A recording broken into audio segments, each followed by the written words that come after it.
I'm curious about the parrot in the bottom left. Well, all right. I'm gonna start here and say hi everybody. So what Monkey and I are doing today is we are. This is Monkey's idea, by the way. All credit goes to Monkey because I've been doing this playthrough, and I was first off very flattered that so many of you, Monkey included, were like, that was a good playthrough, and I liked. We had a my gosh, we had a and I Monkey. I'm assuming you were probably asleep already for this because it was really late your time, but we had a really long. I want to say well over an hour long discussion after the game was over about just the ending. And wait a second. Sorry. Um, about just the endings of the game, and I thought that was I thought that was great because there's so much more of the game. Like to literally just discuss just the ending for an hour and a half was pretty wild. So Monkey said, "Hey, this game is like very heavily based in like our fields. What if we had a little discussion about it? And what if we asked if people wanted to participate in it?" And I was like, "Well, what if we like maybe even just say like, hey, do people want to like jump in and actually like talk in here and have a conversation?" He's like, "Yeah, sure." I'm like, "Okay, sweet."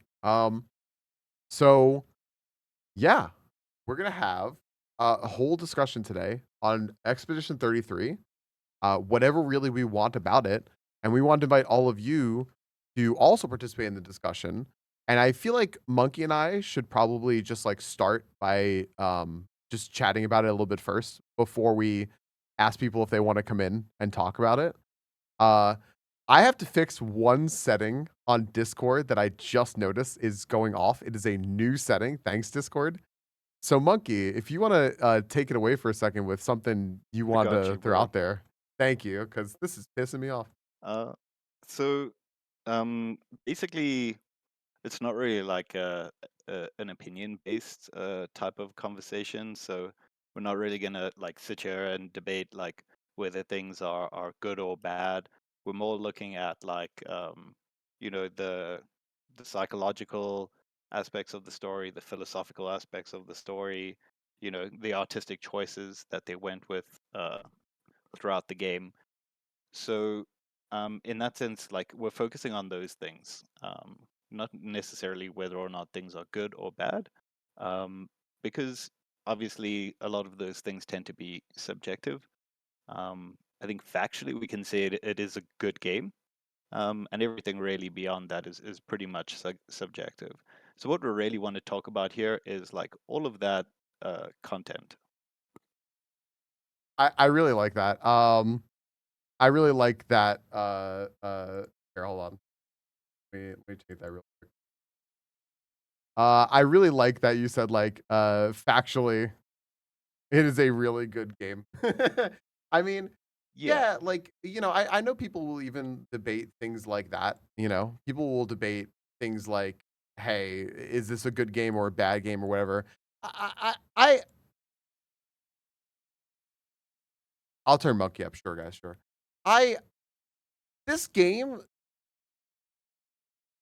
I don't know. I don't want to say it's opinion that it's a good game or not. I think it is just a good game because I'm sitting here. I'm like that does kind of sound subjective, but like nah. I think it's just sort of I like what think a like majority of people say about it, and even And like I think if you look at it critically, you can say like you can say pretty factually that it's a good game, right? Like you yeah, can debate whether or not it's perfect or a 9 or a 10 out of 10. Um, but that's not really like relevant. Everything else is opinion based. And in the same way, like I might think, I don't know, Mario is a good game, but I will never play it. Like I don't like to play it, but I know critically that it is a good game. So you kind of have to like look at it from a critical perspective and maybe like uh, remove yourself from the game and look at it as like content and kind of like a piece of art or literature. yeah.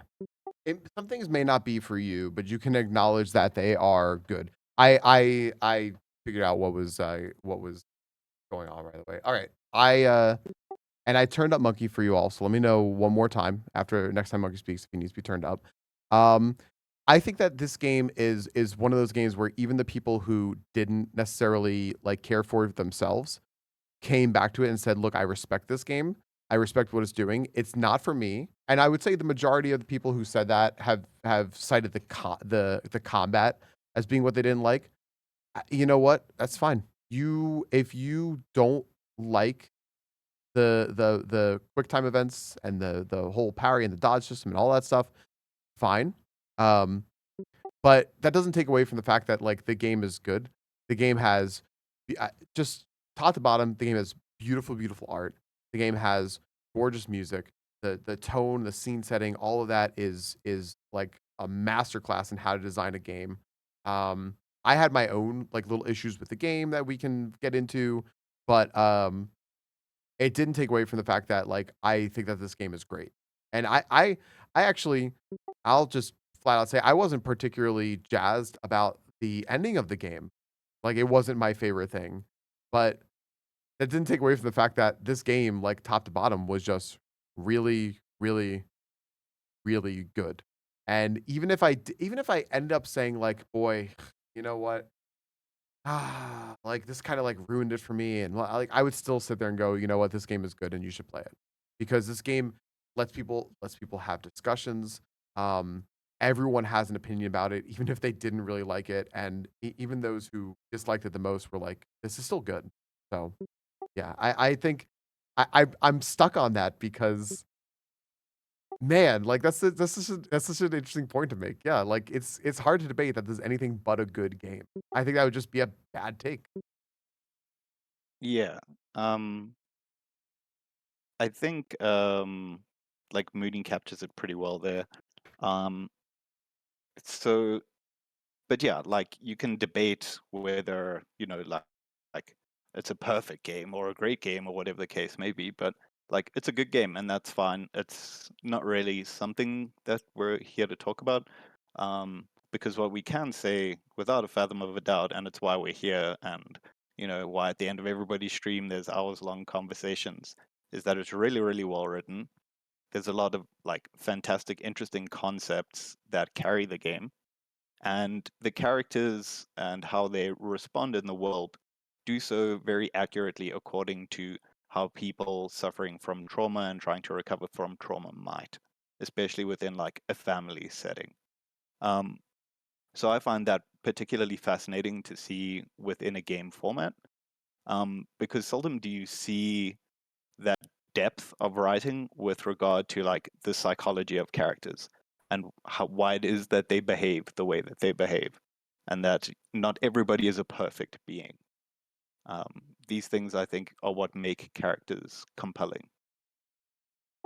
I felt like I said this several times that I think what blew me away about the writing of the game, and I'm glad you went to the writing as like one of the first things, is that it's extremely real and they do not hesitate to it's very easy to sort of pander to this notion of we have to play it safe, especially if this is your as a studio, like a bunch of people who broke off from Ubisoft and everything else. Like this is our first game. We have to pander to the tropes of what makes like writing feel cozy, what makes writing feel epic, what makes writing feel funny. And there was just the way that these characters were written, the way they had interactions, the pacing of conversations down to like very subtle the mocap involved down to very subtle like voice acting choices made everything feel extremely extremely real and relatable so that even if a character was maybe experiencing something like you said very very heavy trauma driven, not everyone's gonna a lot of people, I might say most people in some way can connect to that, but even if you can't, you can connect because of how real these characters are and how you get into their world and how many different facets of this stuff they're dealing with. Absolutely. And that's why I think that like core trauma is such a core theme of everything. I mean, the gommage itself is the driving force of the story in the game, and it is in and of itself a trauma machine. You know, people get left without their loved ones once a year practically. But like just before we get going for real, I just want to make sure like what it is that you know, like what, because I didn't get to see how much of the ending, um, or and what Yeah. decisions you made at the end. That's a good question. By the way, I think thanks everyone for your patience. Also, Monkey, thanks for covering for everything. I think I finally fixed everything. Yeah, Discord had an update that broke everything for me, so I had to basically redo my like co-streaming Discord capture. Yogi's in chat going, "Is anyone hearing the beeping noise?" Yes, everyone was hearing the beeping noise. I had to enable a beeping noise, which is weird. It's gone now, so we're all good. I beat the game and I haven't gone and done side things. I don't really care if any of the side stuff at this point like gets spoiled for me. I'm gonna go back and do some after we're done talking. Um, but I did both endings of the game. Okay, So good.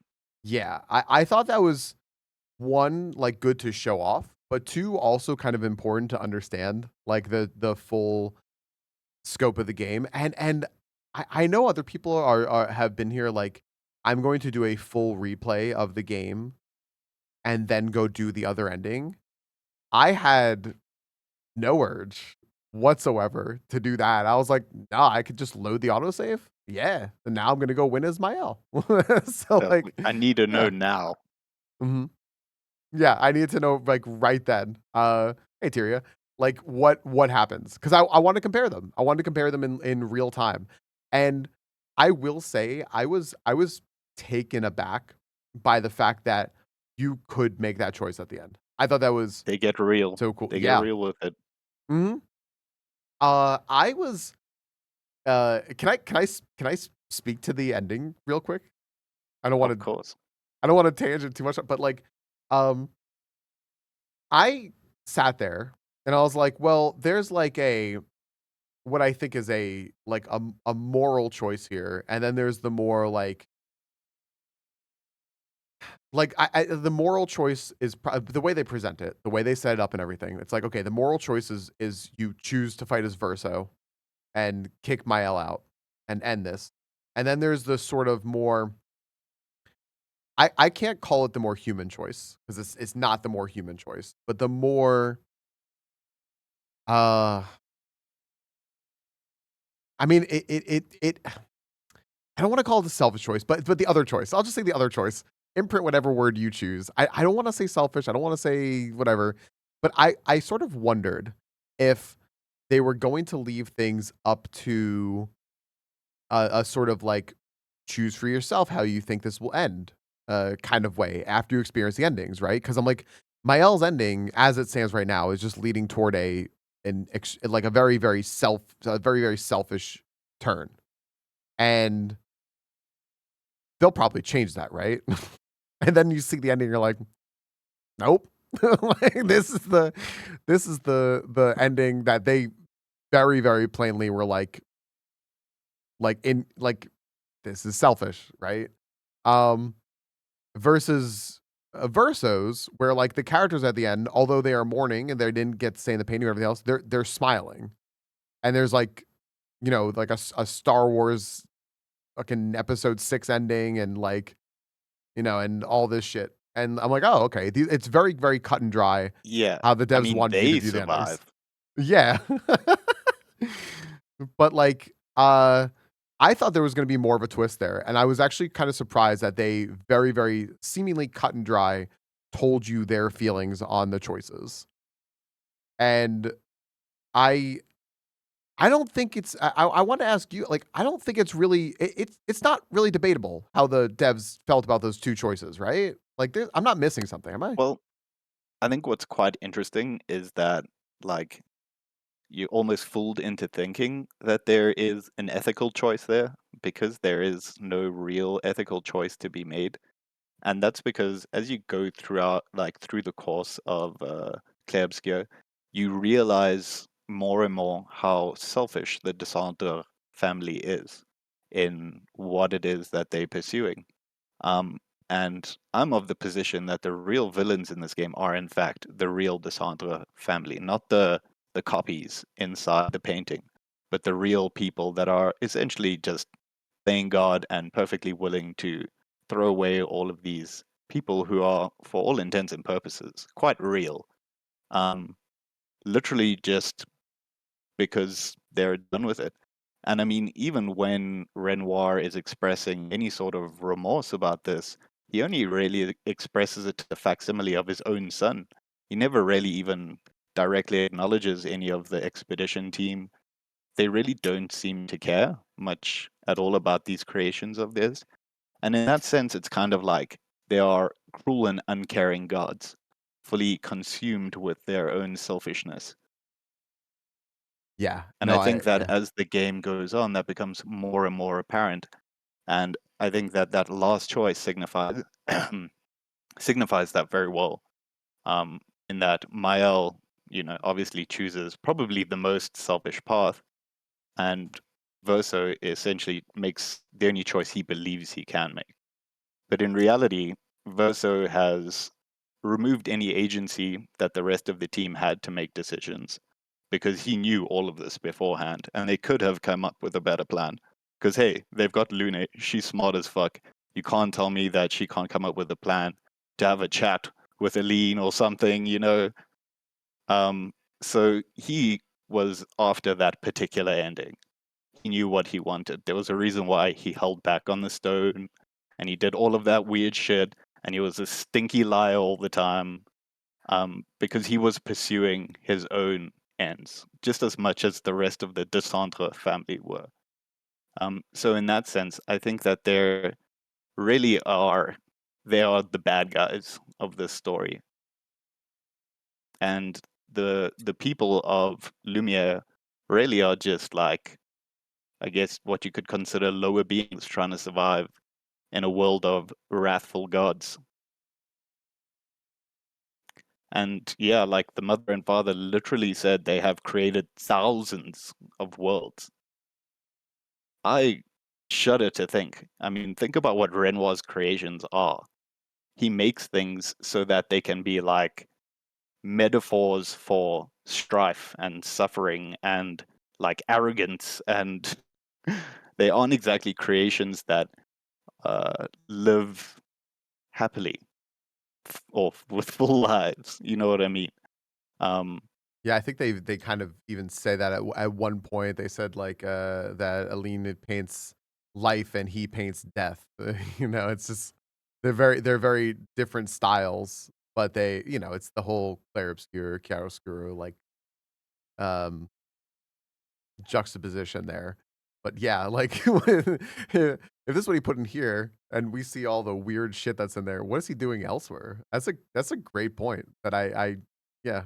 I mean, yeah, there's potential for more game stuff there, for sure. because something tells me they've made some twisted shit. Because he literally says we have pushed the boundaries of creativity. That is a scary statement to an artist with an imagination. Um, I don't think you necessarily want to be pushing those boundaries too much. They are there for a reason, especially when these things are going to become living, breathing, conscious thinking creations. I think that's where, I wanna respond to that. I'm just kinda, like, looking here. I'm already, like, loving this here. I see, like, Yogi, power chords, and lull kinda going back and forth. Power chords, unsurprisingly agreeing with you. It's fair. I kinda wanted a third ending where Verso dies, but Mael still keeps visiting a new or even the same painting. I know more what I want to be honest, but both endings felt like they kind of fell short of my expectations would have been. It's interesting because I think lull that sounds a little bit like what I was saying I was surprised at, which was that it is kind of cut and dry. Like this game Well, that's full of mystery and interpretation doesn't really end with that. that's where Verso sort of rears his sexy head as the real villain, right? Is that he removes that option for them, in that he lies to them the whole time. He doesn't share the information that he has. He doesn't give them the access to these key figures that he clearly has. And in that sense, he again removes their agency as the creations that he knows that they are. I would have loved a happy ending like that because it is perfectly feasible if these are like normal, non-self-absorbed type people, but they only see like two solutions. Either Mael stays in the painting forever so that they cannot destroy the painting, or she leaves and they destroy the painting. Those are the only two options that they see. And the second that she leaves, they're going to destroy it. And I mean, they even proved that when she leaves the painting briefly and tries to hide it. And even that, like, done. I think it's very I think it's interesting because I think that there's an argument that can be made that like not I think. There is an argument that can be made that different people are going to connect with different parts of or different characters in the story to see like who's right, who's wrong. Like I was talking to Crystal about this because right after the last time, hey Violet, right after the last time I played before the finale, so last Thursday, I left it off right outside of Lumiere, right? So I didn't know how the game was going to end. And Crystal hadn't seen any of the game. He didn't know anything about it. And I said, I'm going to give you a 5-minute summary of this game. And I'm going to ask your opinion on something. And she goes, okay. And up to that point, it's just saying like, so who do you agree with here? Who's right? Who's wrong? Is it the mother, the father, or the daughter? You know, like they're all fighting for control of the painting. Yo, Taylor, thanks for the reason. Um, Well, don't forget the Lumierans as well. well, fair. That's fair. And that's kind of the problem, right? That is, yeah. Just because they can't step out the painting doesn't Taylor, mean they thank don't you for the suffer. 34 months. I appreciate it. You go Majed.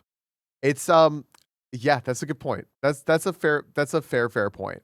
Um I think we I can also agree like that the ideal situation for everyone involved would be to keep the painting, allow Mael to interact with it in a healthy way so that she doesn't break apart, allow them all to interact with it in a more therapeutic way instead of losing themselves to it in a way that I kind of likened to like almost like a drug, especially with Aline, where she's gone into this like state where she just refuses to leave and there kind of yeah. isn't a rock bottom for her, so she isn't going to come back unless somebody pulls her out.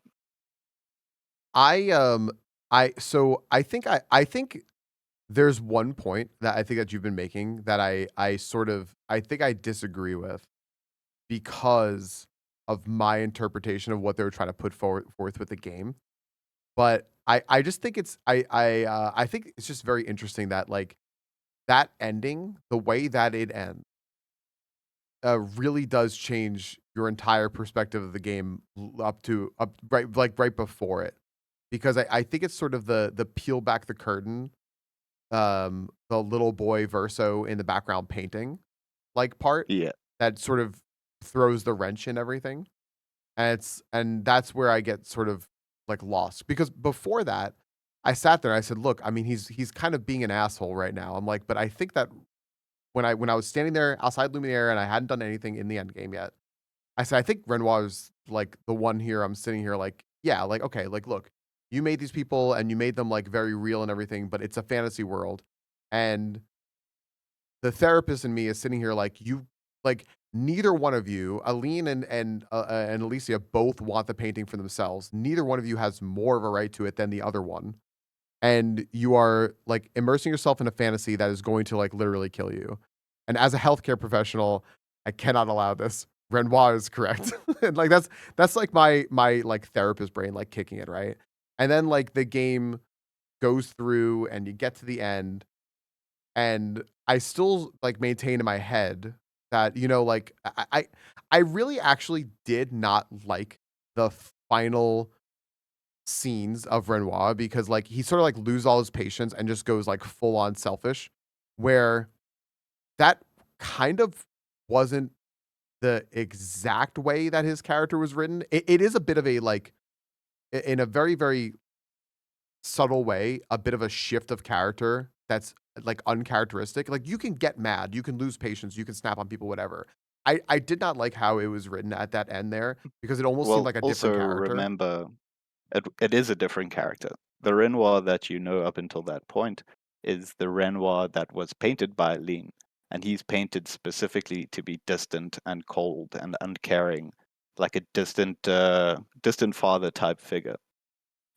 That's why when, or just before real Renoir rocks up, Miles like, don't worry, he's a lot warmer than you think. Because he is a bit more of an impassioned human being, I guess. Like he isn't emotionless in that same sense. So maybe Yeah. that's what you're detecting with the change of his character. Um, because you don't really get introduced to Renoir in any other way necessarily. Um, but I could be wrong there. Yeah, I was really thinking of it as the beginning when like when he's sorry, the beginning of Lumiere when he's like actually in there and then he like you all leave, like you fly away with SKA and you're like regroup and you'd be like, okay, we need to go back to Lumiere, like the actual Renoir, like just Yeah. those two. I guess you see him really just twice. It's then and then again at the end. Um, it just seemed a little different to me, but that's probably just being a little nitpicky. But although I still agree with the, like again, strictly from like a healthcare professional and an unfeeling clinical monster. I mean, he's right. Like you have to face reality, and you can't just kill yourself in this painting, sort of thing, right? Yeah. I It think all then like changes to me. the real tragedy is that none of them are willing to compromise. I guess Right. typical to people who are used to being the master of their own universes, none of them are willing to compromise. I think Yogi pointed out like there is a very easy ideal solution here. Like I said, if Mael can access the painting in a healthy way, they remove Eileen from access. All of these things are very possible. It's not like they don't have resources too. They can just send Eileen to another place. Um, it's not outside of the possibility. Um, but again, it's their inability to compromise on anything that results in all of that. And I think uh, Chasm also brings up a good point in that there is merit to destroying the painting. Because Verso, or the last sliver of Verso's soul, is still trapped in the painting, and it's the little boy that's painting the canvas. And in fact, there's a sliver of Claire's soul in the canvas as well, and they are both painting, keeping this world alive at its very core. Um, the problem is the little boy doesn't want to be painting. Verso has always wanted to be a musician, and he's there painting out of what he feels is his duty to keep things moving. Um, so it's not like he's really there by choice. So the painting continuing existing also means a continued suffering of that little fraction of his soul. So there's also that to consider. Yeah, that's the part that got me, with the, like, ideal ending about the painting remaining because unless I'm mistaken, I think that what they is basically say is that the painting cannot remain unless the little boy is painting. Like, that has to that is what keeps the painting going because this was Verso's canvas. And, this is sort of like, because we have to accept that the game is magical. This is all magic. So you have to assume that like a soul and all that is a real thing, right? Um we as players are are told time and time again by the family that that everything in the canvas is not real. Even like Alicia, I believe, admits like, yeah, I know this isn't real, but I want it to be my reality. And that's the whole point, right? Like Yeah, I'm making a new reality. And throughout that, the the only one who doesn't have their own control over all this is that's last sliver of a soul of Verso. That's just suffering. Uh and the only way I just personally can't get past in my own opinion that the only way like for this to sort of work out is for people to accept that none of it's real. The characters in the game, Lune, CL, all Gustav, all of them, Sophie, none of them were ever real. Even though we feel like they're real, we're sort of being falling into the same trap that the Desandra family is falling into and making them Well, real. no, I think it's beneficial for them to think that none of them are real. Because if they believed that their creations were actually real, they probably wouldn't be able to live with themselves. Because under Sure. every definition of what we understand to be real, philosophically speaking, they are very much real. They are conscious, thinking, feeling individuals with free will that do what they want to do within the bounds of their reality. There is no arguing their reality. It's just another dimension, you could say, to the one that the Descendres are from, and they simply don't have the control over theirs that the family does. It's yeah. Yeah, I mean, yeah. Yes. Like in my book, if something can suffer, it's real. Like Yeah. It's it you know what? It makes me it really makes me think of like again, just a magical world sort of thing.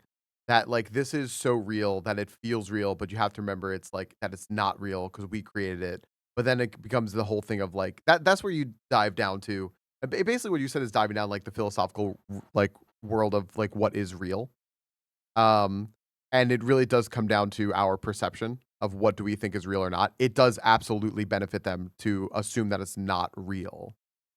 And yeah, um, I have trouble faulting the only person I have trouble faulting for that is Verso because in order for them to be real, he has to perpetually suffer for eternity, right? And I think at that point if you are like the creator of this and you design this, you realize, well, okay, I have to remember that I made this, and without me, this wouldn't exist, and I don't want to but I don't exist. You I know? don't believe that Verso necessarily would have to suffer endlessly. It's not beyond anyone's comprehension to develop a new, different identity. Um, he is struggling with, real, I mean, what we could view as real identity disorders, in that he is struggling to separate himself from the facsimile of himself. But that doesn't mean that he doesn't have the free will to go and be different, make different choices, and be a different being, so to speak.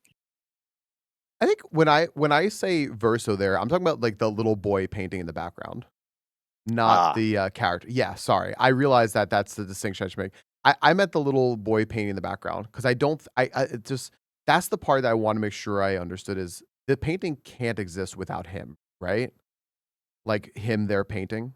And as far as I that's understand it, yeah. yeah, and that's what the facsimile verso was going for the entire time, was to basically get him to stop because he can't separate himself from the little boy painting and little boys paint. So even when Alicia in the just we'll call it like in the Alicia ending, um, Yeah, remakes Verso and try as she might to be like, this is new Verso, everything, you see that he's still suffering. There's no way to remove that suffering. reconcile, yeah. Yeah. So that's why I was just like, he doesn't mind painting. He's just tired of everyone fighting inside his canvas all the time, if I'm remembering right. I don't, you know what, Power Cores? If that's the thing, the little boy doesn't mind painting. He's just tired of everyone fighting inside his If that's the thing, that changes everything, right? A very subtle line like that. I think Power Codes is probably right. Just based on like conversation that you have with the little boy throughout there's like those chromatic spaces where you're hopping on the canvases and stuff like that. Yeah. He seems to genuinely love his world in those conversations. Just that it's become a scary place because of all of the fighting and what his sister has been up to since. Um, and Claire is a whole conversation that's worth getting into because she's a very interesting character that they don't explore necessarily, but there's a lot of stuff you can find out about her in the side quest kind of stuff. But she is a very interesting character, and certainly not as terrible as you might assume. Yeah, from the very little bits that you see her of her, I very unaffectionately call her Clayazel, and like she's just rude and overburdening, like Oh yeah, she's overbearing. rude. She's very abrupt. Hmm. Um, she has a very clear superiority complex. Um, I mean, like, it is definitely worth saying again, none of that family are good people. They are all terrible people. I think their power has probably corrupted them. Oh yeah, Um, it's just not a good situation all around. But as far as things go, the way that she is responding to the grief in the family is probably the most healthy, yes. in that you tend to find that she is one who is trying to keep things going. She has become the central pillar for the family, while the mother is, deep up inside the painting, and the father is spending all of his time to try and get her out. And, Mael has been terribly, terribly like hurt and like disfigured essentially, and like not leaving her room. And now she has an entire war to solve as well that Mael sparked off. And she has all of these problems that need to be solved, and none of the people in the places they need to be to solve them, Right. because they are all wrapped up in this painting. Yeah, I'm very So interested to see like more of that because I did assume that somewhere there'd be more information about her because they mention her a lot, especially in it tied into Francois. Like they really, really mention Clay and Francois a lot. And yeah, especially at the end of like part of SKA's story. Um, and so I uh, guess it's yeah, free to talk about now. sure. But Francois was Claire's creation and Esquier was Versa's creation. Um, and the reason why Francois is so depressed is because Claire no longer comes to visit him in the painting. The only reason she comes to the painting is to essentially make creatures of destruction to try and reclaim the chroma in the canvas to slowly defeat the mother. So that's why Fanfan is pretty depressed, because she doesn't come to see him at all, even though like he is her creation. That's actually that's cute. I get it though. Yeah, okay, fair.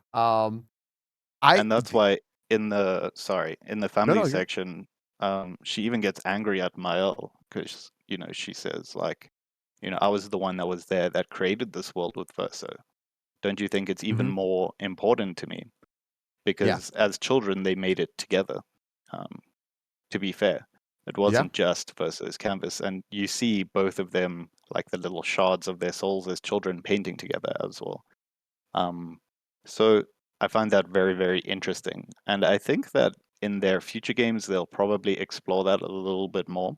But there is some side content to see, with regard to her. So I highly recommend seeking out a boss called Simon.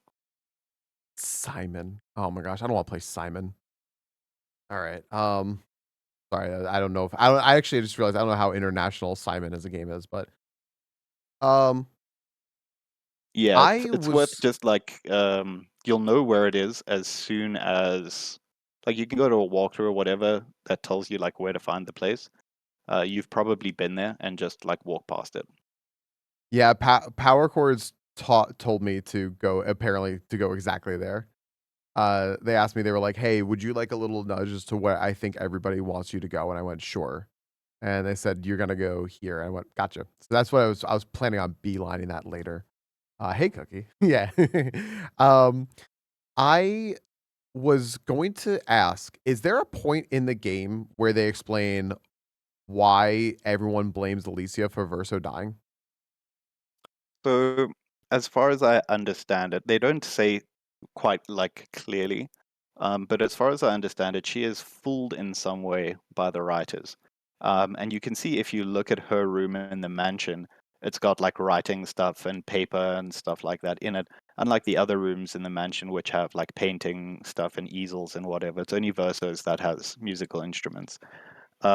So I think in a sense she is an aspiring writer, and they use that to fool the dissenters and create a house fire. In creating that house fire, Mael was trapped, and Verso essentially sacrificed himself to save her. Okay. And it was Gotcha. on her at her birthday party. Gotcha. Okay. Um, okay. All right. So, all right. I guess I think moving you on muted. from that, I love this. I wanted to ask these questions also to kind of catch myself up because I didn't want to like I'm trying not to throw too much like opinion in there and whatnot, but I just think it's very, very interesting because you weren't there when we were discussing the end of the game the other day. So I really did want to like kind of get your take on that because I I think don't just hear about you everyone. through Discord. Oh, I'm so silly. I'm sorry. I my caps lock is the key I'm using for it, so I can just like Oh not wow. blast yours all the time. And yeah, I was holding shift instead, not caps lock. I'm so sorry. What I was saying was I I wanted to I didn't want to drift too much into the whole like what do you think just like what do you think about the end of the game? But I think you were pretty much everyone in chat right now was there the other night when we were discussing it. So I thought it would be really nice to have your take on just like the ending of the game, what you thought about it. Just to sort of bring you up to speed where we were the other night. When I was like, okay, and then Monkey and I are going to be talking about stuff later. And then also to catch me up to speed also, thank you because I know that there's stuff I haven't seen yet and I haven't done. And at this point, I don't really care about spoilers or anything like that. Like I'm over that. And it's not the kind of narrative where they outright tell you things. It's Right. definitely the kind of narrative where you put the pieces together yourself.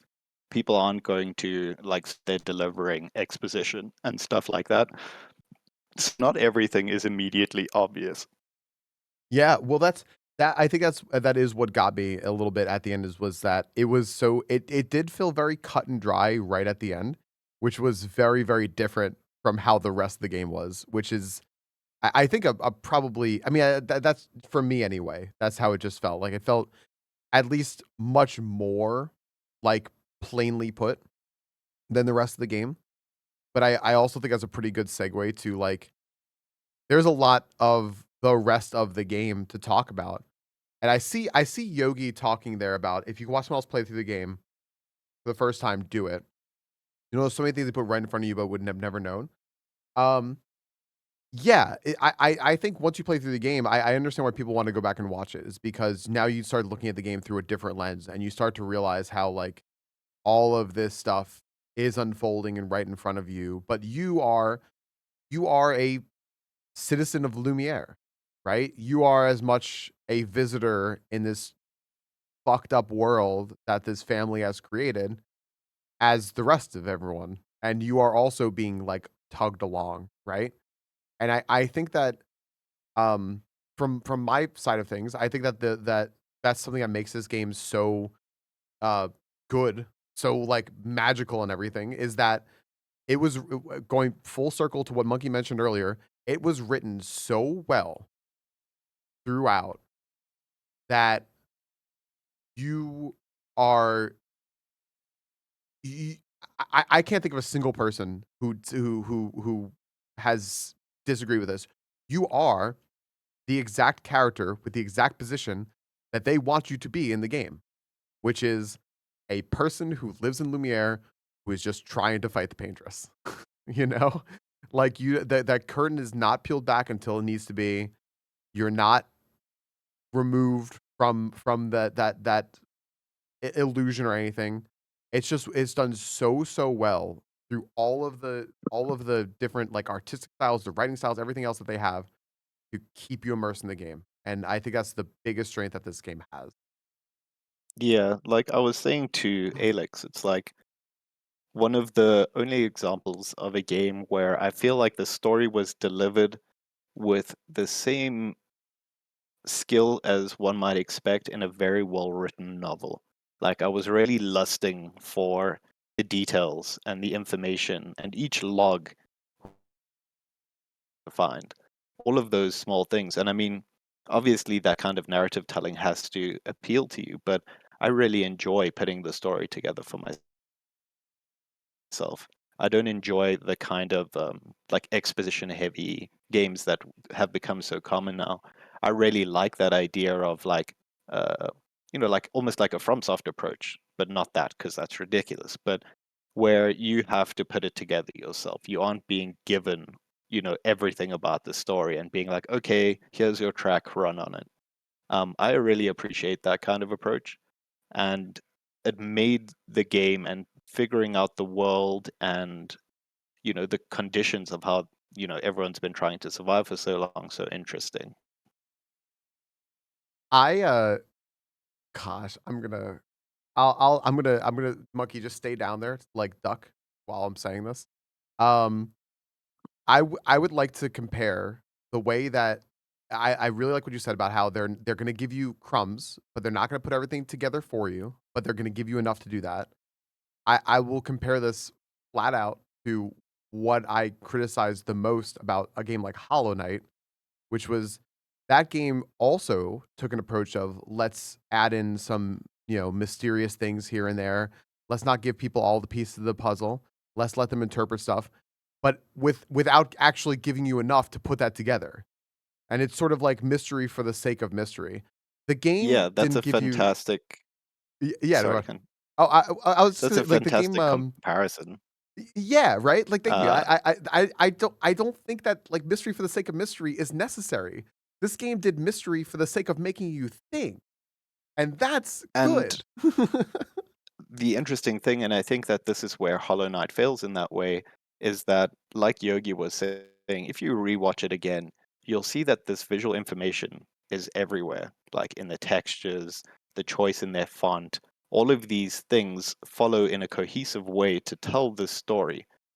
Like, even if you just look at how the set pieces are set up around the areas where they know you'll focus on, all of these things make sense with regard to how the story works, how the world is built, the ecosystem of the world, the general purpose of each creature within that ecosystem and what they're there to do. I started thinking Um, about that the other all day, of these actually. things are very, very cohesive, and that's what makes that work. Everywhere you look, under every rock, everything makes sense. Whereas with Hollow Knight, it's like a little nook and cranny here to give you like some crumbs or whatever the case may be. But the world isn't literally like plastered with, and in this case, the world is plastered with it, but it's not apparent until you really look, and that's what's so satisfying about it. Yeah. It's not overt. It's not one of those, like, flag waving in your face sort of things that is, like, very, very obvious, and it just makes you feel like, "Oh, I saw it. I must be really smart." Everyone's like, "Yeah, we all saw that," kinda thing, you know? Like, it's subtle, but it's enough to actually paint you a complete picture, but you have to do the work to put it together. And I like that, you said Hollow Knight style is much closer to the FromSoft style, which I think you said that would be ridiculous. So, yeah, I guess 'cause I don't know the FromSoft style. I've only barely touched on Elden Ring. So I really actually don't know their talking style, but I get now your point a little bit better based on what Yogi said there. Yeah, well, a small thing that I also wanted to touch on is that like it only works when it makes sense. And that's where FromSoft so often fails. They don't write things to make sense. So that'll never really work. So you only really get a vague idea of what's kind of going on. And even then, like, it's weird. Elden Ring is probably the most different in that sense, in that it kind of has a bit of a story. Um, but everything else is pretty like up in the air with regard to that. But I do like the kind of like no nonsense approach of putting you in a world with zero information and being like, okay, figure out your situation. Like, if you're getting isekai'd right now, you're not gonna have like backstory and like like a Star Wars style like roll of text that like fill you in on your situation. Like I want to see how a character responds to that change. I mean, even at the literal beginning of the game where everyone's talking about Gomage, right? And you're like, "It's Gomage. We having a party?" It's like, um, I mean, I do like that they really do make it, I think, obvious enough that like the majority of people can figure out, okay, this is gonna be a shitty thing, right? Like, you're not fooling everyone, anyone, sort of thing. Um, Yeah. but they're doing that to let you know, like, okay, now you got your thinking pants on. All right, here we go, and they ease you into that mindset. Also, yo, Emo, yo, welcome in. Thanks for the raid. Yo, Hi. Ima. Ema, how is Boyfriend Dungeon? I like that I was watching you basically play with a phone in game and text people, which I don't know what that game is, but it looks interesting. Hi. Uh, Ema friends, what's up? Yo, what's up? LaRue and Blood Moon and Ema and everyone and Alex. Hi. We're here with Monkey. Monkey's, don't be alarmed. Monkey's the bird over there. that's that's popping up, and we are talking Clair Obscur Expedition 33, and this is a heavy spoiler conversation. So if anyone's trying to avoid spoilers, we'd love to see you and we'd love to have you here, but also please remove yourself because you don't want to get spoiled for this game. It is an objectively good game, and you should at least play it for yourself. Even if you don't like it, you should give yourself the chance to play it unspoiled. And yeah, we had to bring wonderful people over to this, especially with this monkey special. Monkey, who is a bird. Again, just gonna throw that out there. Yeah, it's pretty ironic that like I don't know, you're presenting, which is in essence an ape, and I'm presenting as the bird. I was gonna say that. I'm like, I am much more of a monkey today. Uh, but I realized my great thing about my new microphone is that the noise gate like actually like really works a lot better. Like I have the same exact noise gate level on this as I did my last one, but it works better. What you didn't hear is Crystal loves birds. She's always had birds. We don't have birds right now, but she's always had birds. And she walks over to her computer and she just screams, "The fuck!" And I hear I'm trying not to like get distracted as I'm listening to you, and I just hear her go, "Look at this cute little bird bouncing next to Falcon." And I was just like, yes. I'll explain to her later what's been happening. Um, who is going to be brave enough to bring this to Essentials next year? Fucking a whole bunch of people. Ugh. Bro, don't make me prepare the ultimate argument. Oh gosh. I thought this was a good like little second also because there were ads happening, so I was like just like pause for a second here, but they're gonna be done in a second. So What's the time limit for essentials for your argument? 1 year. It has to have been out for a year. Oh, sorry. 5 minutes. Yeah, my bad. They got it. Okay. I think it's easy to make a compelling argument in 5 minutes. um Monkey, I know that so I told Monkey I'm bad with like I mean I not I'm bad with. I can absolutely do prepared stuff, but I like to just kind of like roll with things also. But Monkey I know has some points that you definitely wanted to get to and I didn't want to like I realized that like we could have fluid conversation about this all day and bounce around different points of the game. But were there any specific things that you wanted to sort of like start hitting on? Well, like we talked about like two of the main Mhm. things, which is like the um like the driving force of trauma through like throughout the story of the game.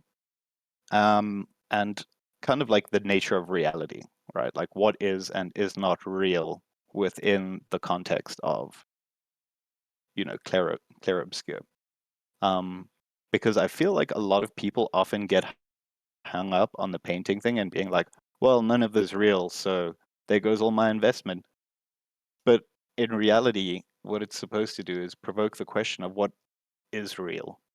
And I think a better way to think about it is that it's simply another dimension. It's not in any way any less real. It's just another dimension where a certain select handful of people have absolute power. Um, so I think there's a lot of interesting kind of topics there with regard to just like the nature of reality. A lot of people get a bit annoyed about it, but I kind of like it because I think too few people think about, you know, just what is real. I think that out of curiosity, real quick, when you mentioned trauma, are you including in that grief? Because I know that grief is a big overarching thing, or are we separating trauma and grief for the purposes of this? I'm including grief, so like trauma as a motivator for grief. I think that I so perfect. I have a really meta thing about the name it's referent and the technical medium we experience the game through. Sure. I, I even just the theme of the game with this all being inside a painting and then you imprinting yourself on this is like very very meta, right? Like my goodness, Oh, because yeah, it's super meta. yeah, right? Like it's so funny like the layers. um Speaking of the what's real, right? Do you I so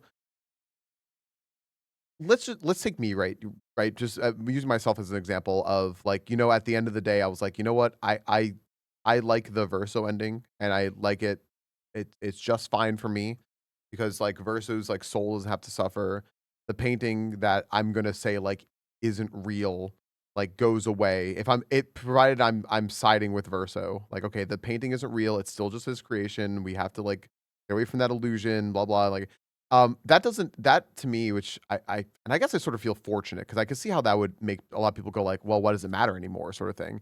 But that to me doesn't invalidate anything about the game or anything about the experiences and the characters because like it's still an experience that I had, but now I'm sort of like, okay, well, I have to like wake up because at the end of the day, I'm also playing a video game, and this is sort of like the sobering end of like this comes to an end, we have to move Yeah, on is also it's very real. yeah, it's like also my sobering end that the game is done. Okay. And now I have to like move on from my own immersion. But I can even see the other side of it that we're like so many of us are sitting here and we're like, look, Mael's ending is just like it's just awful. Like it's just evil. Like it's selfish. She stakes that she has more claim to it than her mother does. At the end, like even her mother is sort of like, look, like I'm gonna put myself aside. You make your own choice.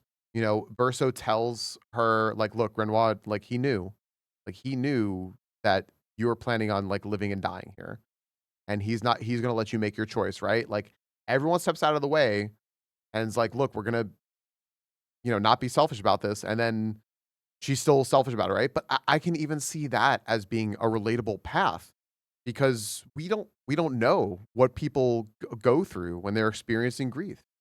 Sometimes, he says that, right? He goes, I know you were lying about that. You lied to me. She goes, yeah, you're right. And like, or like she kind of just like head nods or something, right? And he goes, yeah, and your father knew it too. Like we all knew you were lying. Um, but even that's relatable because when people go through grief, you kind of change as a person. you We can't tell people how to handle their grief or how to experience that stuff. It may not be healthy. It may be that they are making a whole bunch of like air quotes here, like poor decisions, but it may also be like the only thing they could think of that they need at the time. So even that ending is I would imagine relatable to people. Like just don't like you can't tell me that I don't need this. You can't tell me just to like snap out of it, just to remove myself from the grief, to handle things the way you want me to. I can't. I can't do that. And yeah, I mean that's just another real aspect. There is so much in this game that you can be like, it me. Like that's me in this. And I when we were talking about this the other day, I just checked myself and I said, "Hey, like pause friends. If I'm dismissing the way that any of you feel about this game, if it sounds like my like points may be contradictory, I'm not trying to dismiss your experience. I'm telling you my own. That doesn't dismiss yours. And I do think that this game is a no pun intended, but a beautiful canvas for you to really put yourself on. It's extremely, extremely real. So I wanted to like go back to like little grief part there because I kept thinking trauma and grief a little like separately in my head, but yeah, the trauma leading to grief, etc. Um, yeah, that realness is so important. So Yeah, and I think that obviously the Verso ending is the more ideal ending out of the choices that were given, right?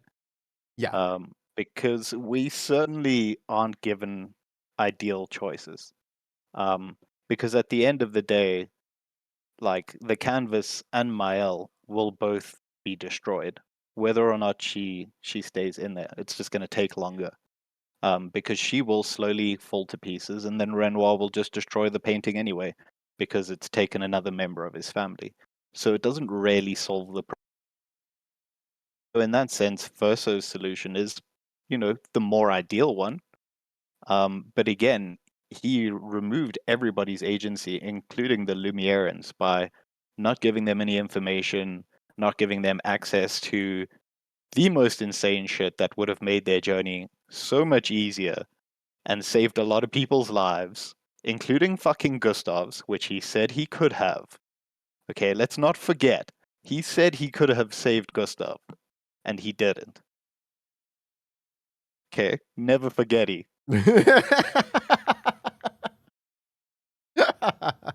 I was trying to hold back. I was just like, I'm about to just like bust out laughing. Yeah.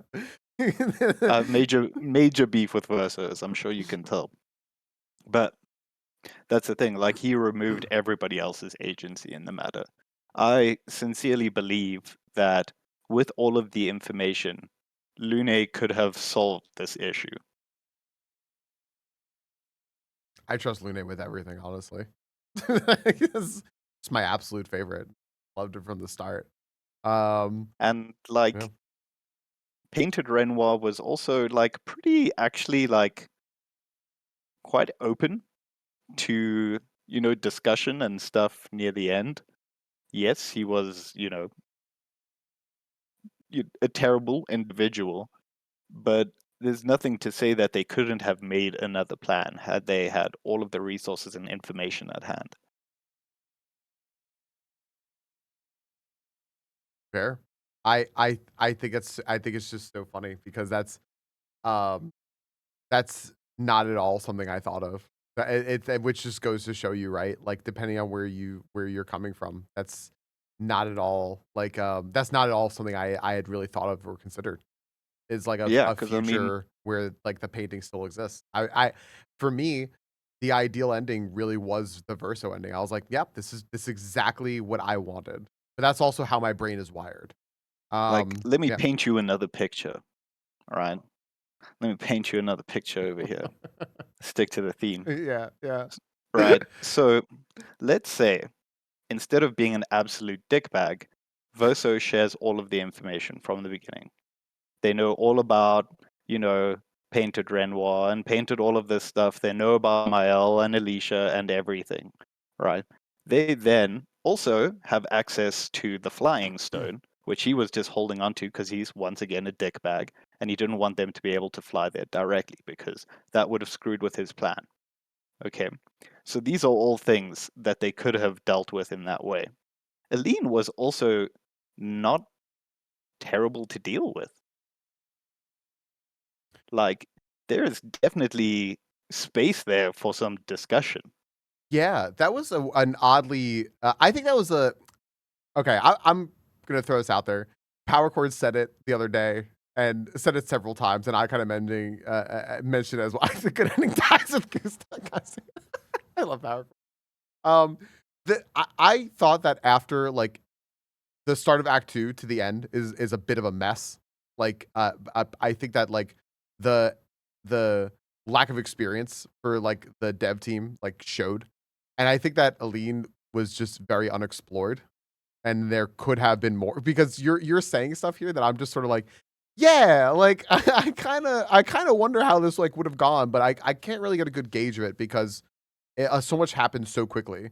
I felt like there could have been a little more fleshed out, but yeah, I agree with you. There were other options to explore. But again, Verso just being selfish. Do you think that he had more of a right to be selfish because this is, at the end of the day, his world? No, I don't think so at all. I think that the moment that like intelligent life developed within the painting, nobody really had a right over their living and dying. If you let's just say, nah, I can't do that. Never mind. That's hypothetical. I can't. Nah, never mind. Too much of a hypothetical. That's fair. That's fair. I was gonna say if you can, if you sort of like suspend that like belief in them being real, and you sort of say like, okay, like they're fake, they're just like highly advanced AI or something. Like video games have just gotten to a crazy point, Yeah, and like does Verso have it does Verso have more of a right to this? I don't know. I think I would that's say still no, because Claire helped him make it. yeah, that's fair. So you can't really say that he has more of a right to it necessarily than she does. Because we don't even know what their contributions are. We just know that this is his only real canvas. Um, so yeah, I don't know. I don't really know if that gives him the right. Because like I said, I don't think any of them have the right to have control over, this pocket universe.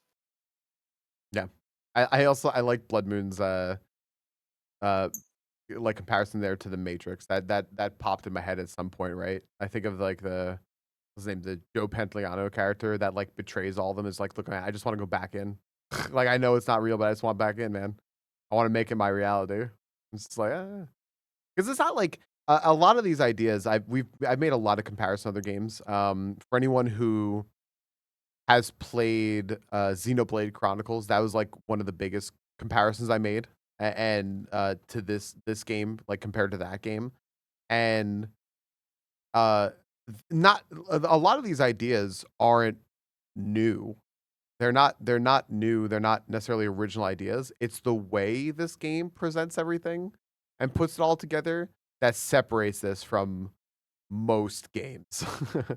And that's what makes it Yeah, incredible. Because these are themes that have been circulating forever. These are absolutely things that we've talked about. These are just real world experiences that have become like artistic tropes, be it like in the different forms of media, like movies, games, music, uh, uh, paintings, writing. But like this game does it in a very, very special way.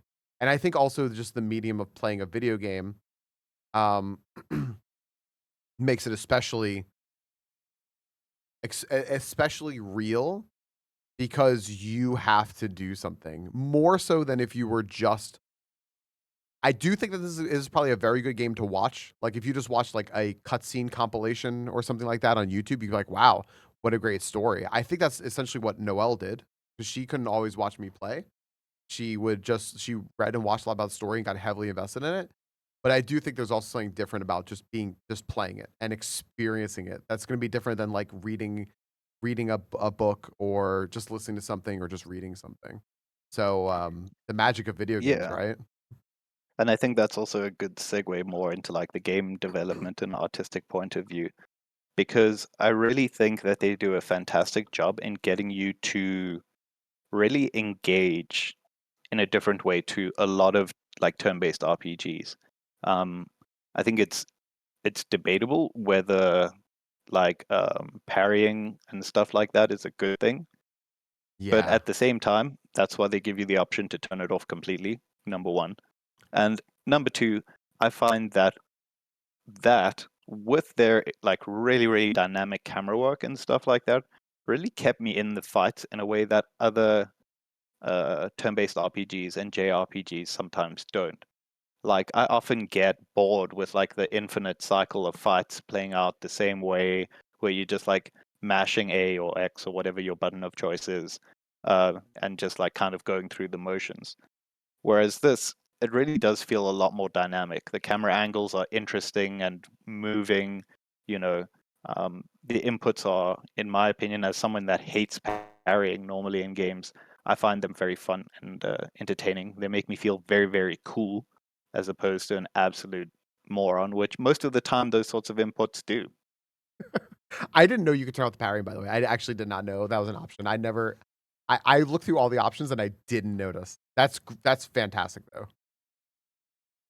Um, gosh, oh, what was it? You had said something and it just made me smile. I'm just blanking. Darn it. But like yeah, oh, the camera, the dynamic camera. That was it. You mentioned the dynamic camera, and it's so funny because there were so many times that I missed a I forgot that there was a dodge button past like the tutorial for dodge. I was like, wait, you set me I could parry? I'm gonna parry. I love that because that's how I play games. Like that's even how I did Elden Ring. I forgot you could dodge in Elden Ring. I just tried to parry everything. And I realized there was a bunch of points in the game where, like, the camera moving and shaking and, like, being that dynamic I really mentioned really fucked me up. And I would, like, miss a parry or I'd miss, like, a perfect on, like, one of my, like, quick time events. I'd be like, "Son of a bitch. I wish the camera wouldn't do this." No, no, please don't stop, though. But don't stop doing it because you're right. Like, it was extremely cool and extremely well presented that even made the sort of like the oh my gosh, like the mundane experience of doing like a lot of fights over and over again feel fresh every time you did it, which is it that's something that I think that the like JRPG genre like needs to work on is how do you make this same turn-based fight style interesting? And they did. It was really good. Yeah, no. And again, I think it is like that combination of really, really dynamic camera work, UI, and the inputs that they use that really make it work. Because again, if you look at the UI, the battle UI, it's also integrated nicely with the camera. It's tracking each character with the camera so that it pulls behind them and it's all nicely there. You're not scrolling through menus. Everything is mapped to a button. So Yeah. it's hitting a series of buttons or triggers instead of, going up or down in screens. So in that sense, battles can play out really, really quickly when you know what you're doing. And they're really dynamic to see. So when you start to get used to some of the fights, you feel so cool. Like, oh my God, I felt so cool during the Simon fight and the Aline fight. I have to do the Simon fight today. I need you all to guide me to it. I'm very, very, very interested in what that's gonna be. It's like it has a name. Its name is Simon. That makes me more intrigued. Okay, I'll ask a quick question about that. I have mentioned time and time again that when I'm playing a game and I am seeing like all these bosses and there's some like, you know, five-story hulking giant with like, houses for shoulders and all this, right? I'm just like, all right, like whatever, right? I'm gonna find its weak points, I'm gonna kill it, whatever. But when I walk up to something and I see just a dude, it scares me. Like if there's just like a person there, like she's just standing there like by herself on like in an arena, I know I'm gonna die. Like I'm gonna lose heart. Is Simon just like should I ask what Simon is? Or should I just like wait? He does have relevance in the story. Um, but let's wait until you're done with him. Okay. He does have relevance to Claire's story, and there is some like information around that. But Okay. yeah, I would say Simon is the fight. I have seen people just like absolutely fucking wreck him, but I think it depends what like level you are when you go in there. I was just wondering if this is like gonna be I just walk up and I just see some guy just standing there and be like, this guy's gonna kick my ass. Or if it's gonna be like I guess I'll figure out what kind of creature Simon is or thing. Simon could be a book. I guess it doesn't even have to be a person. I don't know. So all right, It, interesting. I'm circle with uh, four colorful triangles on it. You don't know. Right. That's yeah. Okay. So everyone has played Simon. Okay, just making sure. I mean, aware of it. Yeah. That would be the real boss. Like, they just have a circle with colorful parts, and then we have to play a memory game. Like, I'm fucked, chat. I'm sorry. Oh yeah, Like, I'm done. that's it. I'm I'm stuck. done. We have to get up to 12? No. Um, yeah. Okay. I'm interested. I'll be doing that later then. But yeah, When like in stream doesn't end until I terms do that. yeah, in terms of side content, that's what I would say is probably like your uh priority. If you feel like you want to do like more fights and challenge yourself that way, there's a challenge tower that's pretty fun. We I definitely saw enjoyed that. that. Was that like Endless Tower? Is that what it was? No, it's not endless, or at least not when we played it. Oh, I okay. I don't thought know that's if what it it's was changed called. since then, but it isn't endless. Gotcha. I thought I saw something called Endless Tower. Maybe I read it wrong. I saw something called something Tower, but okay. And before you cap it off, you have to go and beat Golgraph if you haven't already. Have I seen Golgrath? She's the chief of the village. Right. Oh my gosh. I don't even think I've gotten a hit off on her. Oh yeah, yeah. Gosh, damn it. She just talks Go down to you. It makes me challenge the feel real one. small. I like that. But like, ugh. All right. All right. So sorry. You were making excellent points here. I can't remember what they were. They were all good though. Oh, thanks. Yeah. Uh, yeah. I I guess it's okay. I just to like kind of bring up again what I was mentioning before, which was we Please. were talking about like we were talking about the reality of the situation, like or sorry of the game and how they bring you into it and how damn good they make you feel because now you're immersed in the game. You are a Lumieran citizen and all that, right? I did mention that I felt as though and Blood Moon was kind of making a point here about a sequel of a game that we can probably touch on at some point as well. But I did feel like I'll just go with what PowerCore said. The game ends when Gustav dies. The good ending dies in Act One. Yeah. um, I did feel like after that point of the game, I did feel a little bit disconnected from the game, and I thought that it was interesting that for the most part, I think in order to really experience the story, the game, the immersion, and all that, you really had to seek it out because it was no longer in your way. Up to that point of the game, they have everything is pretty much in your way. And after that, the world opens up. SKA can swim, and you don't have to really see much story at all until like the very end of the game. And I do sort of wonder if people had just skipped like the camp conversations. Did you care about anything in the game? Like I don't think anyone here did. I think everyone did the conversations, which is a testament to the writing of the game, excuse me, and how much they want you to get into the game.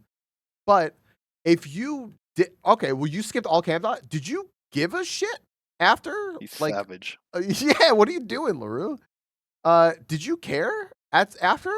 Like, what happened? Got all the way there, didn't even care. Yeah, I don't give a fuck about Gustav and Verso. Fuck me, I guess. Well, I will say that fair. I guess at that point, I do think that Verso develops as a character in large part due to the camp conversation. Um, yeah, who just wanted to play the game but don't give a shit about game stories. I mean, fair, yeah. Yeah. No, exactly. It is a good way to go, for exactly that reason. Yeah, But it really is some for people who enjoy really well-written dialogue, fantastic voice acting, and great writing, just in general, I think those conversations are really, really worth it. they're funny. I haven't, like, gut laughed at things in video games as much as I have with this game in, like, a long time. There were so many Oh, just very same, funny things. Yeah. same. Just like genuinely funny, kind of like creative situations. Yeah. Like and like unexpected. Like when you meet Esquier and Francois, like I don't know, like if you don't know anything about the game, it's not what you expect after like the pretty No. dark tone that it kind of sets. I I remember the most concerning thing to me that happens at the, like, end of Act 1, like, the transition from Act 1 to Act 2, you know, beach scene, Gustav dies, everyone in chat is spamming for those who come after, like, all that, right? Um, I was very concerned when we get back to camp and I have a conversation with Eskie and suddenly I have a relationship meter. I'm like, "Is this a dating sim now?" Like, what just happened? And they just, like, throw that at you, and I'm like, "This just got lighthearted in the face of the people's champion dying." Like, what just happened here? And then, like, SK is still a goofball, and then you meet Minoko, and Minoko is just the best kind of aggressive. It's just so funny. Just so, Oh so god, I funny love and that so good. character so much. It's I really such a great enjoyed him. character. Yeah. It's such a great character, right? Just the 2 of them just, like, talking to each other, going back and forth like, "Yeah, yeah, yeah, yeah." Like, it's just done so damn well. Why do people hate on Gustav so much? Do people hate I'll on never Gustav? hate on Gustav. I love Gustav. They only succeeded because of Gustav. If you think about it, without Pictos, they would have been screwed. Yeah. GG, done. Yeah. Game over. Gustav is the real hero. Right. Like, really, really real hero. Saying that they're impressive characters is a great, great, great, great word for that. They are impressive characters, and because some of the shit that they like say and do, it seems like so fucking out of pocket for like the tone of the game, and yet it's not. Like SK is a big goofball. SK calls Verso on his shit constantly. They're just Yeah. like in a big like swim swim like kind of way, right? Like Yeah. Yeah. and that's extremely well done. And even Minoko, like there was one part like at the end, right, where like the realism of everything sets in, and you're there and you talk to Minoko, and there's an option. Do you want to have a duel? And I'm like, I'm clicking on this option because they had fucking better say that Minoko does not feel like it right now. And he does. He goes, I'm not feeling it. And it's like, good. Like just like That's so, how you you're know what? supposed to feel. Yeah, right? Like down to like, you know what? Minoko is like is a character who is like very upfront, tells you like what it is he wants and like all this, right? And you know what he's all about. But at the end of the day, like he still like has that part of like I'll call it humanity, but I don't know, gestuality in him. And it's Yeah. yeah. Gosh, it's just it's so I well just written. love the gestrels so much. I They're just love them so fucking so weird. much. Like I don't even know why. It's not even reasonable the way I love them. They're so silly and they're so cute. I just love them. Yeah. I'm not sure if you noticed, but they're all paintbrushes. Yes. Yeah. Yeah. Yep. Yep. Yep. Hi, RNG. Hi. Hi. Gosh, I do this constantly. I'm just a huge, huge Star Trek fan, and I compare so many things to like different characters in the game and like how they feel about things. So like the gestuals to me are like they very much remind me of like Ferengi and stuff for anyone who just How dare you? just How fucking dare? it's just so Oh, it's just so funny. But like no. just with their Sis. with their their Oh, extreme like mercantilism of like which is just like everything is about the trade. I realized that like afterwards as I like kept going with them, I'm like, nah, it's just like it's not a very good comparison because also they have like that whole like bloodlust, like let's just fight in them as well. But they're it's just innocent, they're just yeah, I you mean know? They're just they're just innocent goofy. and kind of childlike. They Yeah, are. They they're too are. goofy to be evil Yeah, yeah. or bad. They're just kind of like benign. That was actually so that's actually the sort of the point I was trying to make, which is like I realized that I couldn't actually ascribe to them one thing. We make this joke all the time about like orcs in games are very like Klingon because they are like people generally make orcs as like very specifically like World of Warcraft like very zug zug. They just like Yeah, are like, yeah, I yeah. just want to kill, I want to fight, I want to fuck, and I want to eat, and like that's it. And it's like, and then I'm happy, and we could be best friends, right? But like, there was no character in this game or type of character that was so singularly focused and purposed that I could really directly compare them to anything else, which was great. I tried to. I love making things analogous to other things, and I just couldn't do that at the end of the day. They're Well, not and I think it's Ferengi. also what's really fun is that like because they were created by child versa, you can also see them through that childlike lens. Oh, You absolutely. know, Yep. Yep. they're all about fighting, but nobody ever really gets hurt. You know, everyone kind of like lives forever. But Yep. like even when they're being mean, you know, in like their bad guy place where everyone's being mean, they're not really being mean. Like they kind of just don't really know how. The Uh, description of so like you could kind of see the lens through which characters like Esquier and the Gestrels were made, in that they have that kind of like childlike slant. the conversation about that Minoko has with Verso about Eskie, about like the first time they met and they dueled. I loved that this there's such a childlike innocence when they're conversing. Like Yes. Verso as an adult. Verso is it's just so well, you didn't tell me that Eskie was the most powerful being in the world, right? Like that's such like Yeah. a little kid thing to do, right? Like, yeah, my big blimp chicken thing is definitely the strongest, coolest thing in the world. And it's so good.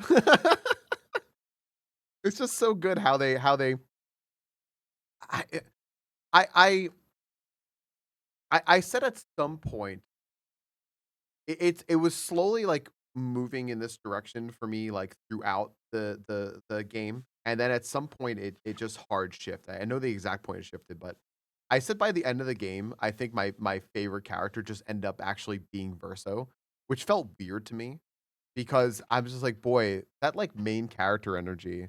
Um, I don't know if he like super qualifies as main character energy or not, because he comes through halfway through, and then like so you're Gustav for a bit, then you're Verso for a bit. I guess you're Alicia kind of, and whatever, you know. But I was just sort of like, I don't want to be that mainstream and just pick like I'm sorry by the way, I don't think they can hear, but you probably hear like dogs barking and shit. Um, I don't want to pick just the main character as like my favorite character, but I realized that like Verso himself is like an imprint for all the other characters because the way that they all interact with Verso is the only way in which you're really learning lore about them because they're not generally interacting with each other. So he adapts to every situation to be a different person. And that's like so like as CL, like he's just like a very adult like person like with needs, with conversation, with like how complicated relationships can be, et cetera, et cetera. Um, with Lune, he's like very, very inquisitive and learning and playful without like sort of like crossing into that. He doesn't like overtly cross that line like where he does with CL. Like he becomes sexual with CL, but doesn't necessarily with Lune. He's just more like attracted to her in a more curious sense. With Mael, he's like a father figure at some point, or like that sort of like Gustav figure of like, are you my father or my brother? And he just takes care of her in this very, very endearing, caring way. That again, he doesn't need to do all of this, but he likes these people and he does that. And I guess you now realize at the end, well, it's because he is her brother. So that's how that comes out in that way. And then with Minoko and Eskie, he's just like a best friend. He's a little kid. He's so many different characters. And what then sealed it at the end for me was after like their whole big reveal and everything. Mael's there back at, or Alicia's back at camp. Her hair is gray and everything. You go and you like you talk with her with as Verso, and Verso says, you know, your family's grief cycle is really fucking it up for everyone, right? And uh that at that point, he became like me. And I was like, I just yeah, like fuck, dude. I that just became like that sold it for me. Like I'm like, you know what? This is like my favorite character in the because this character is every character. And it just got me. So I don't know. That's my pitch for Verso right there. Okay. Hi, Ollie. Okay. So I'll talk about like what Ema says there in chat, like about people not liking MCs, and then I'll talk about my favorite character. Okay. So why people not liking MCs, right? So unfortunately, you'll notice a trend in video games these days where generally speaking, the main character is like a vanilla man. So like basically your standard sort of rough cut white guy. Um, Right. Right. and like, I don't know, for a lot of people, myself included, that kind of gets really, really boring. So usually I don't tend towards that direction.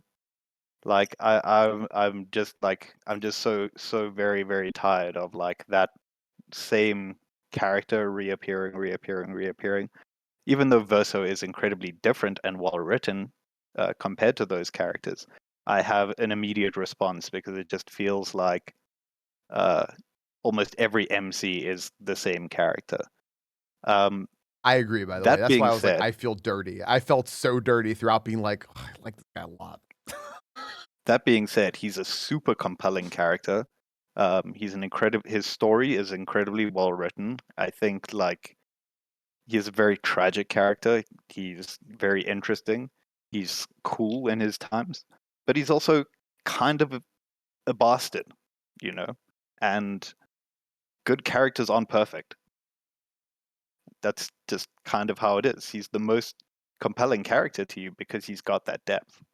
Um, so yeah, but like I mean, for me personally, CL is my favorite character. Um, because I appreciate the way that she copes with grief and loss and crisis. And I find her very, very cool in the way that she can adapt to pretty much any situation. Like, when you find her for the first time, she settled into the gestural village as the fucking champion of the arena. I She's love that. already made a life for herself. Yeah, like this is fine. Like, all right.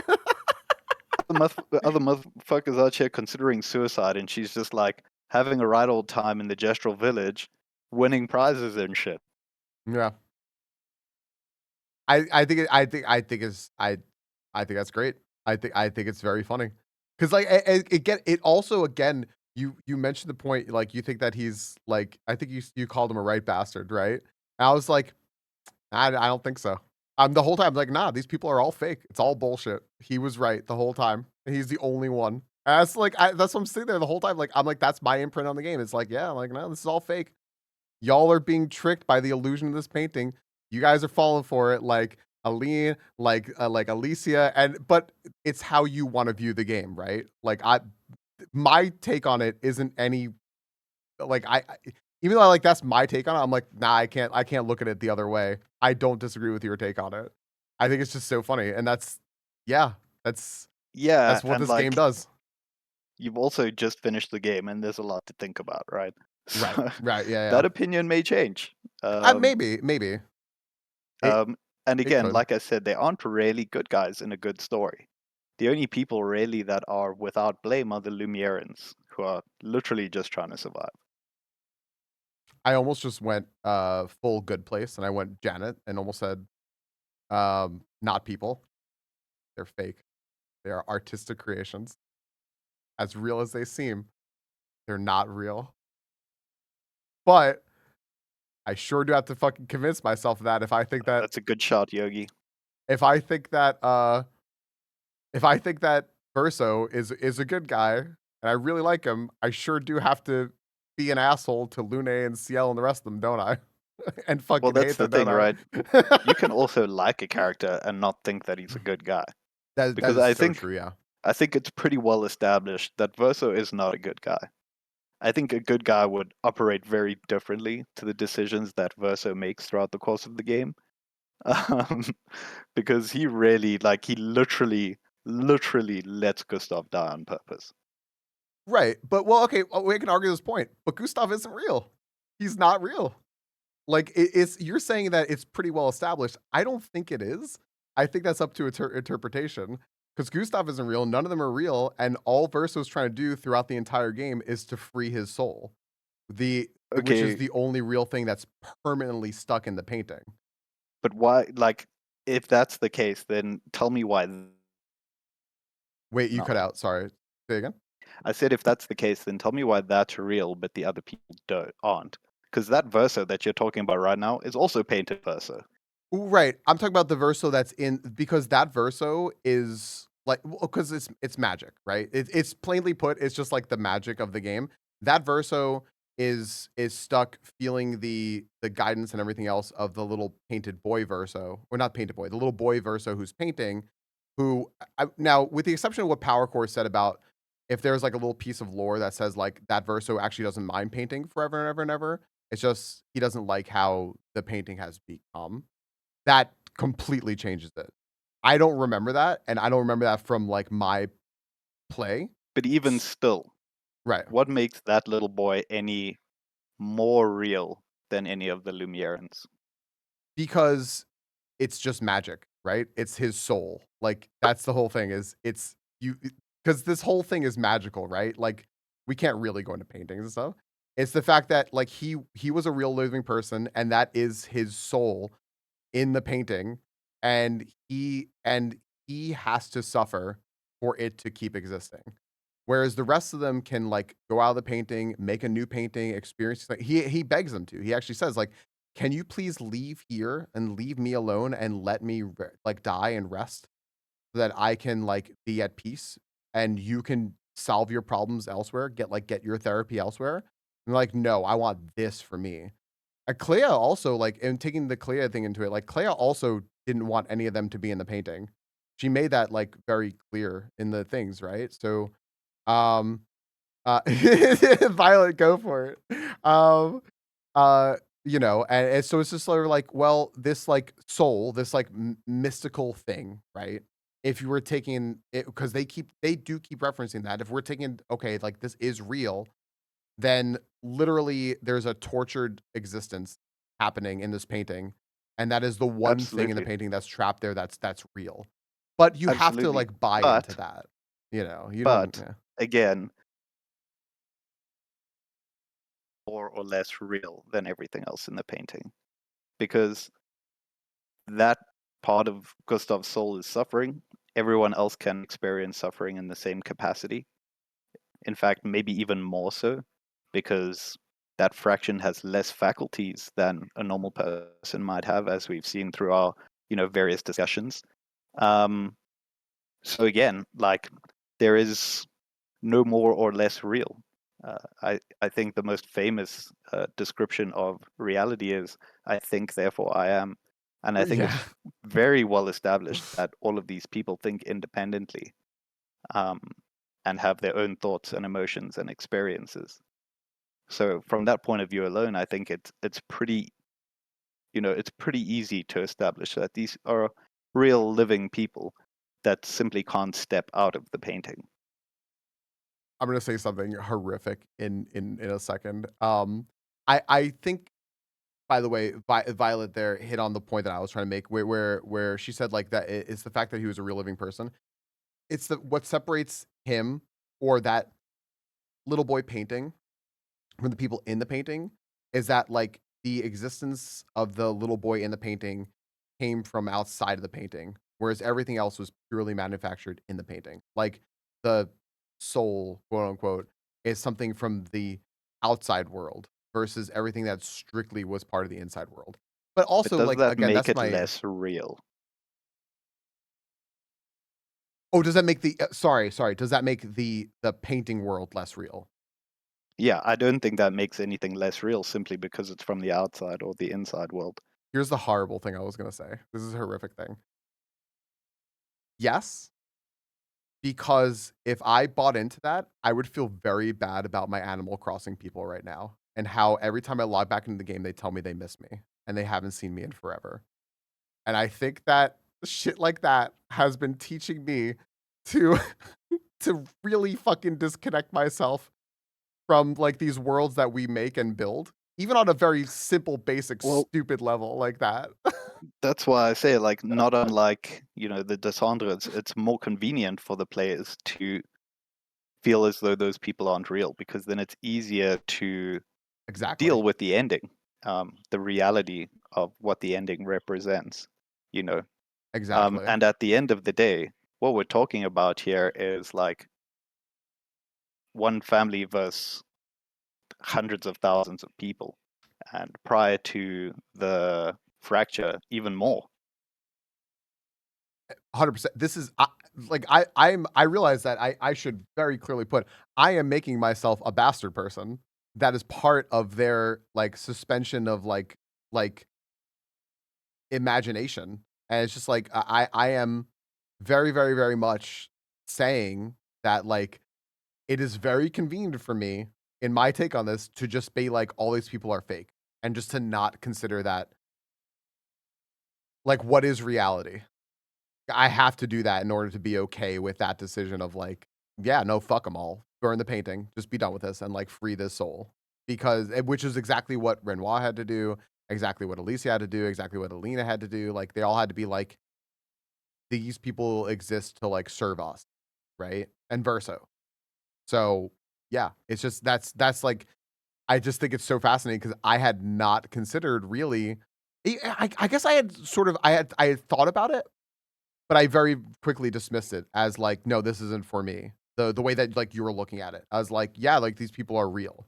Because I do remember even in talking to uh Crystal about it in the like before I beat in the game, I said like this is a very much like a like what is God and what is existence sort of thing, right? Like, okay, like, well, if we are all created by this and that and et cetera, like we real, what's real, blah blah blah. And then like once I saw the little like painting soul kid behind the thing, had that never been a thing, I just would have been like, and Verso just like there wasn't like a little like oh there's a piece of Verso's soul in here or whatever. It was just like Verso the facsimile wanted to just fucking end everything. I would have been very much like, dude, you don't get to decide that for everyone.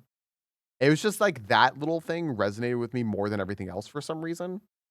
And Yeah, that like made me be like all the Lumiere people, Lumierans, there we go, are fake and like we need to get out of this like fake shit, you well, know? that's why like you have to come Crazy. back to the point that neither decision is a good decision, precisely because of the actions of the Descendre family. Um, you can't forget that you are given a choice, and neither are there's a better choice to be made. Yeah, there's a better of two evils, but they both suck big time. Like they're both terrible choices to have to make. Um, and I think, um, although I agree that like forcing, Soul Verso kid to continue painting to keep people alive is not ethically or morally correct. I would hazard a guess that if the environment within the painting changed and there wasn't conflict and all this stuff, he might not be so bummed Yeah. about it. You That's what know? Power Chord said, right? Yeah, and that would like I see a little piece of paper, a little lore drop that says something like that, and I change my mind again. I'm just like, you know what? Back on Team Lumiere. That's it. Like the Verso could be okay if everyone stopped being a dick. Which is exactly what your point was, right? Which is that the Desandra family are just fucking awful. They're just awful. They're fucking awful. They're awful fucking people. Like who Yeah, are they just they kind of self-serving. are the real like villains of the whole story, and it is like again returning to that concept of like absolute power. Like there is no avoiding the pitfalls that come with that. Like how as somebody who goes through the trauma of losing a child going to resist being able to see that child again? How is somebody that goes through the trauma of losing the ability to speak and like really being burned severely in a fire going to be able to resist the temptation of living as she was or what she considers to be normal? These are things that are not healthy for people. These are not healthy abilities for people to have. And that's exactly why Aline gets essentially trapped in this painting. I told Violet, I said, "Go full send on this," because, she didn't wanna she's like she knows that we, like, talk about these things here, but it's, like, pretty heavy, but I mean, it's just another way to improve yourself on this, right? For depending on how people see this, but Someone brought up a point to me that I'm still not sure how I feel about applying to the story as a whole. It still solidified my belief that Verso had every right to decide the fate of the campus. Verso's soul being forced to continue the painting in order to sustain the lives inside the painting can be seen as an allegory for pro-choice, pro-life, and that he is being forced to continue this against his will. He has every right to decide what he does with his soul, his body.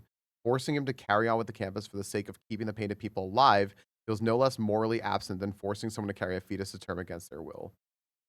That is absolutely, absolutely, absolutely a way that you can imprint meaning on this, right? Like Yeah, I don't think and there's anything wrong with that view because it's while interpretation. while I agree, like with the moral structure of what you're saying, I think it is a little bit of a false equivalency because we are comparing like an entire dimension of people. But I do completely agree that like ethically there is a massive problem with that. And it is what in the end made the decision for me in being like, okay, this is the better ending because this has to end. Because from my perspective, I saw Versa as somebody that always wanted to perform music and having to um like paint and be a painting family was difficult for him. At least that's what I saw in his, little child Verso in there. And in that sense, I think he probably wanted it to end. I think it would be idealistic to believe that if you made everything right, he'd be cool with it. Because I really do think that all he ever really wanted to do was make music and like play music. I think it's so funny that I really, really, really, I don't think ever would have gotten to that point that you just made. But I think it's like the second or third time that you've brought that about, like how his purpose, what he wanted to do. He's being forced to paint, but he wanted to play music. I never really thought about that, but that is I mean, this is you as an artist. I think it's so very telling of your own experience. Um, Again, being like put onto this canvas of this game because I mean, in shouting you out and your like commissions being open, everything like all the time. I mention all the time, like guys, let's keep Monkey and Alex out of the corporate world, please. And like the purpose that they want here is to explore their creativity and their talents and not benefit like billion-dollar fucking corporations while they're doing it, right? Like just the way that you want to do it. So like yeah, like Verso is like an artist through and through and sure he can paint, but that's not the way he wants to express himself. He wants to express himself as a musician and he's doing this thing for everyone else and because he kind of has to. But this isn't what he wanted. And I just kind of like hear that little parallel like between you. It's like, yeah, like, I Yeah, I and can do this, but like I really want to do this. yeah, and I think SEB is on it there with like the generational trauma, and it's very visible if you look at like the mansion, right, and how they've structured the mansion and each individual person's rooms. You can kind of see what their interests are and like what they're into. And Verso's room is filled with musical instruments. Yep. Mel's room is typewriter and pages everywhere. And Claire, being like the painter of the crew, has multiple canvases. Um, So yeah, like it really does give you an indication of what they were doing in their spare time, because there were also areas in the house where people would clearly paint together, like multiple different sized easels and stuff with canvases on them. So within their rooms, you could see that they were investing most of their time into either novels or music, because Mel really had books piled up high. I I kept trying to have Verso play the piano, and I don't know. Maybe there's some reason for the piano, all the pianos in the game, something that you can do, but I could not figure it out. But I kept trying to have him play the pianos. I don't know. I might as well. Does anyone figure out some shit you can do with the pianos besides just like tinker on them? I know that different characters are better or worse when you hit the button. Oh my And I god. think Verso, if you hit the button like in timing, he actually plays like a tune. Observe them lovingly. The characters. Okay, I was just wondering. I just thought that was just another layer of like fun stuff because you brought up the manor. I did start paying attention to the manor and noticing the difference in the room starting to like piece that together. Which again, circling back, that is what you mentioned. Uh, they do a good job of giving you little pieces here and there to figure out the story, to figure it all out on your own. You can do that. I do think I figured out a good chunk of the story. I realized throughout playing the game, I never really told people what I was thinking about the story and where I think it was going, and I guess I sort of figured it out at some point because they gave me enough clues, and it was still compelling. But yeah, yeah.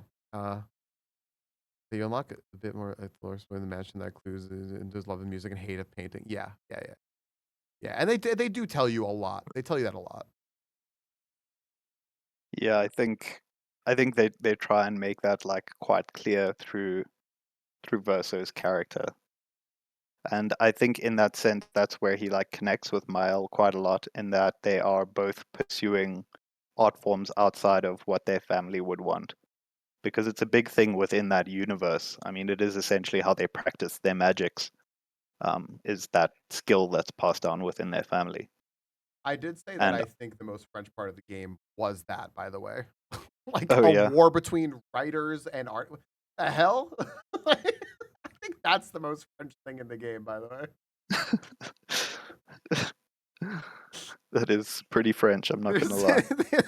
it's like, wait, like there's like a house fire and shit like that. Like, did their house get shelled? It's like a World War I algorithm. Like, no, the writers and the painters. Yeah, they They're wrote it in, us. motherfuckers. Yeah, sorry, Power Chords. I was trying to set up the Discord just in case people come in. I had to like tinker with it because something got messed up again. Thank you very much. I had to remember to put my face here. But yeah, it's my time to drop out. I don't know if somebody else wants to tag in. Yeah, I was gonna say it's totally up to you, Monk. I realize we've been like talking forever. I will gladly just like keep going, by the way, because I know we went on like a whole bunch of side paths and everything. I really wanted to make sure you got through like all your points. And if anyone wants to like talk about stuff, if you want to stay, Monkey, you're welcome to. But also, I know it's also really late there, so don't feel pressured. It's totally up to you. Yeah, it's like midnight, so I'm gonna start doing midnight things. Fair. Is there anything that like I should ask? Is there anything that you wanted to like hit on that you didn't get to? No, I think like the key things, I pretty much hit on all the things. I can I ask you one more question then? Of course, anything. I think that I've been seriously thinking for like the last 2 hours how to ask you this question. Because I don't know like how to phrase it. It just seems so silly, but like again, the whole motif of this game of like it's art, it's a painting, it's a painting world, and then there's painting happening within the painting, and there's little paintbrushes and all this stuff. It's all about art. But like, what's the most? Is there something that you can narrow down, or like a couple things you can narrow down to be like the most significant uses of art in this game? Is that too like simplistic to boil it down to that? Yeah, it's pretty broad. I'm not gonna Yeah, lie, but like are you talking about like the use of art as a concept within the story of the game, or yeah, like art as a concept, but then also just like plainly like artistic decisions that they made in game, like visually, visual okay? artistry in the game that they use that is like this is I think like this is some of the most brilliant like individual pieces of like visual art that really I send stuff think home. what's very, very unique, and I've only ever seen another game really succeed in this, in the way that Clair Obscur has, is their like design ethic, right? Like, so for Clair Obscur, they've used this Art Deco style. Like all of their fonts, everything like fulfills the criteria of Art Deco. Like all of their buildings are gorgeous. All of that detail is there. You know, the black and gold, all of that stuff is just beautiful. And it even follows through to the UI design, all of those things. And again, like I said, that dynamic UI design goes a long way. Where you see this in another similar-ish game is Persona. Persona also has this really dynamic UI. moving on the screen, highly representative of what it is. All of these things are very, very stylistic. And I think they go a long way in a turn-based game in keeping things moving. So in that sense, I would say that that's where this game really excels, is carrying that same motif through everything.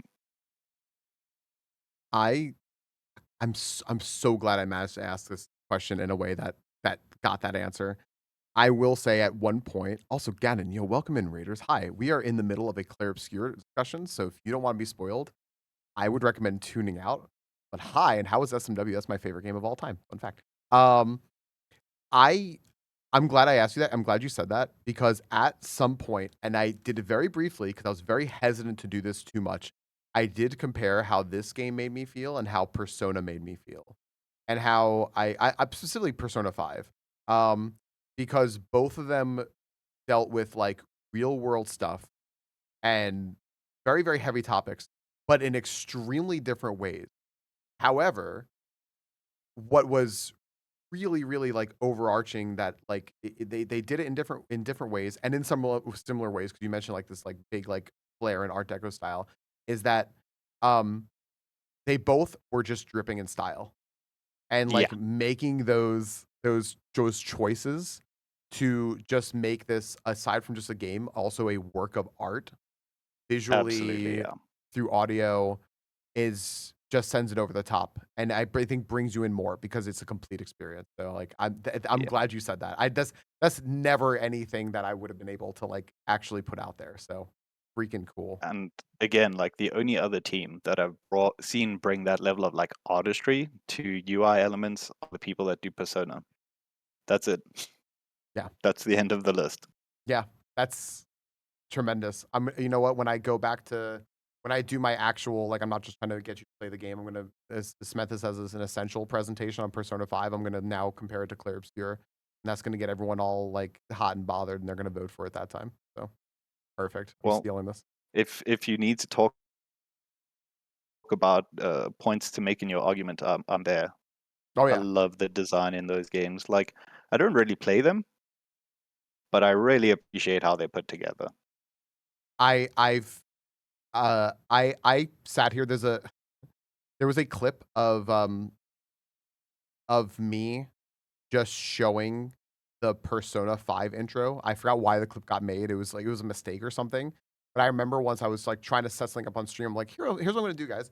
I'm just gonna show you the intro to Persona 5 because this is one of the coolest intros I've ever seen because the art and everything is like really great. And it's like it starts out the gate. It's just the style is gorgeous.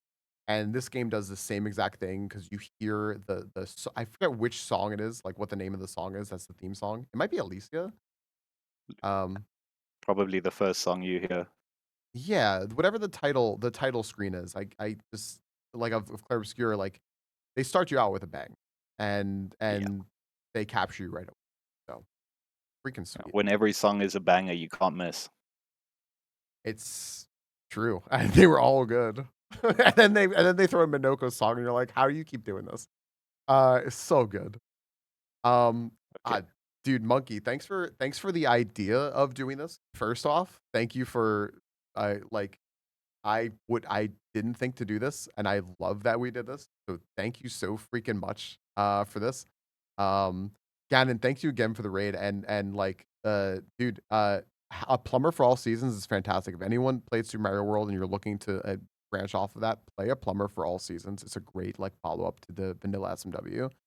Guys, go check out Play Plump.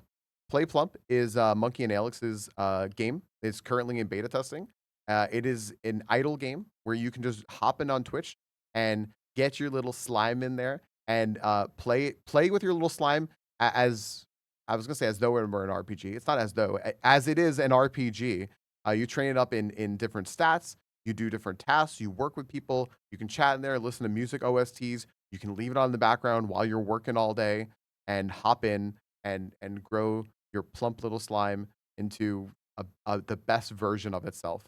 And you can do what I do, which is just train charisma and fishing all day because you just fish in every game Yay. that you play. Um, We love self-improvement. we love self improvement. Um, yeah. So follow Play Plump, follow Monkey, follow Alex. Monkey, was there anything else you wanted to throw out here before bedtime? One last thing. Clair Obscur has a major flaw. Platforming mini games. That's it. Okay, good night. Have a good evening. Bye, Falcon. Bye, Monkey. Oh my gosh. Yep. He dipped. He dipped. He just straight dipped. Gannon, thank you for the raid again, dude. Sorry, we were just finishing up, and I didn't want to like cut off Monkey there. It's so late. I think they are. I want to say they are 7 hours ahead. So, what did Monkey say it was midnight? I think he said, right? Oh my gosh. Also, huge thanks to Monkey for covering for. Now, I want to bring you all in here if anyone has it. I don't want to stop discussion. So, if people want to talk about stuff, I'll bring you in a second. I just want to say like I thank you to Monkey because I had he's 2 hours ahead of me. Perfect. Okay, that's what I thought. I thought it was like 12:30. Um I Discord was completely cutting everything out like constantly, and that was upsetting to me. So I had to fix everything when Monkey came in. So he had to like take control of everything solo while I fixed everything, and then it fucking did it again. Because if I was gonna bring any of you in, I had to fix it again. So huge props to Monkey for balancing everything.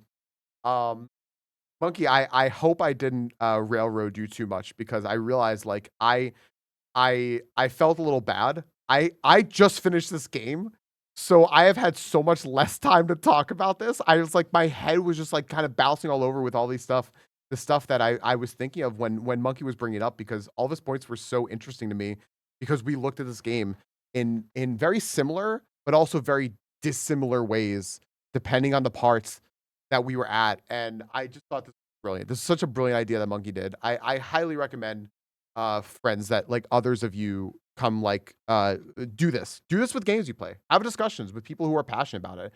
Chances are, by the way, most of you who are playing a game, Monkey and Alex have played it. Ask them if they want to talk about it. um Me too, Monkey, me too, and come join us in EG if you guys aren't in the EG Discord. This is where we were having this discussion. EG has a shit ton of boosts on their server. They have better quality audio, so we wanted to make sure we did that. It's like a game book club. Yes, I agree, a game club of sorts, if you will. So, friends, what we're doing here is we are going to have discussions. We're going to have fun discussion time. Blood Moon says good. Okay. And if you want to come in, you want to ask a question, you want to make a point, you want to discuss something for a minute, sure. We can all like take turns and everything like that and whatever. I'm going to pull Blood Moon in here and we'll talk. Blood Pudding. I love it. Okay. Hang on. It's going to be really weird, Blood Moon, because you're going to just suddenly come in here and then you're not going to hear the end of this. Or maybe you will. I don't know. I'm putting you in the wrong. I'm putting you in LaRue's channel. That's my bad. Let me fix. Hello. Hi. Hi. I think you sound good right out the box. That's perfect. I do good. Very good. Yes, perfect. You are set. If you're going to make the point that you were typing about, I'm excited for this because I have had so many thoughts and I need to hear someone else's thoughts. So, Okay. yeah, what were you going to say? Yeah, I wanted to talk about, or rather start with, the name of the game. I have to preface this. There I am. Yeah, little bouncy ball. Yeah. Yeah. And that is like simply Clair Obscur. So I have to preface this. I do not have an art history degree, but I have a media studies degree. I'm studying North American history, and I have an English studies degree. And to me, it was interesting insofar that when I first heard of this game, which was like when they did the reveal trailer, I forgot when that was, like 1.5 or 2 years ago.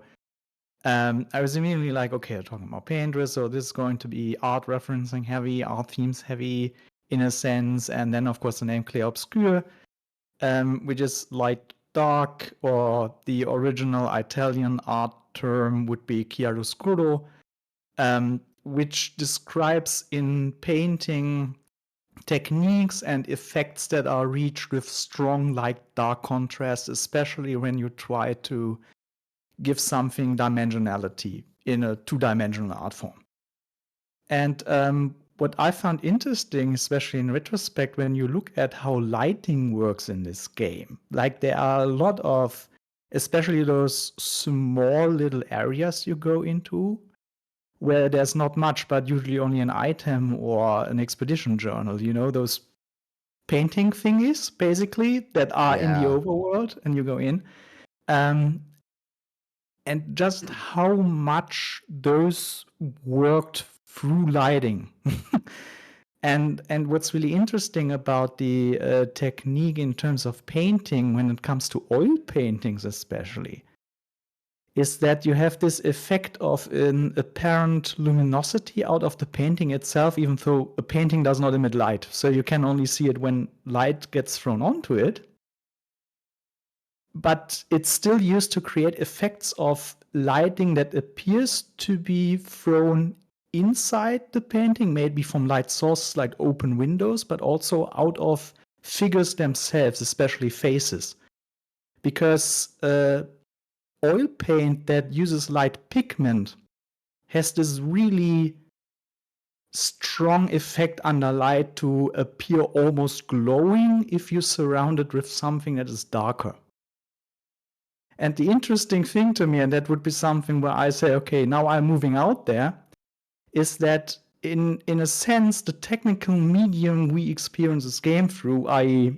LED, LCD monitors, also has in a sense this property that, of course, the monitor itself is glowing, but when you have light and dark areas on the monitor, especially like white writing on dark mode sites or something like that, or when you play something like Clair Obscur, you have this effect of background luminosity that on the one hand is of course glowing because that's how a monitor works, but on the other hand appears almost as if these fake light sources, in a sense, like light sources that are simulated to be in the game, have the same effect as if you were watching or looking at a chiaroscuro technique painting, in a sense.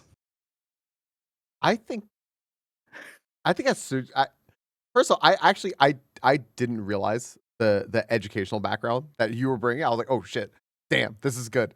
And also though, I think that it's right there in the title, and I think that the title is not lost on people, and they constantly talk about the light and dark motifs, and I still think a lot of what you just mentioned is lost on people. and now I'm sitting here like I'm like having like the TV show flashbacks now, like poof, and like I'm thinking about like different little side areas, points of the game where they just outright played with the lighting like right in front of you, and how much actually how much that actually and usually also coincided with music, of course, to set a full scene top to bottom. And whereas I was so focused on the music, I think I missed the visual effects that you're pointing out that yeah, that really add to the game. That is yeah. Yeah. This is good. Sorry. I'm immersed in this. It's okay. And there's then also this like more metaphorical angle to this, like light and dark, what you mentioned before when talking to Monkey, where there are these strong also tonal contrasts in the game, where you go from a super serious situation into something that is goofy, and then again into something that is darker. Yes. And Absolutely. it's also like this play with emotions, play with colors, with music and everything. It's really, to me, a very enjoyable experience because it does it so well. Like other things that have or are trying that as of late are more of the more modern big Hollywood productions, where you go from something, oh, this should be really tragic and devastating to the characters, you just go to some kind of joke. But instead of saying we make a tonal shift, just like life is an ebb and flow of emotions, we are basically trying to erase the fact that this could be heavy because we want to have an entertaining movie. I mention that to people all the time, is that we are dynamic creatures, and uh in various aspects of our life. So I did notice that a lot. I noticed that a lot, that they were very, very, very, very good uh at shifting the tone, using visuals, using music, using dialogue. They were very, very good at that because that's just how life works, like you mentioned, right?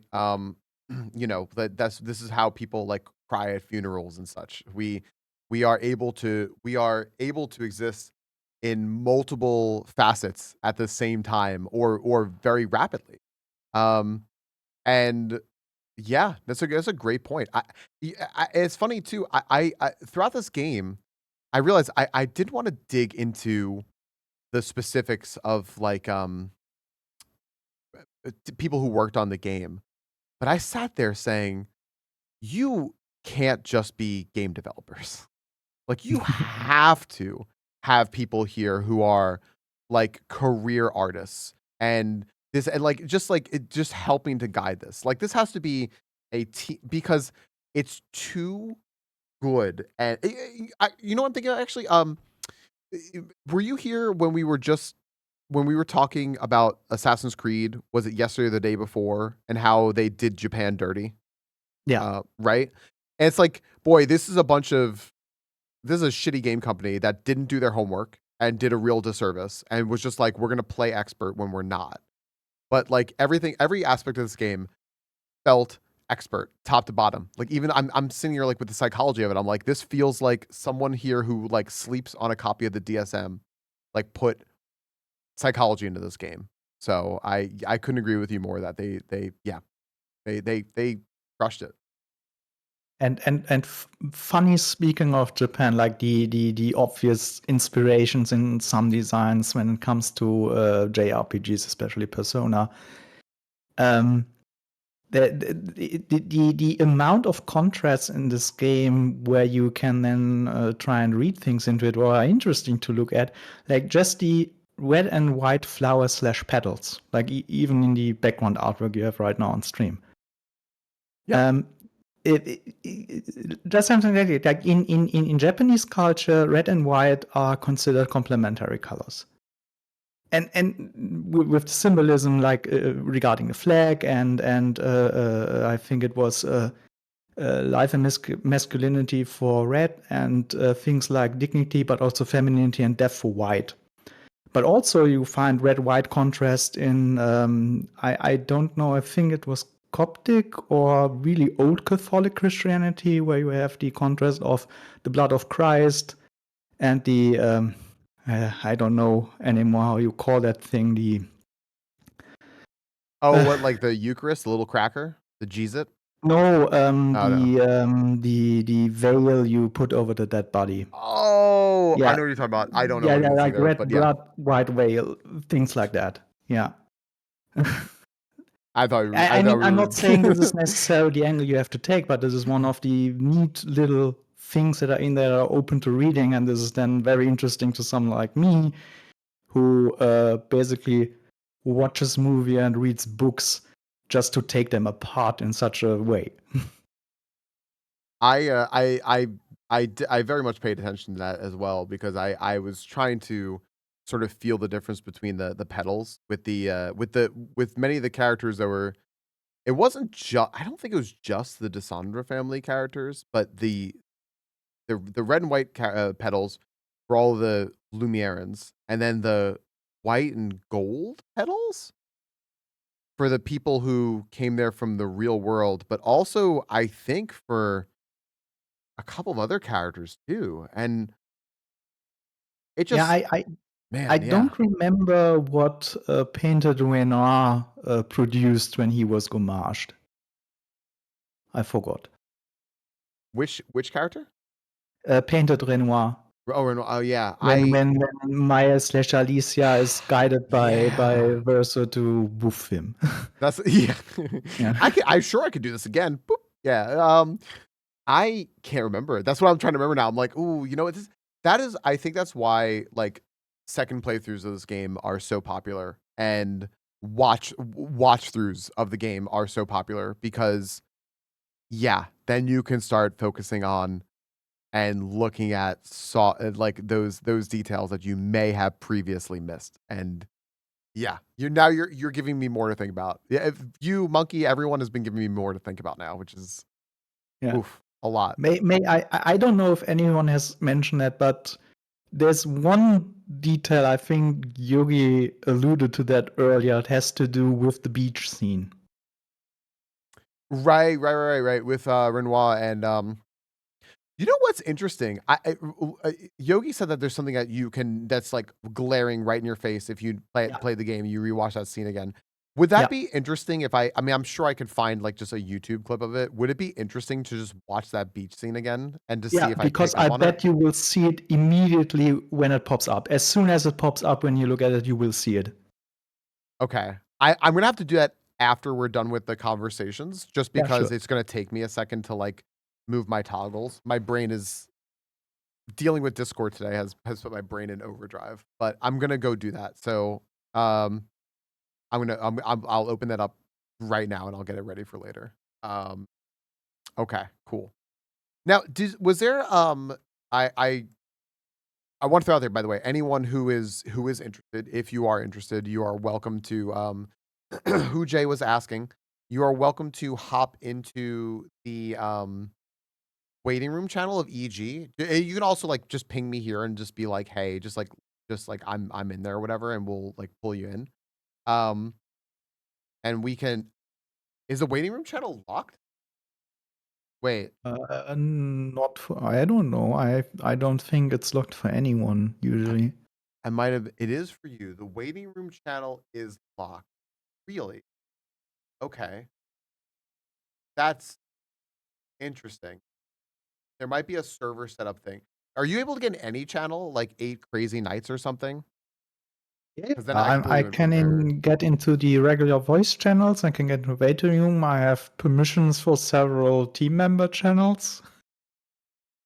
That is But so those were interesting. given to me. I don't know if waiting room has any other requirements. They're all locked for everyone. Okay. I have an easy way to fix it then. Sorry, friends. I don't know why that is. I have a very, very easy way to fix this. I could do it afterwards. Blood Moon, I'm sorry though. I didn't mean to take up your time with this. Was there was there something else you wanted to get to? Nah, that was my most Okay. pressing thing I wanted to get out. Fair. Okay, cool. Blood Moon, thank you. That was very, very interesting. I love that. I also think that's a really good extension of what hi Ptarmigan, of what Monkey was saying, right? Because like the artistic stuff, as much as I like art and have gone to art museums, I don't think it with the mind of an artist. So I really appreciate your take on that. That was good. Welcome. And yeah, okay. Well, I guess if that is if Blood Moon, I can see. Okay, so who Jay did get in. You have to agree to the rules of the server, rule breakers. That's what they're. Okay, sweet. Blood Moon, thank you very much. I'll I'm gonna jump pull out in who Jay again. here. I'll continue hanging chat.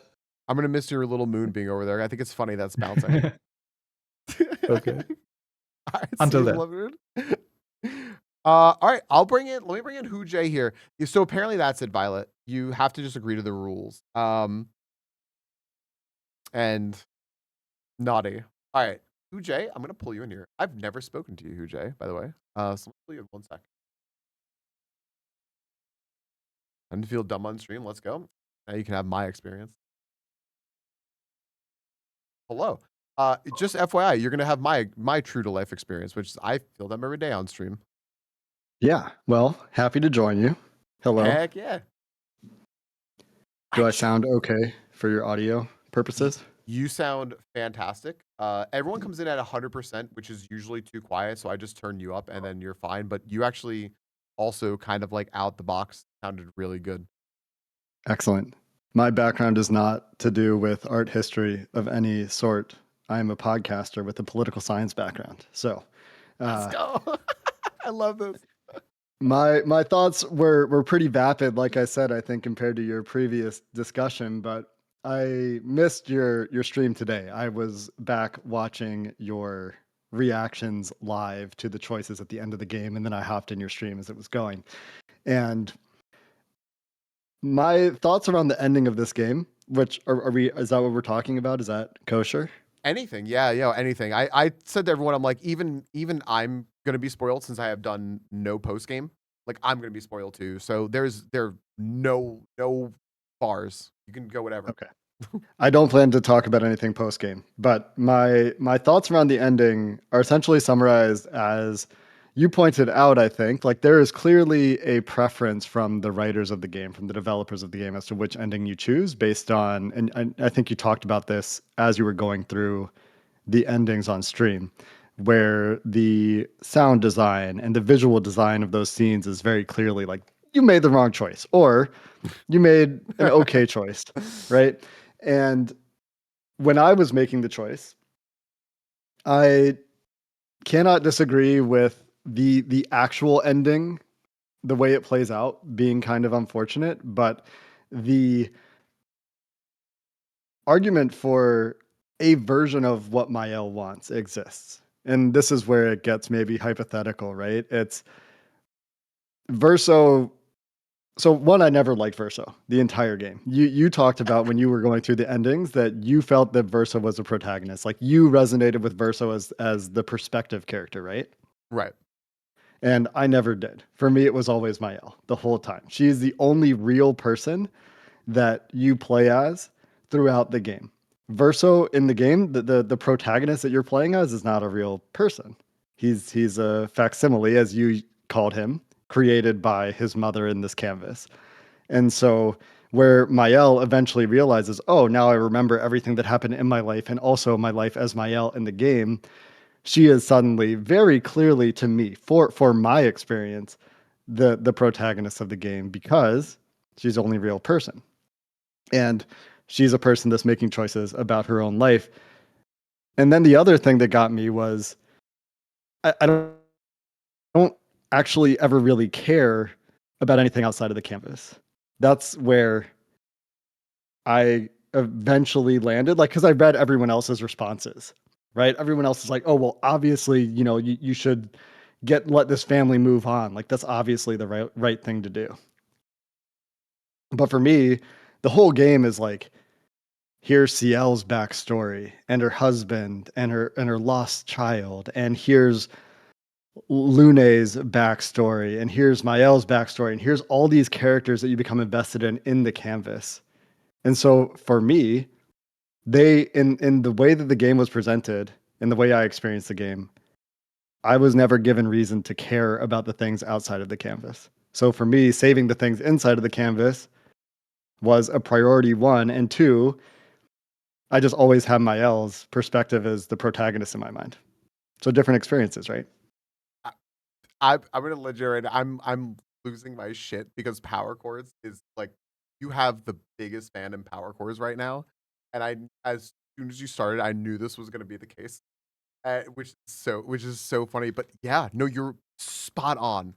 You are spot on, and this is something that I was like off stream was having a discussion about the other day, which is like you know what, like Team Mael exists. The devs make it very clear like what that implies, but Team Mael exists, and yeah, it for me. I had a little bit of a difference because I really didn't like Mael's character throughout the game, and like when Mael became like a person, like a real person from outside the canvas who was brought in and wanted to keep in all that, I was just like, uh, all right. So I think that was my own bias. Yo, Grudo, thanks for the free sub, dude. Hello. I think that was like my own little bias brought in there to like dislike Mael, but also, like you said, very, very just different perspective, which is I think beautiful about this game. And I love that perspective. I just absolutely love what you said because I don't think it's been flat out plainly put, which is why should I, who has been set up to be this Lumieran citizen the entirety of the game, to just play through it, to exist in this world, give a single shit about the outside world. Yeah. I think that's phenomenal. I And think that's kind of how I felt a lot of the game. I remember when you got to the end of Act 2 and you kind of see the real world a little bit. That maybe needs to be more fleshed out for me to care.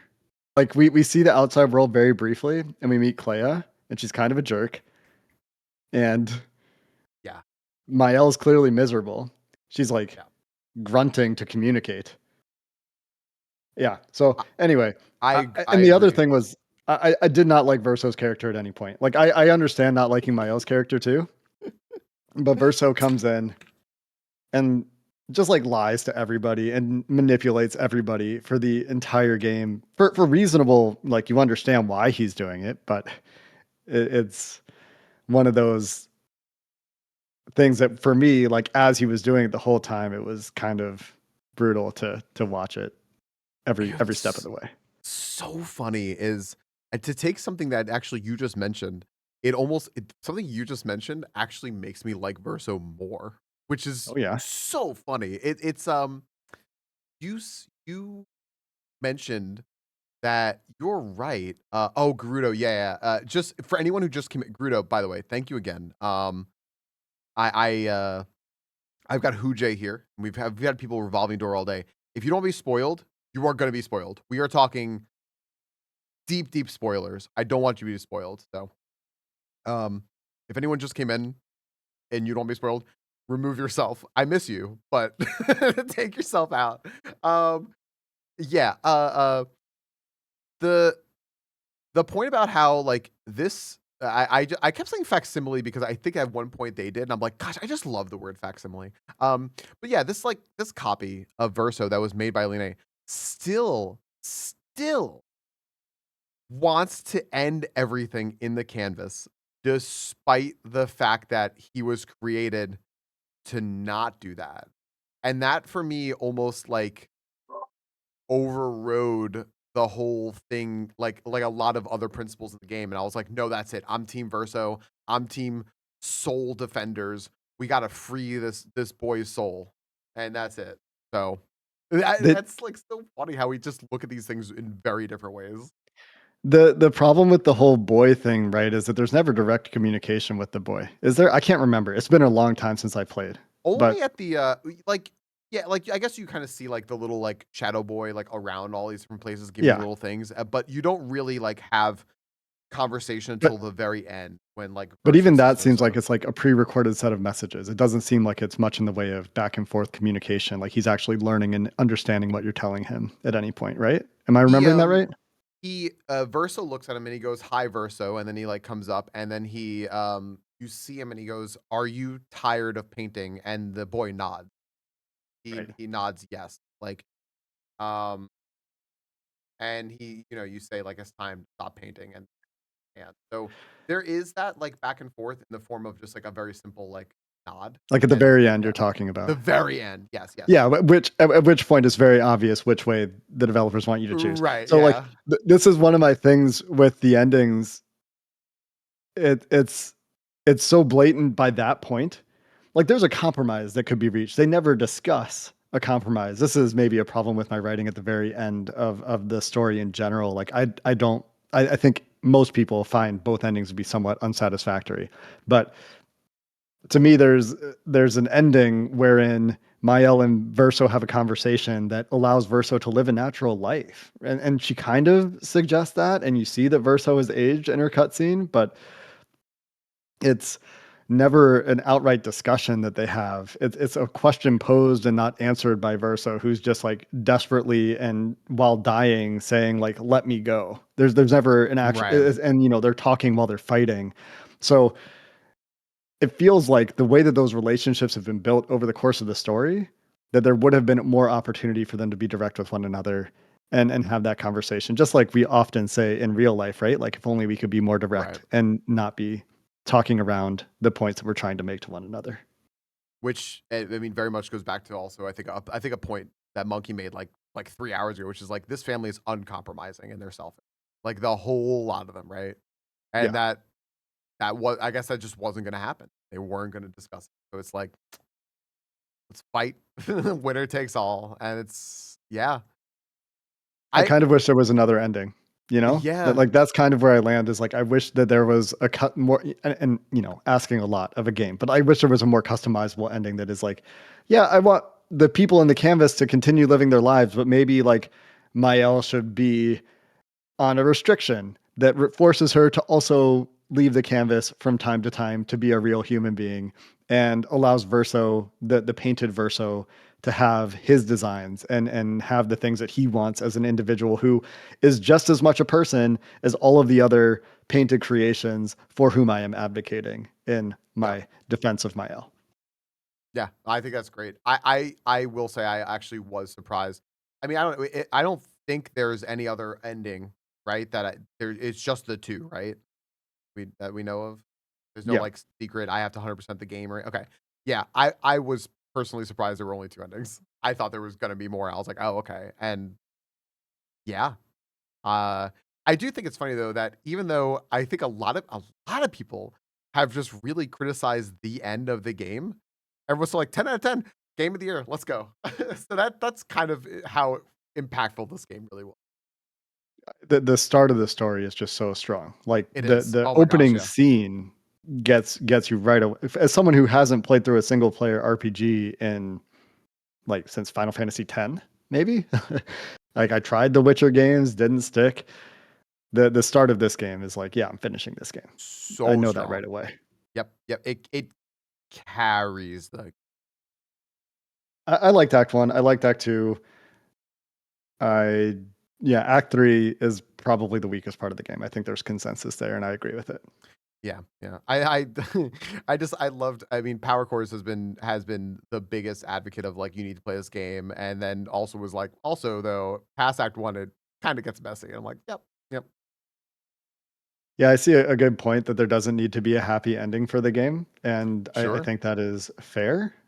But I would say that there's a world in which rationale prevails, or irrationality perhaps prevails, and maybe that doesn't fit into the themes of the game either. But like, well, where we're talking about heavy psychological themes throughout the game, it doesn't feel like there is certain area for nuance that could exist, perhaps. Very French, such is life sort of thing, right? Yeah, Like maybe. this is sorry, that's just life. You don't get the happy ending. It's like, oh, okay, thanks. Anyway, Thanks, I think man. those are most of my thoughts, so I can hop out of here and let you take your stream back over. Dude, Jay, thank you. This is great. I mean, I obviously I'd never heard you before. This is very cool. And thank you for bringing your perspectives. I think that's another. I'm constantly getting sides of this that I had not thought of. So, thank you. Nice to chat with you. Have a good one. I'll You be in too. chat. Yeah. All right, bye. I'm gonna see Jay type in chat. I'm gonna go like, yo, long time no see. I'm gonna wait for it. Let's say that. It's gonna be really funny. Did anyone else want to hop in? I mean, we can keep talking about that. We also keep talking about this just in chat if anyone prefers, or I can also get to the game. I heard the jog. No, you didn't hear it. Yo, long time no see. I love. Yo, there's Woodsy. All right, hold up. I'm just gonna drag Woodsy. If you're good, I can just drag you in. I don't want to like surprise anyone. Just be like, you're in right now. Good answers. I am good. Okay. Yeah, what's I have a request. Can everyone who comes in here have a name that's alphabetically before mine? Because then what it does is I crop this so that it would show people whose names are alphabetically before mine light up as speaking. But so far we've had 2 W's and it's throwing my whole thing. I'm sorry. I'll change my whole internet persona for you. Can you be T Woodsy? No, that's still after. Dang, I don't know. I'll move on. Well, I was gonna say I'll be Udsy T. Oh no, I'll just get rid of the W entirely.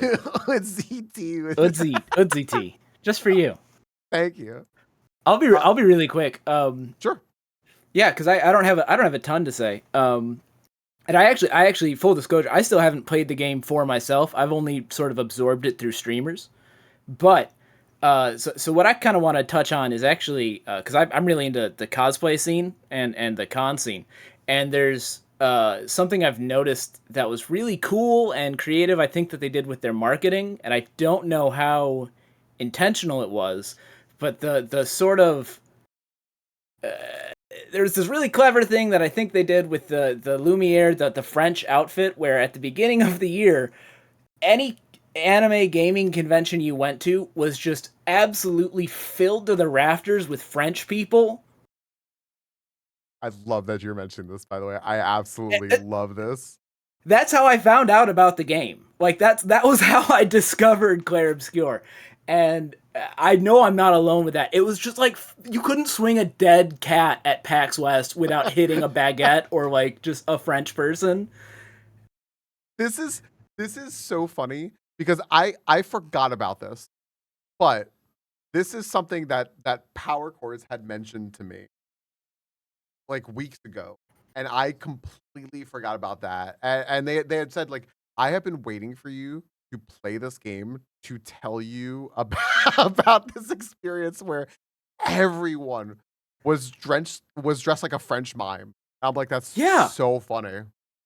And I think what it was an easy cosplay, right? Because it was just a stripy shirt, black pants, a red handkerchief, a baguette she could get, and that was your lunch for the day, and a beret, and it was that simple. And you could get like 30 people together on accident. You had a meetup happen, and you could make the little Spider-Man pointing meme. It was so easy to do, and you could just have a riot at a con. You know, it's. I mean, you're right. You're absolutely right, though, right? Because like the way that you make a game stand out is to make a game stand out, right? And to be super like relatable or really easy to like mimic. And I think it's funny we're talking about mimicking mimes essentially, but like, yeah, that's honestly that's a brilliant point. Also, just putting it out there, I love that you said, this is the point I made before. I said that I'm pretty sure you could get away with not having played this game and just watching people play it and still have a fantastic experience with it. I mean, I have so far. I've been waiting for the opportunity because I'm my real background. I work professionally as a musician, so I want to talk about the music in the game and what I've heard, but I really don't have an informed opinion on it yet. So I'm gonna zip the lip on it. But I'm excited to hear you talk about that because that to me, the most impactful part of the game, besides the like I would say maybe the writing. At points where maybe the music was just like a little bit of background and not really, overly heavy, was the sound. The sound in the game and the music. Those were the most impactful parts of the game for me to set the tone and to really like I actually lost the visuals a lot because I was so focused on hearing the game. And I'd be excited to hear what you like as a music professional thinks about it when you go through it. Yeah, I'll let you know as soon as I have an opinion. Please. But yeah, the idea of making an easy cosplay as a marketing tactic was really the only thing I wanted to bring up, and whether or not that was something that had occurred to anyone. But that's all I have for you, Falcon. I'll let you get back to your stream here. Well, thank you. I'll leave you with Power Core said apparently there was a dog in cosplay for it, so there you go. Even dog-friendly cosplay for this game. I totally buy it. Thanks, Lindsay. Thank you. I'll see you in chat. See you there. Guys, one second. Crystal had to say something to me real quick. Let me just mute myself 2 seconds. I did not see you come in here because I have streamer mode on and it muted everything. That caught me off guard. Hi. Hello. I think you're also good. Everyone has such good sound today. That's surprising. I'm on my crappy HyperX headset. I don't have any of my streamer stuff set up anymore. I was gonna answer my question. I was gonna say, hey, when's the next time you're streaming? I'm gonna not ask. I don't know. To be determined. TBD. There you go. TBD. Current events in my life are preventing me from doing so. If you know, you know. Fair. Sorry to pry. I don't want to be rude. All good. I like the point you made, by the way. I think that like I know that you didn't want to like open the floodgates and upset anyone with that point, but the point about like pro-life, pro-choice is again something very real that you could equate to this for sure. So, See, and yeah. I didn't equate it myself. It was discussing with the one other person who I've had a real conversation about this game with brought that up, and I was like, I think it's pretty clear the writers weren't going for that in making this game and making the story of making that an overarching allegory for the theme of the game. But I think attributing that line of thought, that same principle, to those decisions puts a lot of weight on it. Like, I have some very strong pro-choice views, and I feel like if I were leaning towards the Mael ending in any capacity at this point, that is almost like antithetical to pro-choice beliefs. That's really conflicting, and that makes me feel weird. I think that that's a great point, right? Because I that's why I said that it's so important to be careful when we are talking about people's views. Surrounding a lot of things, not just video game here, but like surrounding a lot of things. It's really important to hear people and hear where they're coming from and not invalidate their points, especially if it's something that's not necessarily like hurting anyone else or actually like causing any like real harm. If it's just quite literally an opinion about something that doesn't have a ripple effect of like harm, then it's important just to hear people because some people are so quick to argue and to disagree and be like, well, what you're saying is like it sounds contradictory to what I'm saying, so therefore it's invalidating my reality. When in reality, it's very much not doing that. Like multiple opinions can exist at the same time because they are just that, they're opinions. And especially in the case of this, like this is just how you imprint yourself on the game, and you imprinted yourself in a way that's different than other people did, or in just a way that other people hadn't. But now that we can think about it that way, it's like, yeah, there are a million ways to look at this. I thought that was awesome. I also, by the way, I kind of thought you probably wanted to say something else. I just wanted to start with that because I thought it was just such an interesting point to bring up.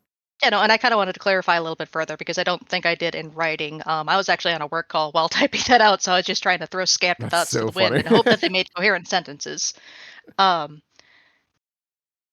think both endings have very valid viewpoints. I ultimately do agree with the Verso ending for reasons I've already stated, but I think the Mael ending has a lot of weight to it for reasons that have already been stated by folks. Mael doesn't really have a quality of life outside of the painting. She's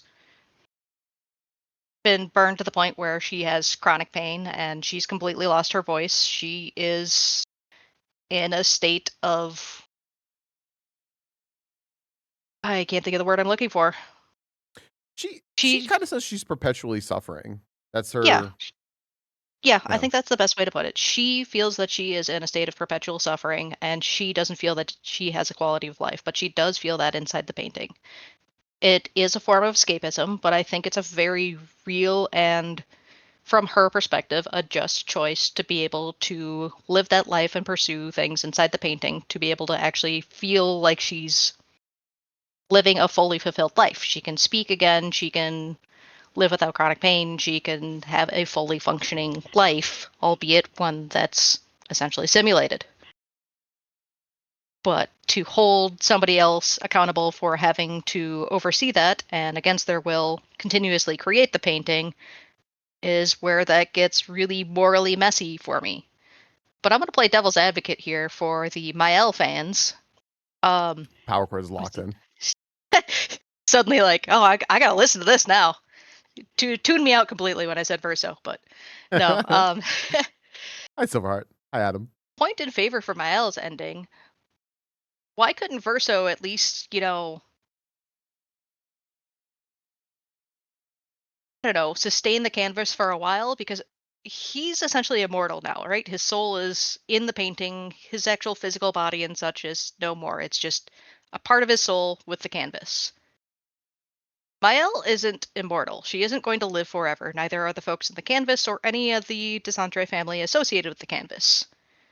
He could, in theory, sustain the canvas for a while to allow them to live out whatever their desires are on the canvas, allow the people within the canvas to live, until the Desandre family is no more. There's no longer anyone to sustain the canvas, aside from him. There is a window in which everybody's dreams can, to a degree, kind of be fulfilled if he chose to do so. It's kind of a selfless act and goes against what he wants, but it is a limited time option. It's not a eternal purgatory of painting. Yeah. I mean, I hadn't thought about that. That is fair. I guess it's sort of like I guess, you know, it's all speculation, right? So it's like a sort of like speculation of like, well, maybe his suffering has just been so long that it's like this is unsustainable anymore. So like it's his suffering versus her suffering. But like, I mean, truly at the end of the day, I think you have to like put that aside to consider what you just said. And yeah, that's a good point. I mean, that's sort of what people are craving, right? Just another ending, just something to like Mhm. really satisfy, right? Because could there be an ending where everyone's happy? Everyone's like, no, that's it. That's the ending. That is the best right there. Maybe because it kind of sounds like everyone wants the same ending that didn't happen. So maybe they could have done something like that. And now to layer upon that point, I think that is just yet another point that in the favor of having these two tragic endings where you get to pick which grief you want to experience. You can have this happy ending where everything's resolved and everything's great, or you could be forced to choose between bad ending A and bad ending B, where no matter what, you're going to be sad and disappointed because you're not going to get what you want, much like the Sandre family, who is currently going through grief because they can't have their son back. Yeah, that's a great point. Uh, I want to say one of us mentioned that earlier, which was like you are basically taking your own. Oh yeah, it was the thing I said. Like it's very French, right? It's like, oh no, sorry, this is life. This is hard. You Mhm. can't be satisfied. You have to take your small victories and suffer the big losses. And it's like, oh, okay, great. which which pile of garbage for life do you want? I'll take Versos, I guess. Like, and that's a yeah. Suffering big losses is very French. Very good, Crystal. Mhm. Yeah, no, that's true. I do you think hi Moose, by the way, if something happened to Mael in the real world, would the ability to end the painting also end with her? It looked like I think to Violet's point, hi Moose, that's a good question. I think that to Violet's point, it seems like I mean the whole thing is Verso ended the painting without Mael in it, right? Like the whole way in which he was ending the painting was by himself, and he kicked Mael out. So it seems like he could do that. So the ending that Violet put out there, I sounds feasible. I guess my question, Violet, would be: Would you be satisfied with an ending like that? That's just like kind of perfect and it appeases everyone, or do you, in some way, almost prefer the imperfect endings that make you go through your own sense of grief? I think from an artistic standpoint, they nailed it. You get bad ending A or bad ending B. You get to experience the grief yourself. I think that's what they were going for all along. The whole theme of the game is figuring out how to cope with grief and watching these other people go through the stages of grief and all the suffering that they've experienced in life. I think they hit the nail on the head with the endings. I can't say Yeah. I'm pleased with the endings myself. It makes me feel bad. It's like, would I want there to be a happy ending? Like, feelings wise, yes. But from an artistic standpoint, I get it and I can agree with it and I can appreciate what they've offered. I agree. I agree with you. I'm almost I was talking about this with is something completely different yesterday, but I think that there's like a lot of like beauty and actual a heart that goes into imperfection versus perfection. Mhm. Like when something is so manufactured and sculpted and so pristine and perfect, it can almost like lose a sense of reality to it that connects us to it as humans.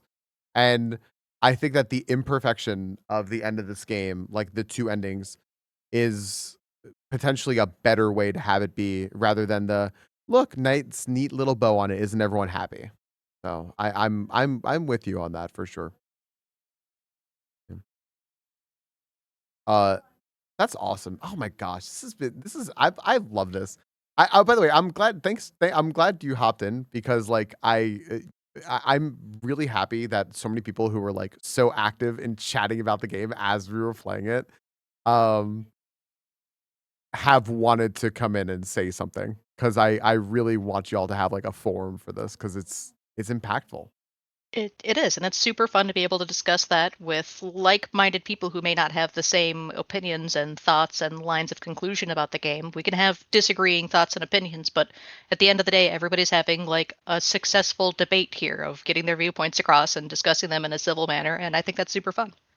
I think that's awesome. Yep, I 100%. I could easily see people having like drawn out fights about this, where they're like, no, this is morally bad. This is like whatever, and like, but like, there's no point. Right. There's not a point in doing that, because like this is very much human experience, the game. So that's just invalidating human experience. So I agree. Violet, that was awesome. Thank you. And Thank you for having me on. yeah, thanks for coming And thank in. you for swapping over here to work around the tech issues that I'm having, apparently. This was the easiest. Yeah, the Discord can't agree to the rules thing. Freaking Discord. Discord and not functioning. Name a better duo. None whatsoever. Actually, no, sorry. French and making you feel grief, and then that. So. True. Thank you, Violet. Thank you. Y'all, I just wanted to throw out there. That was switching to another Discord was the easiest tech fix that I had to do today. It was gosh, everything was bad before. Discord kept turning off my Spotify, the music in the background. I just stopped turning it back on at some point with our discussion during Monkey, because if Discord wouldn't stop shutting it off. I disconnected Discord from Spotify, and it still did it. And I'm like, this is stunningly bad. I fucking hate you, Discord. I couldn't get the sound the way I needed it to be. It was just ridiculous. It stopped your Spotify too? Yep, classic. All right. I can it's up to y'all where I go. You know what? I'm going to go back into the EG Discord. But like, if anyone else like can't get in the EG Discord or whatever, you guys got to hear my my chat when I join a channel thing. It plays Captain Falcon yelling, "Show me your moves." If anyone can't get into the EG Discord, I will easily pop back to the stream Discord if they want to come in and discuss some stuff. I want to give Power Chords a second. I know that she wanted to come in. However, also, we don't need to just restrict it to this. I could at some point just start playing the game, and Power Chords could come in while I'm doing that. So that also works. I wanted to ask, though, we just had ads play. Does anyone have anything else? Oh, Power Chords, don't rush. Like, take your time. I'm still streaming. You can come in an hour if you want. Like, no rush. Um, um, did anyone else want to pop in and say anything specifically about the game? You are welcome to. We are obviously very spoiler heavy. This game looked cool. That is all. You look cool. Actually, I'm pretty sure Adam has an emote. Like that is exactly that. Yeah, if anyone has anything else to say, you want to come in, feel free. Otherwise, also what we could do is I can also start playing, and we can talk about it more while we're playing, and I can bring power cords and everything. However, watch the scene. You know what? I'll do that right now. People will buy some time. People can think about if they want to say anything. I can watch the scene. Yeah, let me watch it real quick. Okay. Let me find it, and then I will put it on here. So give me a moment. I have to fix my OBS and everything. So hang on one sec. Okay. That. All right, let me go get this real quick.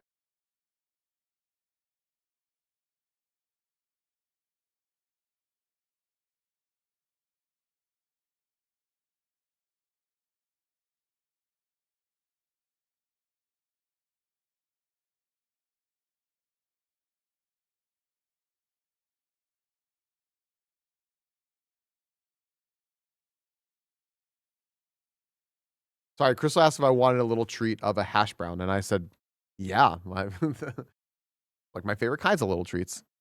All right, I'm finding it. Give me 1 sec here. Clair Obscur beach scene.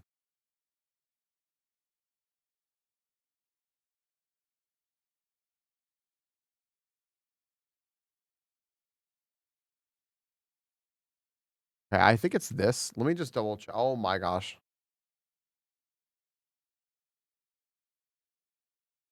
Okay. This is it. Okay. Great.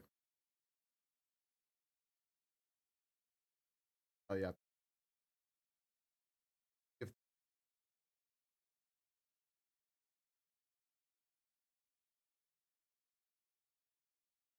I didn't know I had that makes okay. I think that full screens that everyone I'm gonna bring up the sound for this, but I'm going to play without you guys for a second. Okay, just to make sure I have the sound tinkered properly.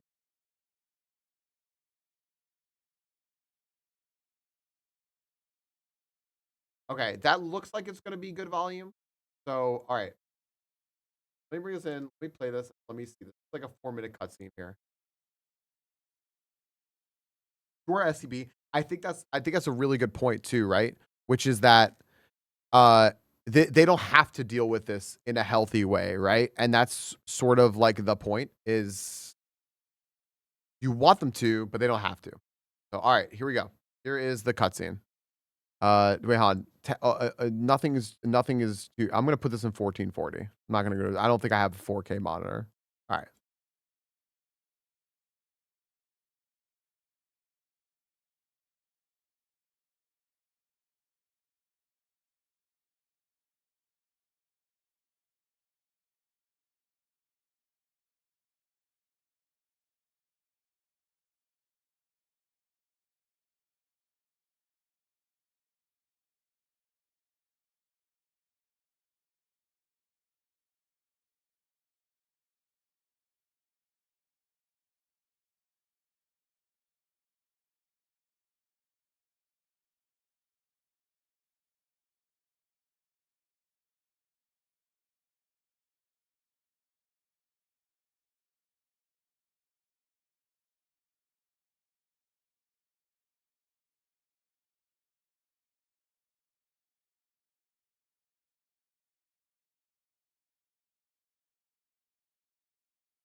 Okay. Yeah, I got it.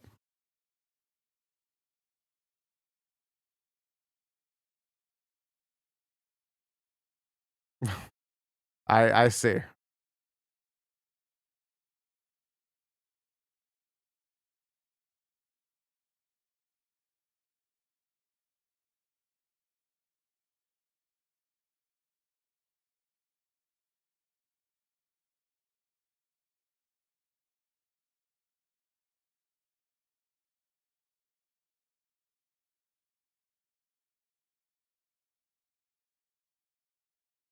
Hey, it's the hand monsters. We love these.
Yeah, anyone who missed it, it was like right here.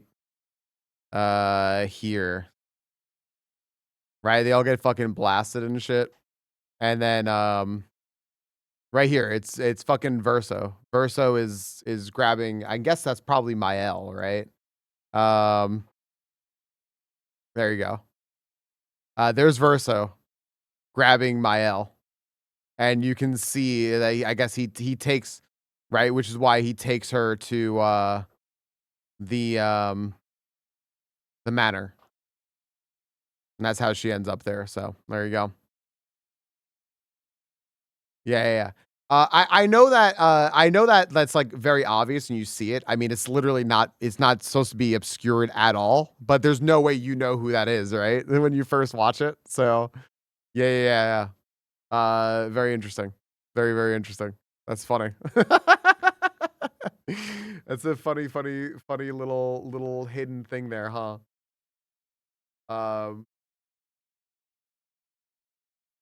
I've heard of that, Taylor. I not something I've ever seen, but I've definitely heard of that before. Put myself like right. There you go, Caddis. Caddis Hydrate. Good job, Caddis. Proud of you. You don't even know that's Mael when you first watch? It looks like Mael. Was that this is the intro to Act 1, so not the opening scene of the game, but like the intro to Act 1. Looks like Mael. Growl. So Verso, I remember that actually. Did you SCB? Yeah. I mean SCB, yeah. They give you the clues, right? Throughout the game. They do a great job of just like giving you the tools they need. I mean, so you put what was happening. Yeah.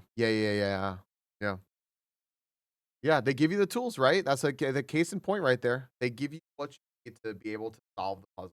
And that's what's so damn good about what they're doing. So that is fantastic and also very, very, very okay. Let me hide that. Let me move this. Let me put this over here. One sec. I had to change everything. Guys, you know what the best part about streaming is? Audio. I know I am. I don't have my microphone in the right spot. Okay. Sorry. Let me move everything and do this here. And then put that there. Sorry. Okay. Cool. All right, neat. I don't think Armando said 37. I was so confused. Yeah, the stylized writing. Yeah, my bad. All right. I've got this in a spot where I want it now. So I should be good. I had to change like everything here, but I think I should be okay now where I am focused. Okay. So, friends, oh gosh, never mind. I'm not going. Nope. Hold on. I'm pausing. I was gonna say I'll throw up the break screen here, but nope. Hold on. I just looked at Discord. I saw waiting room. I just can't find the background thing. Hold on. Power Chords needs a proper background. There we go. And I need to do this. I need to go back over here. Nah, I'm not gonna fix all of it. It's okay. I'll just pretend you can see Power Chords. Okay. Power Chords, should I pull you in here? I don't want to just like yank you in here when you're not ready. Go for it. Yeah, SCB. SB, I get that. Yeah, you're more observant from watching things from the outside sometimes. That didn't work. Wait, where did I put? Never mind. I lied. That worked. Hello. The blast effects are also in the overworld portals. Blast effects. Wait, what? Blast effects are in the overworld portals? Debate start. Oh man. Well, maybe. We'll see. Hello? Hello. There we go. Okay, I'm sorry. I'm an idiot. I don't remember how to use push to speak. I figured that was like the case. I was like, figure it out. I was like, I'm unmuted. What's wrong? What's happening here? It's just technology. It's confusing. God. I don't know what to say. Everyone else had so many better points, Falcon. They took all of my thoughts. I'm just gonna say this game fucks.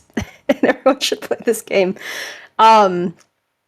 There's a lot of details that I really enjoyed learning watching you play through it with all the context of the whole game. There's a scene that like I think I saw at the end of like the painted Renoir talking to the painted version of Verso, where he's like, I realize that you have all these like loyalties to Aline, but I also love you and I also want like what's best for you. And I was just like, oh, that's so hard in such a way that like you don't even realize the first time you're watching through it, because you don't even realize that they're different people. Yeah. Yeah, I am Team Mael, but I also feel like I have to be Team Mael because you came out so hard against Mael. You're playing through. That's the thing. Falcon dug in. I need to dig in harder. I have to dig in on the opposite side of it.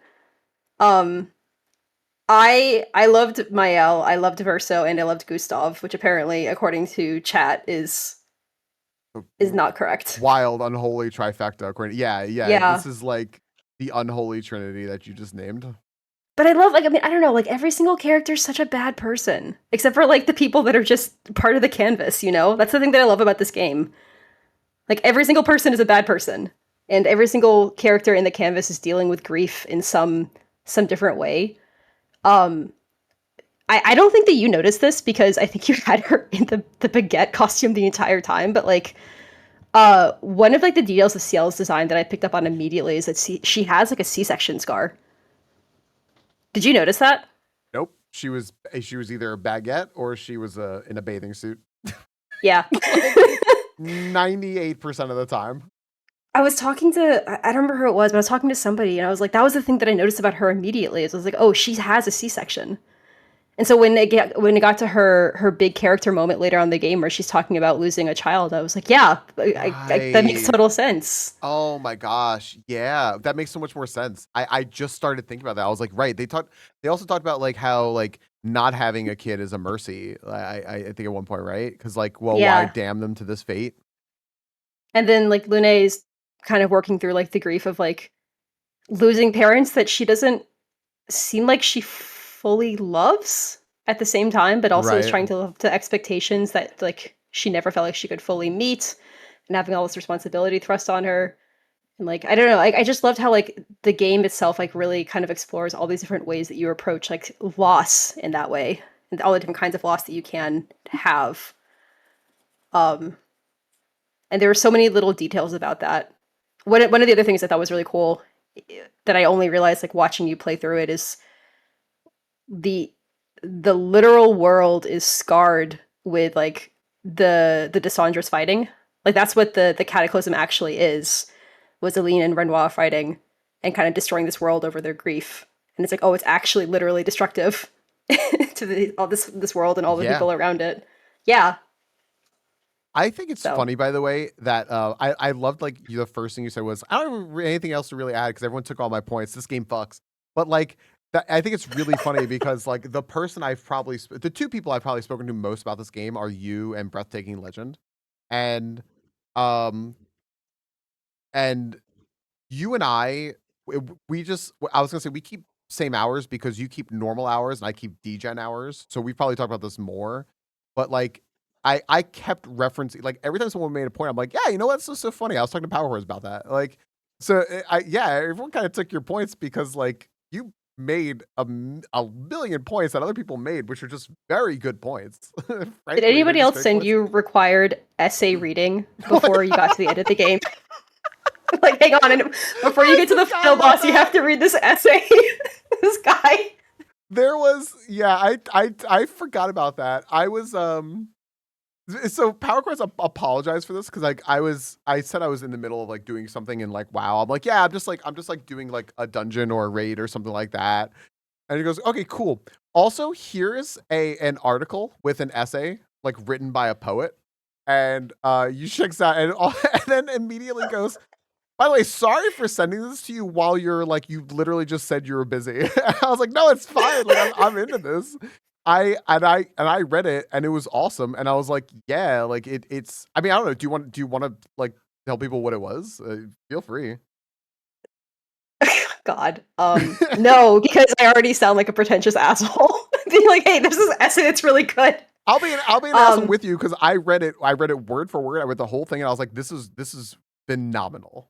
And I also read it. I ended up reading it at like 3-4 in the morning, which is like not good reading time for me because reading makes me sleepy, but it kept me awake. So like that's how good it was. So I got your back on this. I'll link it in chat or somebody can, I don't know. But there's a poet whose name is Hanifulis Abdurakiv, and I'm gonna butcher his name. And he writes for the New Yorker, and he wrote a poem back in February or an essay back in February called "Lessons for the End of the World," and it was kind of looking at like the AI or not the AI slop in the era of like deepfakes against the backdrop of the LA fires.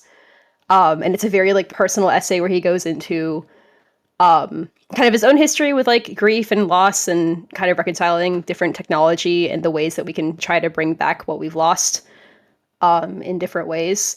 And I latched onto it immediately for this game. I was like, this makes complete sense in my head. I don't know if it makes sense to anybody else, honestly. Thank you, Hujay, for linking it. It's a great essay. It's also available on archived websites if you don't have a New Yorker subscription. Just FYI.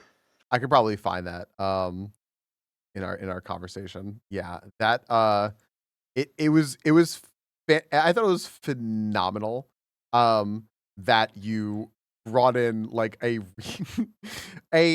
real piece of work that was also referencing other pieces of work to describe this piece of work, and I was just like, this has gone so deep down the rabbit hole, and it's also perfect. So yeah, we've been talking about this a lot, and I don't know, I don't know, it's fantastic.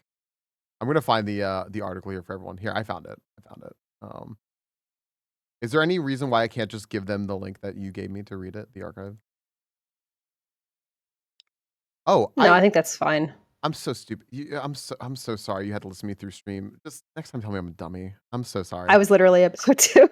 I'm so sorry. I was like, no, it's fine. Also, I can only hear you through stream right now. Yeah, I forgot to hold out my button because I was searching. What a dummy. Here you go, everyone. If you want to read the article, there you go. My bad. I think that like you made me really also think about like the whole like Team Mael thing, because I do think that the like correct ending or whatever the right ending is the ending that's right for you, because that's the point, right? That really, I do think that after everything else, after it was sort of like cut and dry of like what they're saying is like, this is like the good ending and this is like more moral and this is the bad ending, this is like more immoral, or like whatever they're trying to imply, like, or like what, this is dark and this is light, or whatever it is they're trying to imply is one thing. But also I think that they just very much want you to make your own determinations about how you feel about all that. So I don't think there's any wrong to to being Team Mael. I also think it's so funny because I have now heard so many of you today say that Verso is a bad person, right?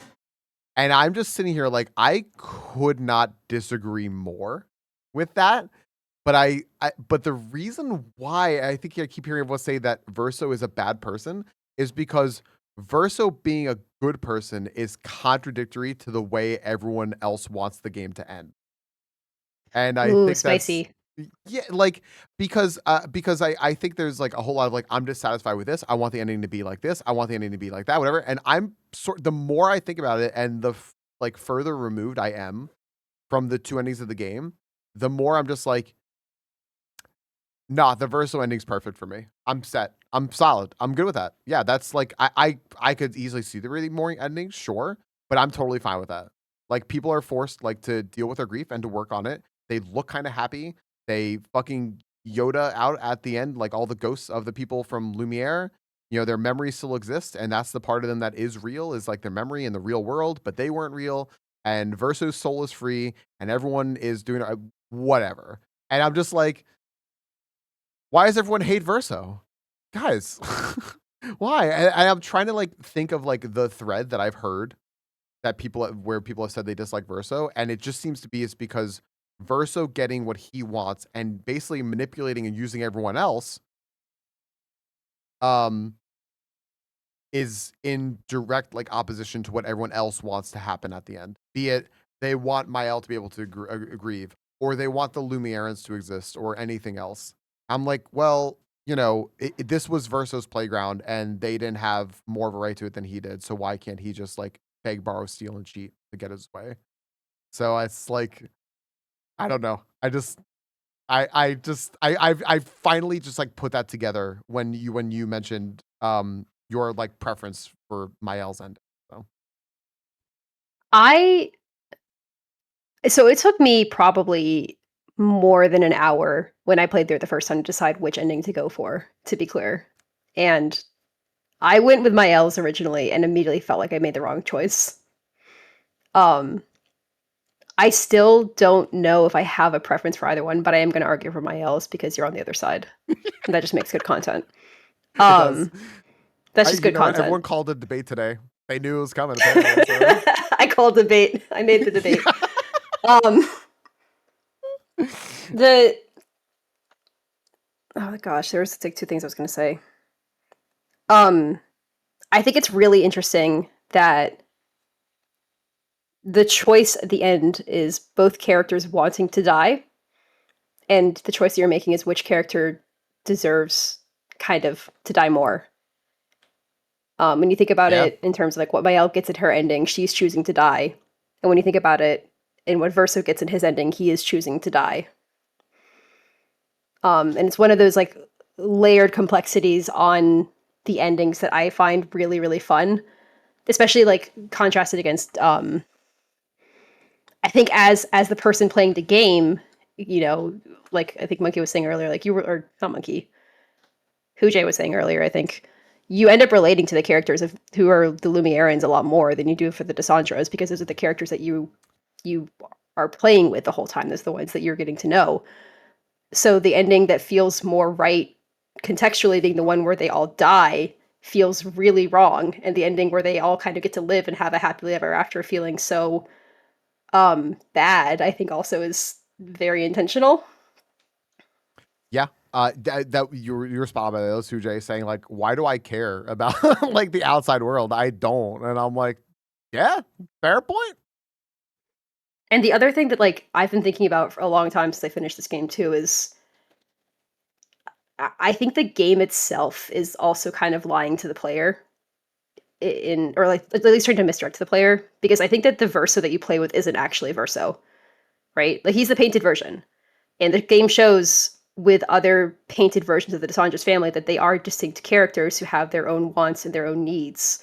And it's not quite fair or accurate to say that they're a facsimile for the original family. But the thing that Verso struggles with that the rest of them don't have the same issues with is that he is the only one left. And so he has all these expectations put onto him that none of the other painted versions of their characters have to deal with, because he's basically having to struggle with the burdens of grief for somebody that he like isn't even as a person. He's not the original Verso that died. And yeah, that's the other part of that. I keep thinking going back and forth on it too. That's what that's what got me about that Verso thing, and why like I guess I felt more comfortable calling him like a facsimile, because I think they said it in the game. Like I don't think I initially used that term. I think that they said it, because if anyone is, it would be him, because he is like the whole thing of like his soul is still in the painting.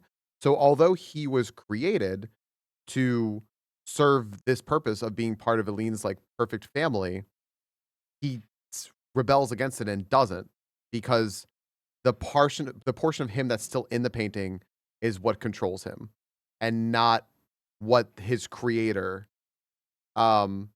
which would be the paintress, wants him to be. So that is sort of in my mind what like led me to be like Team Verso's right, like all this, because this like overarching governance from outside of the painting, from the real world in this like magical existence of a soul thing is superseding every other like powerful magical force. And that's how Verso is still like, I can go through here at the end. I can go through this portal. I can find my being. I can end this all, even though I wasn't like created or programmed to do that, because I know, because I am still like, even though I'm fake, I'm still Verso at my core. And that got me. And I think that's really what made me like really, really, really go to that side, is because like all of the it's I guess the hierarchy of magic in the game. I don't know. No, like that makes total sense. I think the biggest distinct, like the thing that separates it from me is, um, I didn't see Verso as still being Verso at the end of it. I Right. saw it as being somebody who had like an extra 100 years of life and was really fucking tired of being alive by Yeah. the end of it and had no choice with that.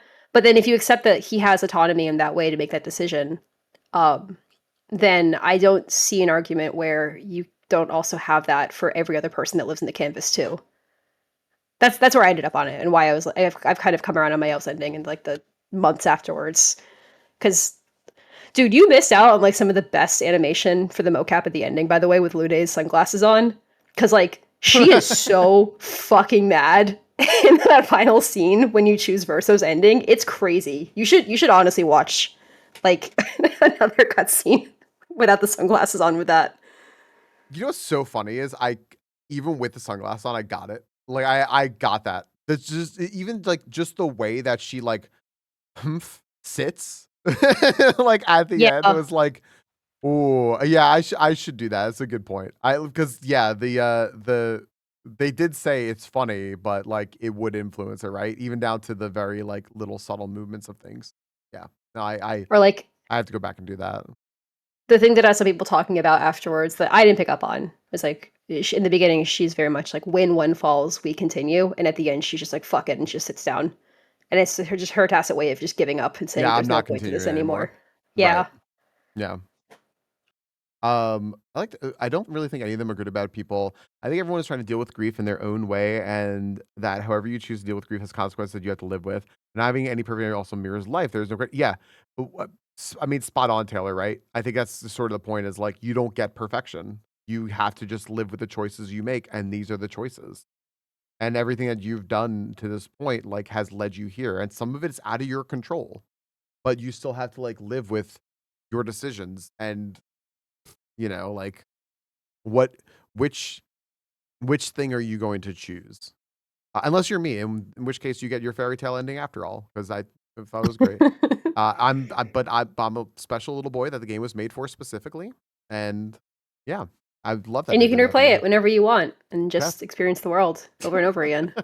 And then make it, and then honestly, probably go through and find something that makes me make a different choice, because I think those little bits of what you experience and what you feel throughout the game affect everything. Like I said, I thought I was complaining about my L's character like frame one. I was like, I don't know about this character. I don't really like. Yeah. Oh, And so of course, like throughout the game, I was just not gonna like it. I thought I liked Alicia more, but then Verso, who was like I felt so connected to, basically tells her the fuck off, and it's like, yeah, like okay, you know what? No, what's your beef with Mael? what is your beef with Mael? A lot.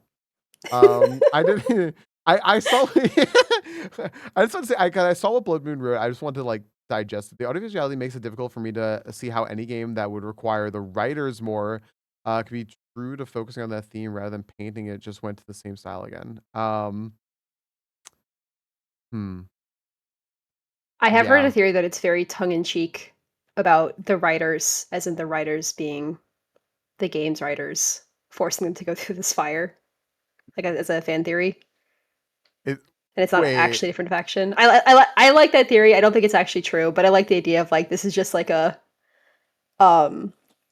misdirection, and it's actually like a meta commentary about the writers. Oh, so like creating the writers of the game wrote in that they were going to burn. Yeah. So therefore the fake writers are the characters mad. reasons. Oh Yeah, my therefore the gosh. writers are what caused the fire.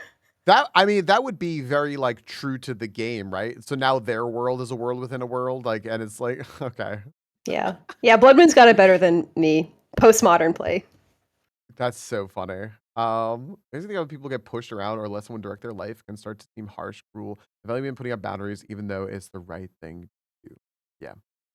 SCB had a great comment before too that cracked me up, and I can't remember what it was. It was like extremely. I think the already dead person should get to die. What was that? What was that one line especially, which was like, it was about like, the benefit of grieving the dead, or you have it like memorized. Something about like grieving the dead is that they're dead. You know what I'm talking about? Yeah, I do. I don't have it as a direct quote in front of me. Oh, okay. I thought you had it Um, memorized for some reason. Like you pulled it up so quickly, and I was like, yeah. It stuck with me more than anything else from that essay. It was. I could find it really fast. Yeah, I'm like searching through it now. I'm like, it's not loading, so I failed. So you're gonna get it first. It was such a good line though about with dead people. It's a fun element of the way the writers quick start the plot. Yeah. Hi Vinaj. I just realized I'm like never gonna get to play this game, by the way. Not because like I'm not trying to say like I have to get to it right now. I just realized like it's 7 o'clock, and like I also just want to keep talking about this game because I'm enjoying talking about it so much. I very much like this discussion. Oh, that archive site is not working. Or my internet just hates me. I don't know. Anyway. I think it's both. We'll do both, damn it. Vinaj Vinaj, please stop. I should also take a second to thank people because like Jay said it, Violet said it, you said like I really appreciate everyone having actual like civil, polite, kind, respectful conversation. And I do think that the fact that so many people have had just like such different takes on really everything going on like in this game is just a testament to like we have to respect each other's opinions here or this shit's gonna get real fucking messy. So I would come in and be disrespectful, but I'm at the laundromat. You just come in on your phone and play laundromat sounds in the background. Who said that? Was that Moose? I knew that was Moose. Yeah, Hold up. I'm trying to pull. it's like the most Moose thing to say. Who's memeing? Yeah. I agree though. It's like it's been extremely respectful, and I told Monkey like he was like, "What like want to do like an hour?" I'm like, "Let's do like 2. We might need a little bit more time." And it's been like 4 hours of us discussing this because I don't know. I think it's worthy of it. Also, the Game Awards are tomorrow, right? I should know that. I don't. No, you're not obligated. Probably. To. There were some, there were some like side ones yesterday. The Game Awards tomorrow, 7th. Okay, so tomorrow it's 24 hours, 30 minutes from right now. I should plug this real quick. Friends, if you want to see this, Ben, I really recommend going to this. Ben is going to be doing a restream of the Game Awards tomorrow on his channel. So Ben is going to be streaming. I'm going to shout out Ben here because it's been like at least 7 years, I think, since Ben has streamed on Twitch. He's going to be streaming it. There is an epilogue bingo that you can find in the arcade. It's all in that event thing if you click on it. If you want to try to win a $50 prize, whoever gets the most bingo wins $50 to a platform of your choosing. Steam, eShop, PlayStation Store, whatever the fuck you want. And we'll be watching the Game Awards, and LaRue's gonna host a Discord call if you want to talk about while it's happening. So I will be there watching that tomorrow. Y'all want to hang out in Ben's channel and watch Clair Obscur win 14 awards or something like that. That's gonna be fun. I do wish that they were able to recognize the mocap people in some way. You should watch the PAX panel, by the way, now that you finished the game, because it does actually have a lot of spoilers in it. But it's really good, and it's between the voice actors for Mael and for Verso, and the mocap artists as well. They have somebody else in there, I can't remember off the top of my head. But it's just a really good discussion, and they go into a lot of the behind the scenes work that they do to like actually make the vision for the game actually happen. It's really, really interesting. I really liked it. And you can see how many people like were in the Baguette cosplays at PAX too. Because they pulled everybody from the audience ahead of time that was in a cosplay and put them all into the same section, like front and center. I love that so much. I did hear about that. I did hear how they were like essentially petitioning to be like you should have a category where like mocap artists can win something because they brought this game to life as like much as anyone else did. Yeah, and it's like I think there's really only like 2 main mocap artists for the majority of the characters. So like Maxence Casorla. Sorry, I don't speak French. The SK voice actor, right? He was the SK voice actor. He also did mocap for Verso and Gustave and Renoir. But he talks about like the different ways that the director Guillaume Broche, I'm butchering it. Europeans meet this. I just want to call him Will because I don't have a shot of saying that name, but I know it's like French William, and I'm like, all right. So anyway, Billy. Yeah, well, he was talking about basically like how the different directions he had to go through to like make the characters seem different as people, as opposed to just like kind of doing mocap for 3 characters 3 different times. And he also is apparently really good friends with the woman who got hired first to do mocap for like Sophie and for Lune and some other people, which is why some of those scenes are very emotionally charged. When like she's dying in Gustave's arms, for example. Gotcha. Okay, It's cool. really intense. It's really cool. That's actually really, really. You sold me. This is one of those things. I should give you a heads up, Lol. I have never liked Carbot's work. I don't know why. I am like the biggest Carbot hater, and I don't know why. Like going back to like Heroes of the Storm days, I don't know why. But I might still give it a try because I will say this is one of those games where I am very, very tempted to like consume other media surrounding the game. I think it would be very, very interesting. Like I've already been listening to the OST and such. It's because it's just really good. It's real. I was vacuuming, and I decided that I would listen to the entirety of the OST while I was vacuuming. Really do like a thorough job. And you know what? Made vacuuming better. So you're just listening to A Life to Dream. You're vacuuming. Yeah, dramatically. I love that, by the way. I don't think I mentioned at the time, but what was it? A Life to Dream and A Life to Live? Was that the 2 endings? One of them is A Life to Paint. Oh, A Life to Paint. Okay. A Life to Dream, I think. Okay.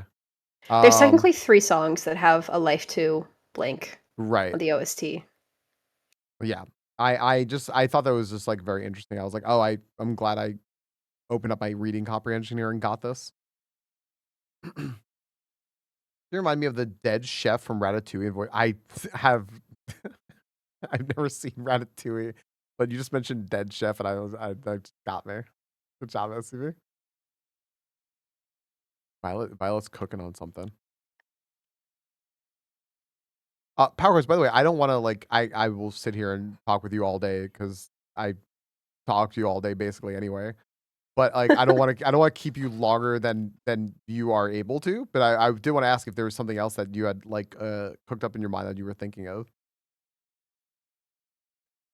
I mean, I have so many feelings about this game that are just insane. But I think that like honestly a lot of other folks covered a lot of the things I want to talk about specifically. I do like Mael a lot. I related to her really hard. Hi, Megumi. And I think that something that I could never get past with a Verso ending is that her family just sucks and doesn't really seem like they like her very much. Yeah. And it didn't feel to me like it was an ending where she was really going to be happy no matter what was best for her, because I don't think that her family actually really cares about her. Is kind of the impression I got from it. Also, like, I don't know, I couldn't get past how Aline treated her. I think I was talking about this with SCB or Blood Moon in chat earlier, but like the fact that she was painted to just be constantly in pain and suffering is so fucked. Like, that's rough. That's her mother who did that too. Yeah, that was weird. Yeah. That's really all. Yeah, that was weird. All right. I don't really get that. Because wasn't that like the point that she was trying not to? So why, like, wasn't that the point of what Aline was trying to get away from? So I don't know.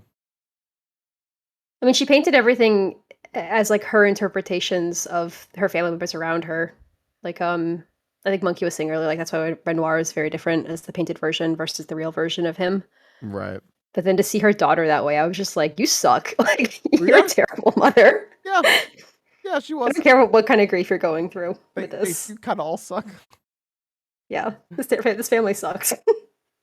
I don't know if I'm reading into it too much, but the Mael ending also gave me a strong feeling of alluding to the continued cycle of grief when Versa starts playing the song that plays on the intro screen for the game. Right.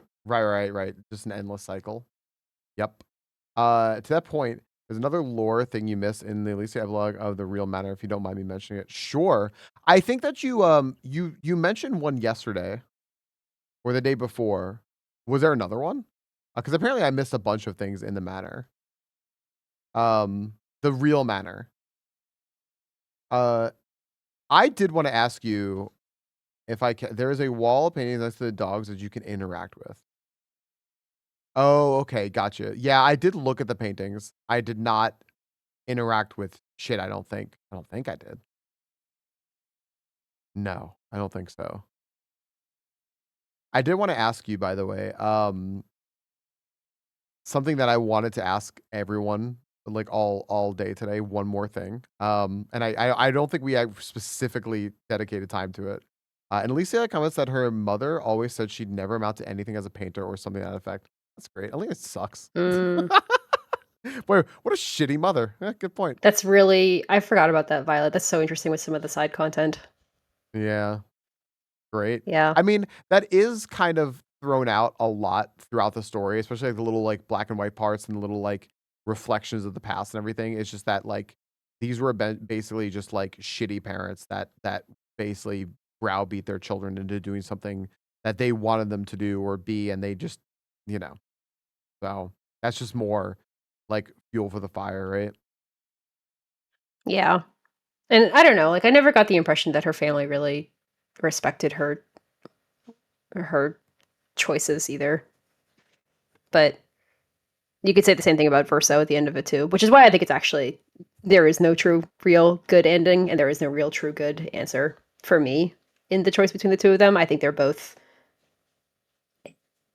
imperfect endings because there is no perfect ending in how somebody deals with tragedy and loss under most circumstances. Yeah, that's fair.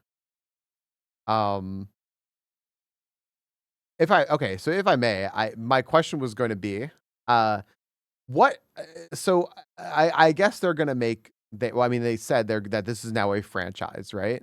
And I think Blood Moon said very early on, I think they have to go in like a very different direction to like continue a franchise like this. They can't do what they did with this game and expect, and like, just because of the way the game was, you can't just like repeat this game. You have to do something else.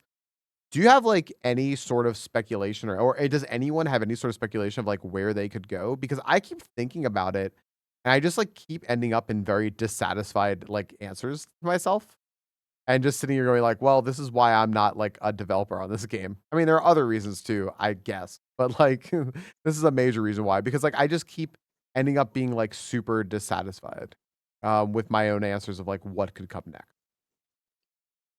Yeah, to me, it doesn't make any sense as anything other than a franchise similar to Final Fantasy. This feels like such a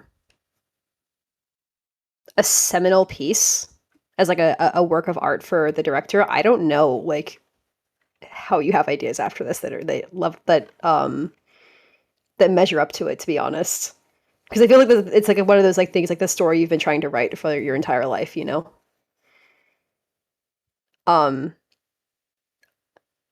think the Blood Moon, like touching about on the different artistic mediums earlier, the different artistic styles, is really interesting. And to me, I could see them exploring different aspects of that as like a launching point for other ways to look at games in this universe in the future. But I don't think we're ever going to go back to Lumiere. I'll say that. I don't think that we're going to come back to this canvas or this world or these characters ever again. I agree. I'm not even sure. I'm not even sure that we can come back to the idea of like painters and a canvas. Because Clair Obscur, right? It's like Clair Obscur is like the title, so it'll be like Clair Obscur something else, right, for the next game. And I mean that's just light and dark, right? So like that could be explored in so many different ways. It doesn't have to be through art. It doesn't have to be painters. It doesn't have to be the painters and the writers thing. It doesn't have to be musicians or anything. Like they could do it in other ways and achieve that same thing about like just Clair Obscur being a representation of just light of life itself, right? There are high times, there are low times, and yeah. I like Blood Moon's suggestion that it becomes a rhythm game about the musicians. Was funny, yeah, it can be Stepmania. That's Obscure Stepmania. Everyone, go secure your dance pads now from Poland for the true streaming experience, please. I'm just glad they're not likely to pull a Kingdom Hearts with it. I was gonna do you one better and say I just kept coming up to this dissatisfied ending where they go, and I'm gonna like throw my headphones after I say this because I'm afraid of what Power Chord is gonna say. When they go like the Assassin's Creed way of doing it, where like where like we were like all in on like you know what, this is brilliant and I can't wait to see what other like piece of history they go through and how they like relate this to the real world and like this and that and then like they eventually are just like, you know what, this Clair Obscur like franchise and this name is just like so powerful that like we can just keep pumping out different ways to express like this concept, and then eventually it like loses all feeling, and you know what, they just turn into Ubisoft. And that's it. They live long enough to become the villain. And I hate it. That part of Assassin's Creed. I thought you meant the part where at the last 11th hour, some fucking guy in 2013 wakes up from a machine and they're like, "Did you know that you were in a simulated universe the whole time?" No. I was just thinking like how they. Well, I mean, maybe. I hope not. Gosh, damn. But like, no, I was just thinking like how do you like keep putting this out and like making it achieve like the greatness of the first game, right? Like how do you do that? And you said it too, right? You're like, this is like this dude's like crowning achievement. This is what I've been waiting to do this whole time. Can we even come close to this? And it makes me like nervous. And I mean, Violet's, yeah, AC1 was great, and I wish they killed it there, right? So like, I that's why I'm like, I cannot see a way in which I'm satisfied. But at the same time, I think it's just because like I can't think of where they're going. And this game, with its imperfections and everything else, like with Act 2 and Act 3 making me just kind of go like, it actually made me more excited for a new game. Because now this was the team's first game and they are willing to learn, I can imagine what they're going to do with more games. So I truly like all like jokes and Assassin's Creed aside. Yeah, Assassin's Creed spoilers. I am excited for the future of this franchise. Yeah, I mean, if you think about it, this is basically the game that caused them all to break away from their steady jobs and strike it out and try something new. So I almost want to say that like I don't think whatever they do next will measure up, because it can't. You know, it could be different, right? Like it could be different, and that's okay. I think there's very. Go ahead. You go ahead. I was I really like what Himiko wrote. I just got here, so I don't know exactly what's going on. But in Japan, there is a saying that a great writer only writes once. I mean, that is extremely applicable to what we were saying, Himiko. We were just saying that Clair Obscur is such a masterpiece. Can they come close to achieving the same thing again? Because now Clair Obscur is a franchise. What are they going to do next, right? I think almost for like the safety of whatever game they put out next, it probably should be way different, right? Because like you shouldn't make it try to compare it to this. I think the only way they could possibly have it level up against the expectations they now have on themselves is to take a big risk and take a big swing. But the problem with yeah. that is that it doesn't always work out. No. So No, people are always dissatisfied, right? yeah. Or it doesn't even, it just sometimes doesn't land. Sometimes it gets, honestly, I'm kind of shocked that people loved this game enough to have fun debates on Twitch about it for the last like 3-4 Yeah. hours. Yeah. And we've gone into like different artistic styles, different like, you know, interpretations people took away from different parts of the game. I don't know the last time a video game had this much debate around it with its like story or its message or its narrative. I can't think of one. No, I can't think of one either. I'm gonna shout out Dangle here for doing like an incredible job with like Hollow Knight. I remember before Silksong came out, I kept telling everyone like, please go check out Dangle's lore playthrough of Hollow Knight, where he talked about all of the lore in the game and like how impactful it was and how important it is and how much it means to people, which was like really freaking cool. But like I said earlier, like I personally like it resonated with me and it was fantastic like watching Dangle do it, but I couldn't have my own opinions about it. I needed to have like Dangle hold my little hand and tell me what happened. But this game is so well done that everyone has their own opinions without being told. And that to me is like just really, really, really incredible. And I think that's really the beauty of what they did. I think plain and simple to me, the best thing that this game did is make people think and allow them to express their thoughts. And hi, Alec. I think that was fucking awesome. Yeah, I fully agree. I was trying to find what was your favorite gameplay aspect of the game? Just like simply as like this is a video game and I like doing something. Yeah, why not? There's something so satisfying about parrying. Like I said, like that's kind of how I tried to play Elden Ring because I didn't realize you're supposed to dodge. You know, like okay, and like that's like a big thing in like Blasphemous, and so like I thought that parrying just like felt so satisfying, and it also it does feel like someone said something along the lines of like this is just like memorization in the game, and someone else like snapped at them for that, and I was like, I mean, kind of. Like it's kind of like memorization in the game because like if you just memorize the patterns, I did that with like one of the dancers, like the ones that like fling ice and fire. I was like, no, it's easy, guys. It's 1-2, 1-2, 1-2, 1-2, and like that's it. I'm like, you can do this with your eyes closed because you just memorize like their little Simon sequence. But like there is something satisfying about it, and it feels good and it scratches my brain good, and I like that. But it's either that or I really liked making my own like kind of customized combos and strategically figuring out how I'm going to spend my AP on what. I don't know. I just felt like so Giga Brain when I'm like, okay, I'm going to mark this and then hit a burn on it. And then I'm actually going to strategically like skip my turn so that this person could take advantage of the mark when put more burn on it, and then this person, like the last person, will like do mega damage based on now how many burns there are, or something like that, right? Like, Oh yes, that stacking was burns so is good. so satisfying. It's so good, yeah.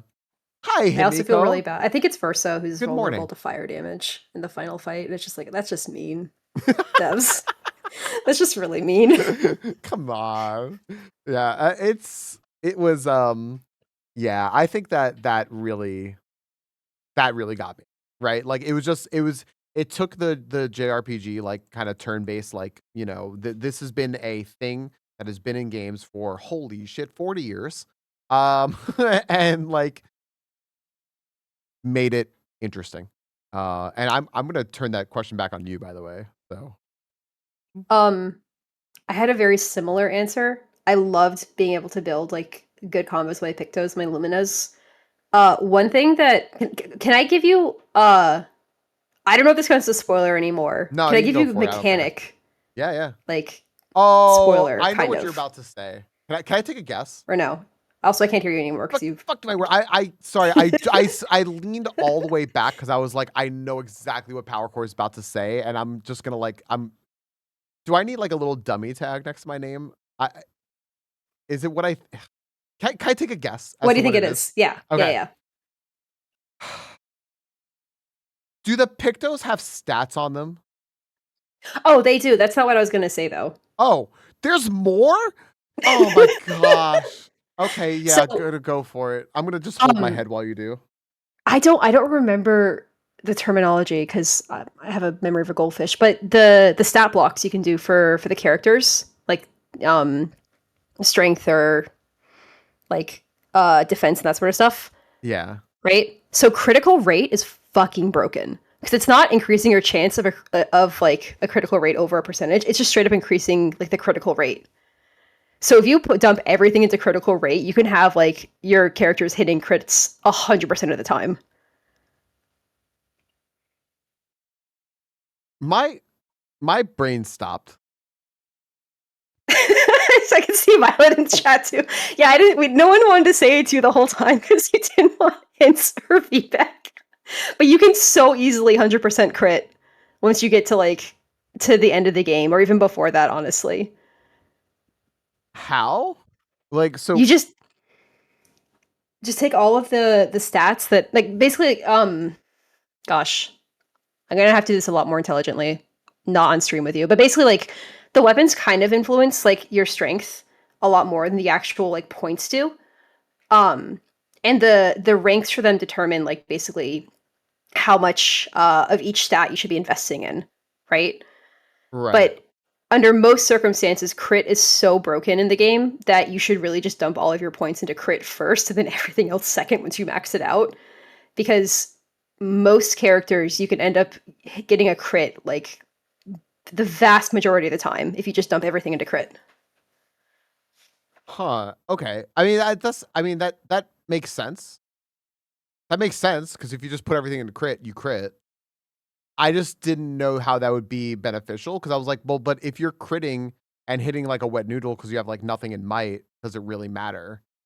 But I guess what you're saying is you'd have to know that like the weapons are really what's like determining your damage more so than like might, Yeah. right? Okay. Yeah, the might doesn't have as much of an impact as the crit does. Okay. Is the thing that's wild about the game. Yeah, that makes sense now. Okay. And then yeah, there's ways to turn Verso basically into like an automated rifle, like weapons talking about, and have him attack like 150 times in a row. Should I just like go into like the side game shit, recode Verso, and just like turn him into a fucking assault You should rifle? definitely recoat. I think you're going to struggle with some of the side content at the end game if you don't do recoding for some of them. But like the nice thing is the game gives you so many options to like recoat that like you can play around with as much as you want, especially at the end. I'll throw out there. There's actually $100 online for this, which people didn't know. I'm gonna go ahead and dox this right now. I probably won't mind. I'll take a chance on this. Snorhawk said, "I can't wait to see you fight like the secret end boss," which I'm guessing now is Simon, based on what everyone has said. And Snorhawk said that there's no shot in hell you can beat Simon because you're not strong enough now. And I was like, but if I just parry everything, can I just win? Like, what happens if I just parry everything? And he goes, I'll give you $100. I have no stakes on the line here. Interesting. So I am now completely invested in like attempting that. It took them a very long time. Shit. Okay. I mean, there was like, I mean, back before I could even like, I had painted power or anything like that. I took on that big like ice giant thing. And I parried that thing for like 15 minutes and it still had like 80% health. So I would imagine that some shit just has a lot of health. Yeah, I don't know how much I'm supposed to say. Right. So Okay, everyone's giggling. So again. there's some shit I don't know. Okay. We're just all smiles. Smile All smiles in and chat. giggle. Yeah. Okay. Oh my god. There's also a couple of Pictos that you haven't found yet that are really, really helpful. Fair. I just need to explore, it sounds like. Yeah. Okay. I have been so okay. I'm choosing my ads because I don't want them to. I didn't want them to run because yeah, I don't know. We were talking, and I that happened before when someone was talking. I felt very bad about that. Should I just? I don't know how much more I could stay out, but should I just like play some now? Should I just get into it? I can get offline. Oh, you Let you just play the game. You don't have to. By the way, you can just stay here. I don't really care, but I figure you probably don't want to while I'm doing this. While I'm playing, it's it's totally up to you. You can also guide me to where I'm supposed to go if you'd like. That's up to you. That's up to you. Whatever I you will prefer. I'll probably hang out in chat because I do have to go back to other things, unfortunately. Fair. Oh, But I just realized I'll what hang out time either it is there way. too. I keep forgetting. It's like way earlier there. It's 4:30. So. Yeah. Okay. Well, before that though, I wasn't. By the way, I just wanted to. I was not suggesting you leave at all. However, I did want to give you an out in case you wanted to or had to. But is there anything else you would like to throw out there? Let me be Anything else? clear. Even if you're like, hey, power chords, thanks for coming, get the fuck out. I would not take any offense to that whatsoever. Look, I didn't totally say fine. it when you defended my L. I wasn't gonna say it now. So no, it's totally fine. yeah, I've calmed myself. So yeah, I would accepted this. Scattered up. Yeah, no, was there any other like did you was there anything else you thought of or anything? I think those are the biggest things. Cool. That one quote, like from the essay. I think it was like the you wrote it. I can literally search in our DMs. Give me 2 seconds. I can find it. I believe that what makes the dead worthy of our grieving is that they cannot come back. That was the quote. Yeah. And yeah, that was so very interesting. that really does like hit hard with this game and like, you know, the whole grief cycle thing. Yeah, I think that what makes the dead worth grieving is that they cannot come back. So and specifically, I do recommend everyone like read the article. It's a very, very good article. Specifically, what they're referencing also is like, if you think about like all these like AI generated like celebrities like coming back from the dead to do stuff, it's like, yeah, well, what Tupac want right now? It's like, nah, dude, like, stop doing that shit. It's fucking. First off, it's fucking creepy, and secondly, like, what's the point, right? You know, like remember things as they were, like, and not as you like want them to be. So yeah, and this author in particular got into writing as a way of connecting to his mother, who passed away like when he was a kid. Right. So it's just there's so many good layers to it. I don't know. There's good parallels. Yeah, I forgot about that. Yeah. Yeah. Anyways, I'll let you go. Thanks for letting me be on and crash your stream. Thank you for coming in. Thanks, and this was really fun. Yeah.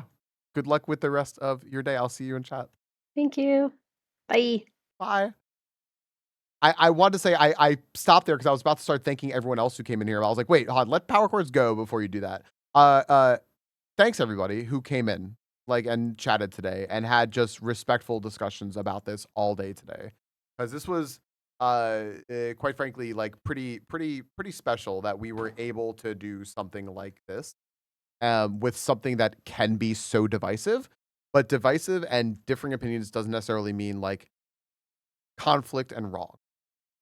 It doesn't need to be like that. So we didn't make it that way, which was awesome. Play the game. I'm going to play the video game. I'm going to load it up. I do need to go grab something real quick. I need like some sort of like little snack or something because I'm like 5 hours in and I'm a wee bit hungry. So let me fire up the break screen here. Ads are currently running. Let me do this. Let me do this. Yeah, it's pretty crazy, right? It's almost like it was a good video game. Objectively good video game according to Monkey. So there you go. All right. Let me join too and let me go take a quick break and then we will come back and we will play the video game after 5 hours. This is a good day. This is a really good day. All right, I'll be right back.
Hello, friends. Hi.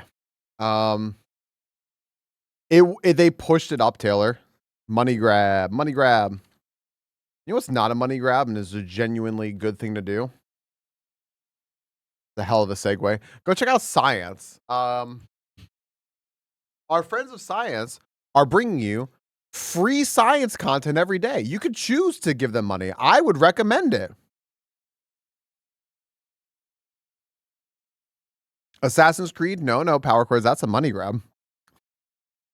Okay, we'll get it. We'll figure it out. Go check out Science, everyone. Couldn't stream last night. Science. I hope everything's okay. If you need to reach out, feel free to. Science rules. Tonight, however, is Whack'em Wednesday, and we're gonna hold Blint to make up to us everything that we missed yesterday. All of the science articles. And this can most definitely happen. I don't know if Blint's here to hear me make this promise for him.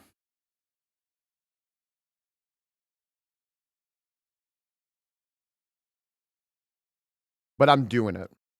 So there you go. How's that? Ridiculous. Yeah, no, that's really it. Is they want to capitalize on FOMO, right? Science describes the rules. True. ZA was not met with the warmest of greetings. So if people have time to mull over whether they did or not like it, they may not buy it in March, but they'll buy it now. Thank you. Thank you, Jolty. I was inspired by you. I thought maybe if I wear glasses, I'd look as smart as you. So is it working? Minnie, thank you for the resub. Thank you for the 31 months. Hello. How are you doing? My new mic sounds sexy. Shouts to Minnie. Minnie helped me pick out what I wanted and gave me options and stuff. And there we go. David Foster Falcon. Minnie, thank you for the 31 months. I appreciate the heck out of that. How you doing? Good morning. How are you feeling? Hopefully good and refreshed and everything.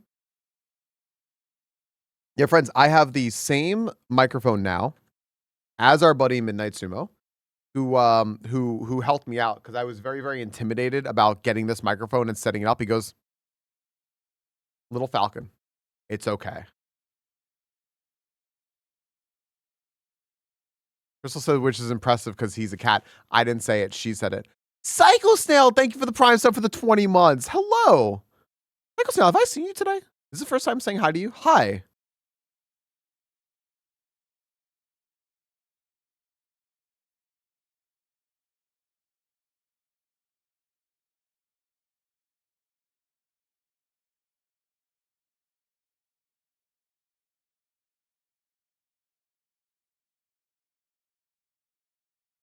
Sorry, I'm ordering bagels. Minnie just goes, "This is the welcome I get?" Yes.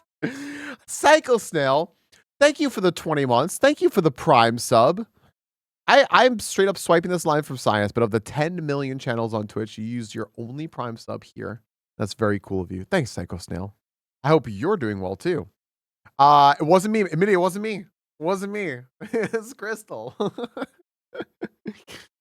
Did you? Oh, I didn't even check. You know what? I hadn't had a chance yet to check the Discord, but I'm wondering if you saw that Chobani I put up there. Let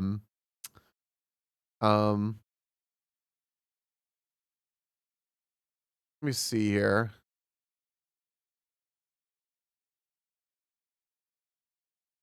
There was a yogurt that everyone told me Mitty had to see, which was a Chobani Holiday Nog yogurt. I will preface it by saying that I liked it, but it's a one-time thing for me because it's just very heavy on clove. Like it's all I tasted was clove. So if you like clove yogurt, sold. I just exclamation point Ben instead of bended. Clovegurt, yeah. Actually, wait. My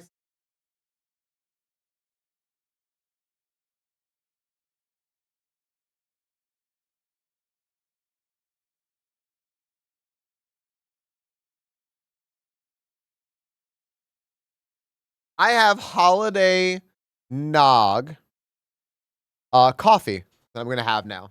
Because why not? So there you go. Cheers, everyone. I'm not big on clove. I don't mind. It's either clove or nutmeg, and I can't tell which it is because I confuse the two a lot. But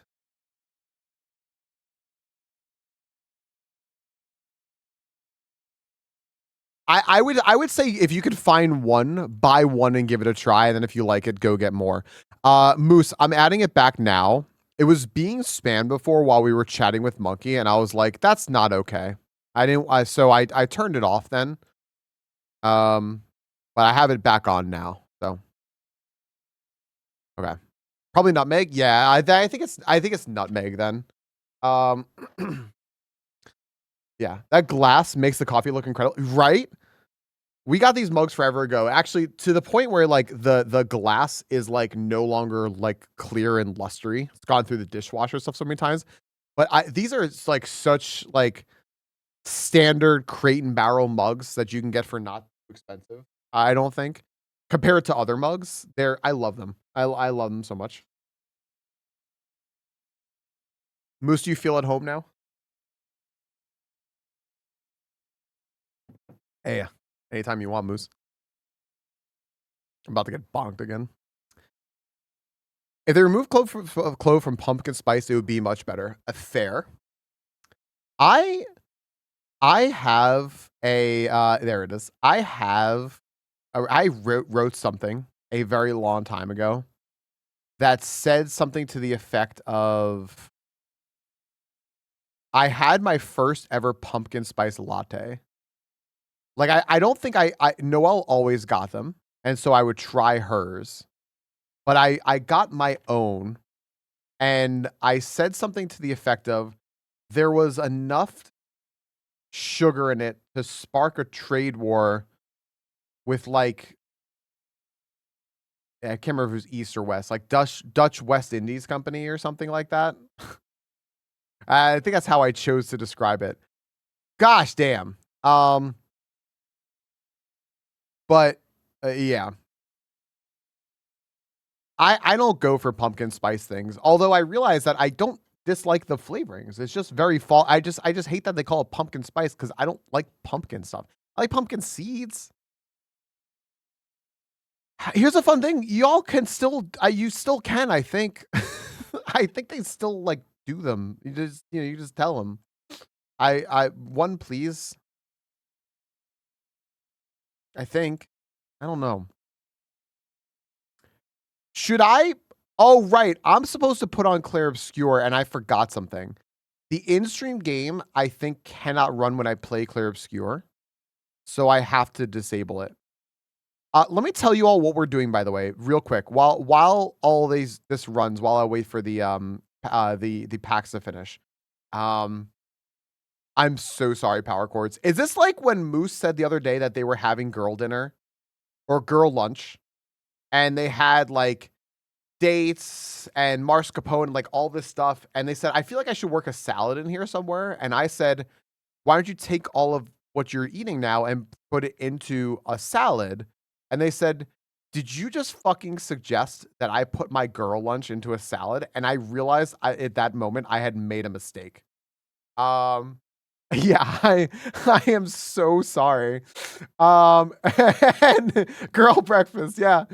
My girl breakfast, I have girl breakfast every day, I'm pretty sure. It is wild shit. It just sounded like a bunch of stuff I would put into a salad, but I realized the error was that if it was just stuff, then that would be fair, but it wasn't. It was girl lunch, and I made a mistake. Is this like how I just suggested you get a pumpkin spice latte right now? It's because it's not pumpkin spice. Why would you put Ritz crackers in a salad? I would put Ritz crackers in a salad. They sound like better croutons. They sound like nice buttery croutons. That sounds really good, actually. Kind of want to do that. That sounds good. What? Oh, something you just learned about me just at this very moment is I get called out constantly by anyone in my wiki back in the Discord. I get called out. I get called out constantly for if I get high pitched when I get very defensive. So what this man puts in his salad, I will put anything in a salad. I don't know. I mean, I just typically make typical salads, like what you think would be in salad. But sometimes I'm just like, you know what? Why stop there? It's a little like having pizza or flatbread. You can expand your palette of like what you're doing here, right? I will commit war crimes for croutons. War crimes for croutons is a fantastic band name. Do you put tomatoes in your salad? Yeah. You put pineapples on pizza too? Sure. We order Hawaiian a lot because Crystal likes it and I'm down with it. So I'm going to hell, right? Is that it? I treat my salad the way the children of Mary Poppins treat their tonic. Can you elaborate on that? I haven't seen that since I was like 5.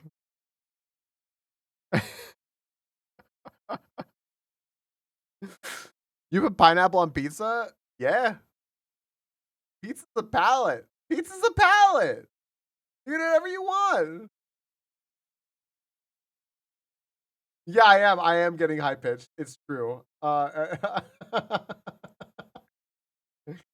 realize this now.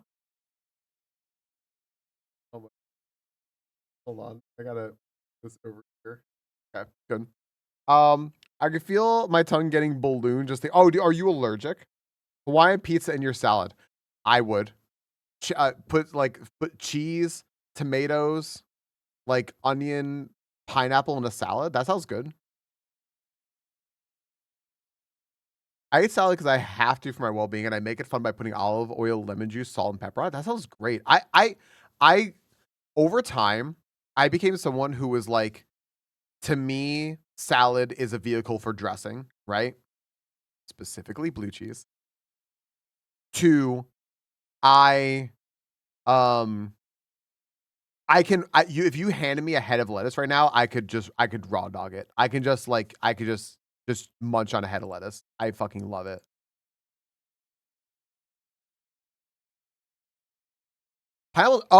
Casey, I've heard that before.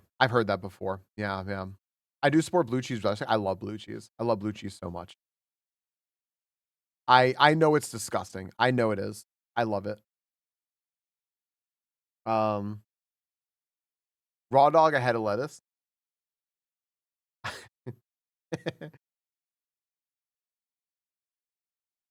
Please, Falcon, enable location. I just want to talk. Hi, Box. Yeah, I've heard that before, Casey. Isn't pineapple like the fruit that eats you back? Because it's just so acidic. Oh, okay, there's bromelain in it. Okay. You know how to make babies streaming lettuce? What if I do? It's an enzyme. Yeah, Crystal said it has that compound called bromelain in it. So it like literally is like trying to eat you. Ray messaged about that. I'm here to raw dog a head of lettuce. Who are we rating? Oh, right. I was supposed to tell you about the rest of the week. Right. So, friends, the rest of the week. Let me tell you about it real quick. Friday, we're playing Date Everything. Okay? Friday is Date Everything. We're gonna date everything. Get your box ready. We'll start stream with like a little bit of side content game. Like we'll do some like GeoGuessr, some game and all that stuff. Maybe we'll do Hurdle instead, and we'll skip. I don't know, whatever. And I'll give everyone time to get in here, and then we will go and play Dead Everything for the rest of the stream. Tomorrow we are going to. Tomorrow we're going to play Iron Man until the playing a date girl dinner probably. Game Awards start time. It's I know Ben's starting at 7:30. Is the Game Awards starting at 8 though? The opening act starts at 7:30. Okay. We're going to raid Ben for the Game Awards around 7:30, okay? So, yeah. Y'all want to hang out, watch the Game Awards? That'll be tomorrow. So, there you go. Okay.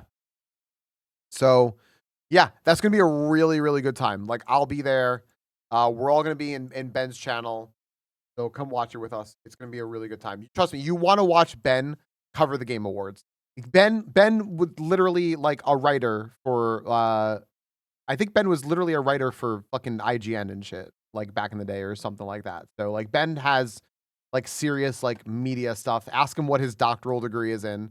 You want to watch him watch the Game Awards. So it's gonna be really fun. All right, I'm gonna load up Clair Obscur. I'm gonna play a video game. You can't stop me. I don't know how much of this game I'm gonna play, but I'm gonna play a video game. What is this? What is this? Silver, what did you do? Silverheart, are you here?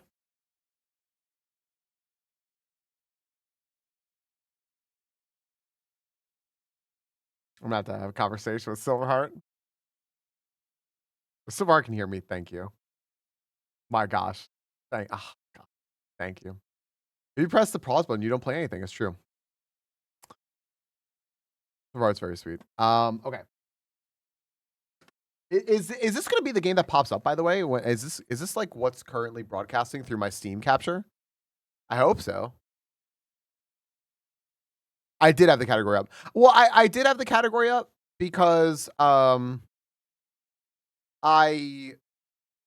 we were genuinely talking about Clair Obscur, right? So Clair Obscur day 12 post game fun. Okay. This game not making sound? Oh, I have it muted. Oh, this is about to be really loud. Game fun, yeah. It's almost 2 a.m. Yeah. I normally end stream right about now, but now I'm like, all right, so should we play a video game? I'm like kind of hungry and tired. This game fucks. I think the most like poignant statement made today about really truly anything is Power Chorus coming in and saying this game fucks. Like, yeah. True. I don't think we have any discussions. Really can't rely on. Well, I can spend time with Minoko right now? Wait. Doing what?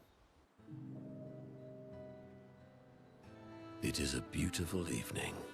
The colors in the sky, the shining of the stars. Tonight is a night full of promise. Is it? We shall bring Noko back.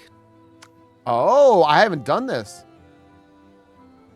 I thought you wanted to wait until things calm down. Who knows how much time tomorrow will allow? No. Let us give Noko the gift of today.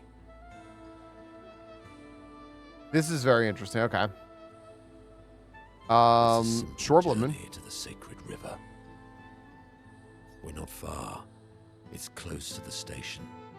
Golgra won't be happy that you're jumping the queue again. I'll deal with Golgra later. You helped me bring Noko back once before. Will you help us again? My friend. Always.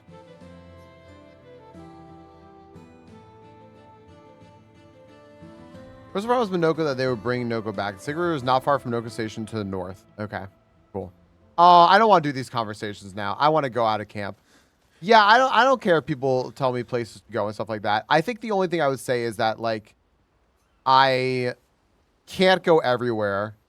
So I have to like get out and like figure out what I want to do real quick. First about everything the painters, Aline Renoir. No matter what happens, the truth will be written somewhere. She is sure that when she brings the apprentices back, they will want to read the story. That's a different song. I, by the way, would like to throw out there that I thought that Mael's interpretation about how other people are going to feel was also incredibly self-centered. Because it was like very like, oh, they for sure will feel this way. They are going to. When they like made it very clear otherwise that like they didn't want to. Like, no, I don't want to read this fucking journal. I don't want to like, I just thought it was so funny. The whole time.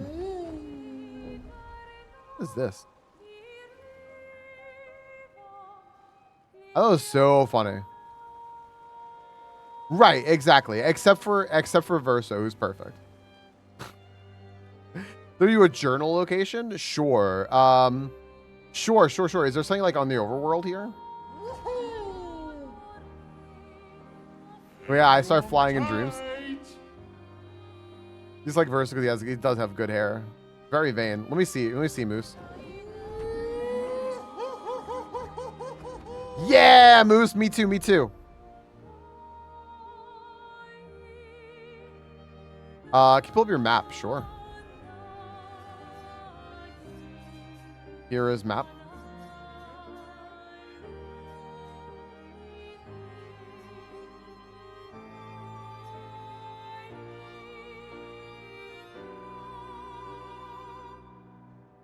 There is a map. Yeah, it's pretty big.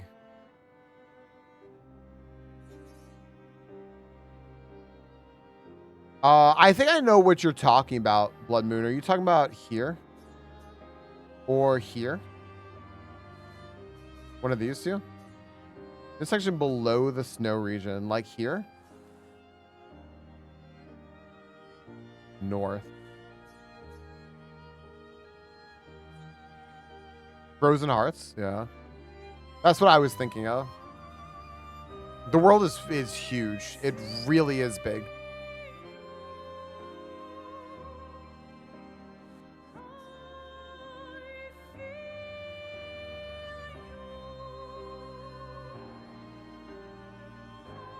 Got it. Okay. Here we go. I'm gonna slam into that dragon. What happens when I do that? Anything good? What is this? Well, I see fucking like crystals and shit up here. What is this?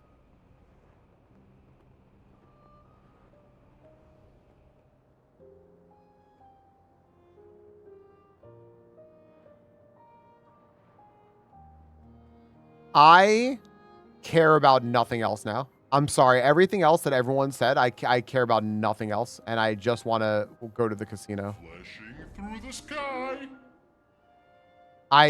Sorry. Well, they got me. Through the sky. Absolutely caught. They said casino. Where am I? Okay.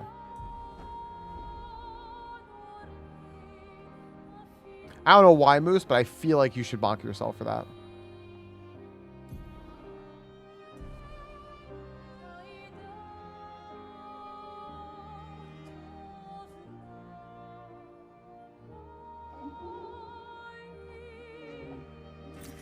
Nice.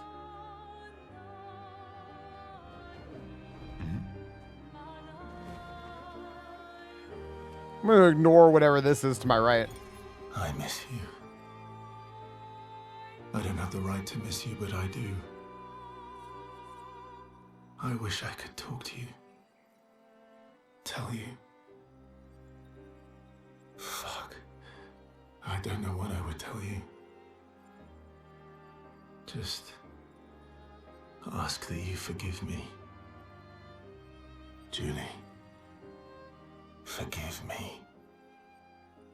I'm not a traitor. I'm not. I'm trying to save.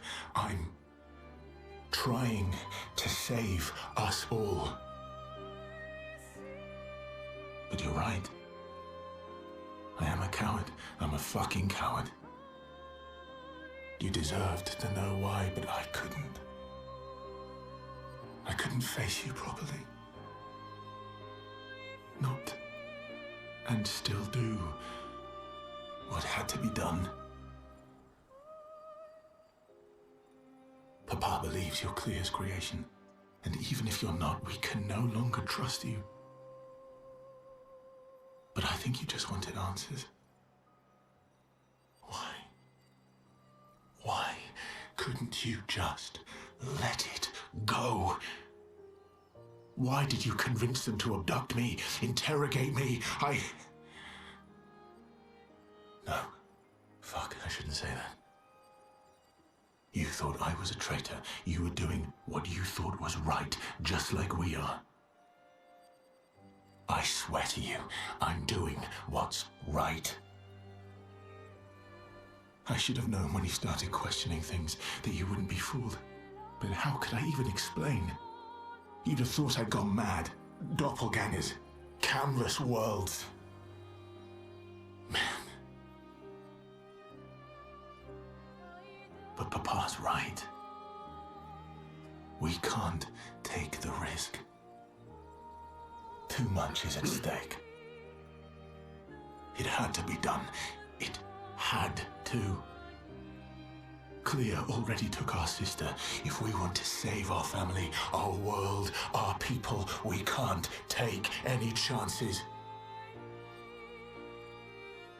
And once we free Mama, she'll bring you back. It won't be forever. I promise. I promise.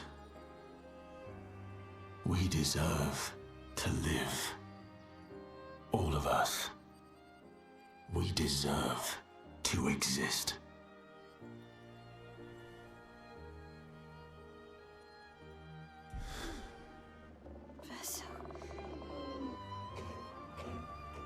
Let's go.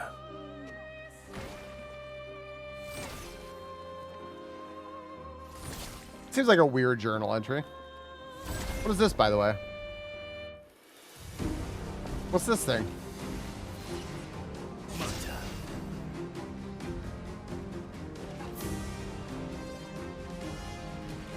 I fucked up.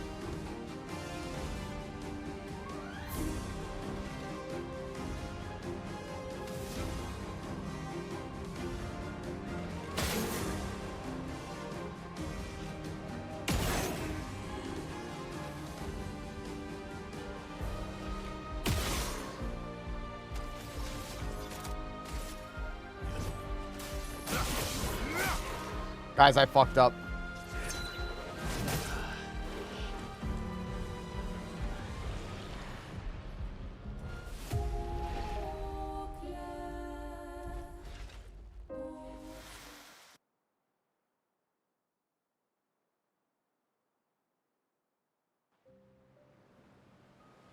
Okay, so my party?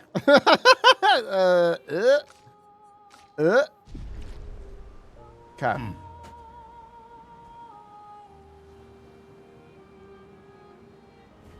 Taking to the sky. Just a little oopsie.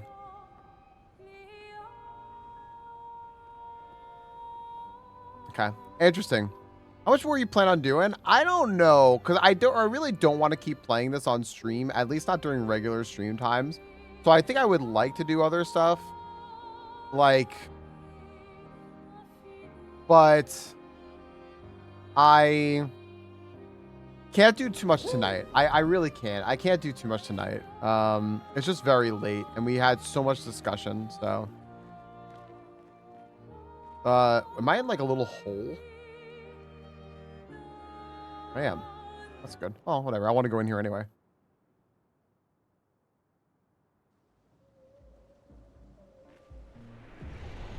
Hell yeah.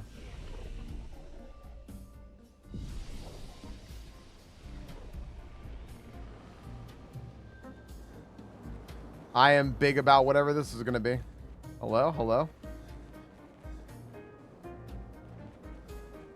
So maybe I'll come back and do like alternate streams of this or something, or maybe I'll just do like YouTube streams. I don't really know. I'll do something. What is going on here? This is weird. Is that a casino? Hell yeah, I like the casino music. What humans up here? What? Why this is the whole world. What do you mean, what is this? Urso, you were here. Expedition 0 was here. You mean by the whole world? I ended up here after the fracture and couldn't get back down, so it's my whole world. You want help getting back down? Nah, I'm good. Who watch over things if I left? Nah. This place is a living piece of history. It used to be the place to be, you know? Play some games, drink some drinks, gamble a bit, all the fun stuff. Now it's like, well, you know. Anyway, just don't talk to that dimwit over there. Who's that? Such a downer, stuck in the past. Talk to him and you'll be drowned in nostalgia, or he'll drown you in nostalgia. This is the really good song that plays in the other casino. This is the really good song.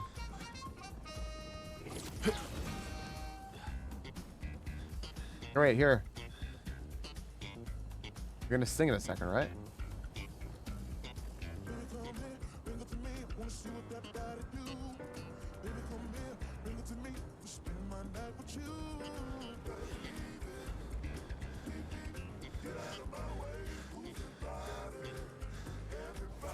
This is the best song in the game. I'll say it. Interesting. Gosh, I hope that this song is what plays when I play that. Oh my gosh.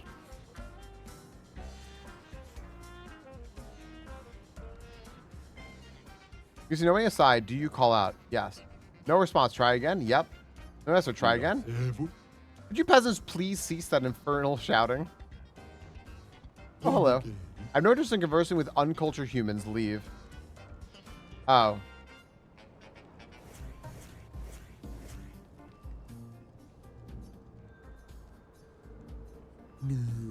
Could you peasants please see that first shouting? Why were you not answering? What do I owe the pleasure of your company? What are you doing hiding in here? I am a lone intellectual cast aside by my people whose constant obsession with conflict drove me away. We are fellows then. So it appears. Is this the old gestural casino? What is going on here?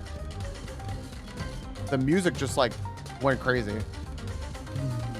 Indeed it is. I maintain this place even after its fall, so its history is never forgotten. Before the fracture, I ran this establishment. It's crazy. Linear, welcome back, by the way. I hope you're okay. The joy of seeing people revel in their fortune, and the despair when they lost it all. I miss those times. I feel you. Times were simpler back then. They sure were. My friend, your clothing is a disaster. You should wear something befitting your stature. Here, try these on. They're from ancient times. Now you look like a true gentleman from simpler times. Thank you, my friend. You're welcome, my new friend. I played that perfectly. Ah!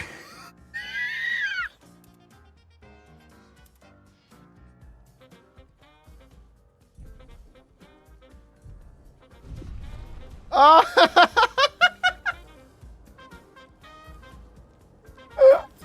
Yes! Come on, everyone. We're walking this way. Let's go. Uncultured swine. Oh my gosh. Alec, I'm so happy. Hello, my friend. Hi.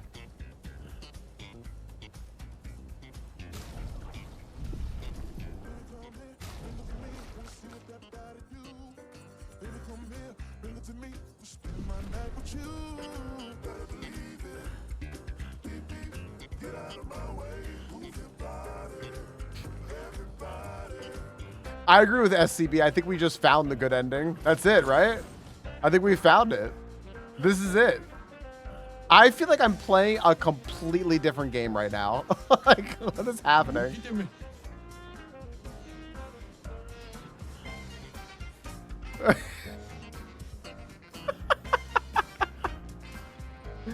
Oh my gosh. The nod should be a gestural? That's fair. This is great. Sakapatat ending. I'll be real, y'all. I'm just kind of exploring a little bit right now. I went to a bunch of different places. I don't think I have time to go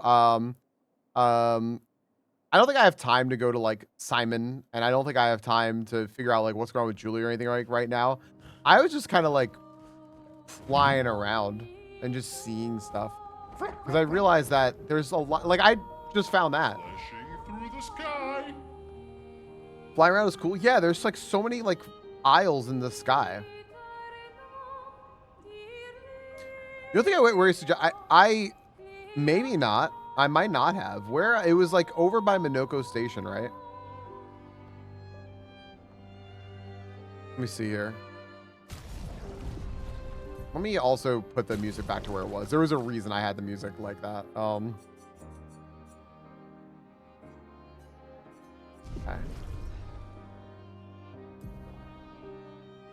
Frozen Hearts, the carousel. There's whatever this is. Hang on tight. Sure, Blue Moon. Sure.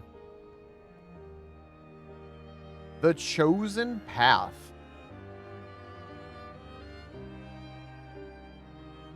The Chosen Path? That sounds very dramatic. That sounds extremely dramatic. Here real quick.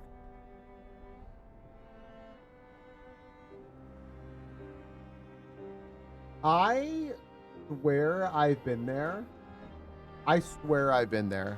Because that name very much rings a bell. Let me go check Blood Moon. Here. Yeah, I don't know why it's not lit up, because I swear I've been here.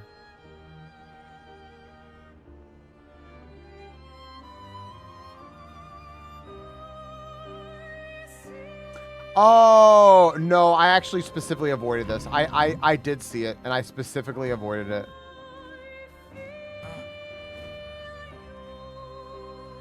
Beep, beep, get out of the way. Get out of my way. That's it, that's it. Move your body.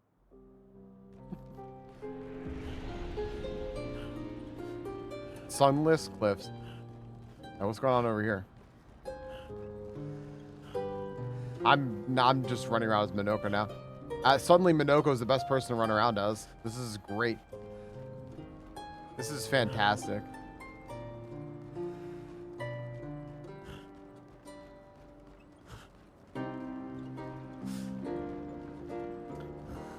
Yep. Barely fit through this little cave. Doesn't matter. Minoko in a suit. Okay. Expedition 42. Post game all Minoko. You're getting it.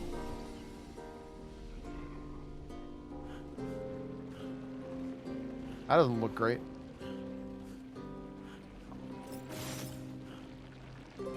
I mean, this doesn't look great, but back door. Okay, I guess not. Chroma moves inside the frame. Only one person may enter at a time.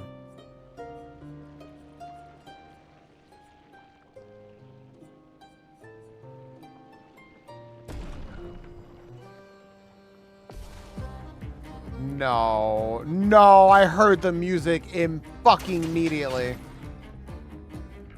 Ready to evade. Go.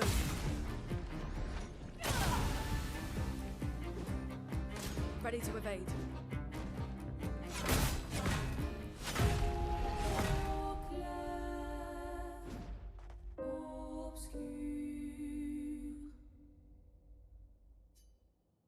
Fine, fine.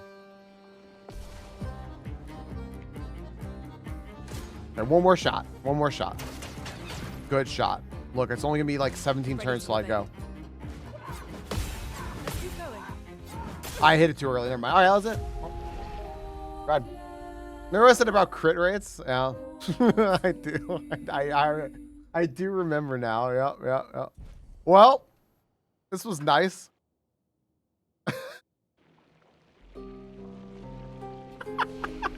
And back to the continent. All right. My gosh. I think it's terrifying. Yeah.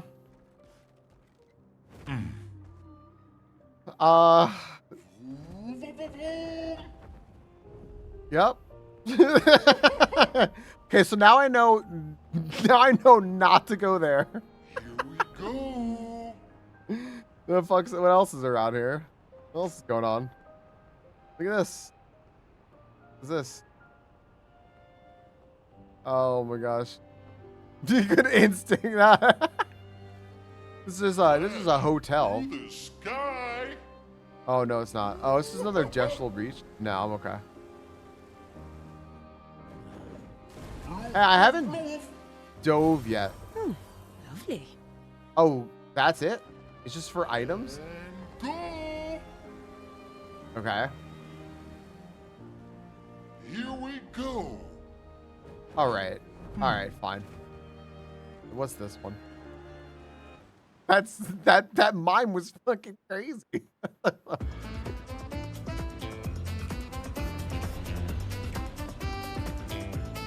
Alright, this music is so loud.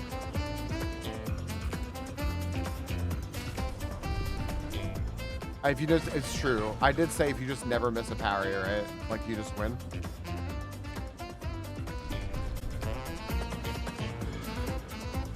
What's happening here? Oh, I see what's happening here.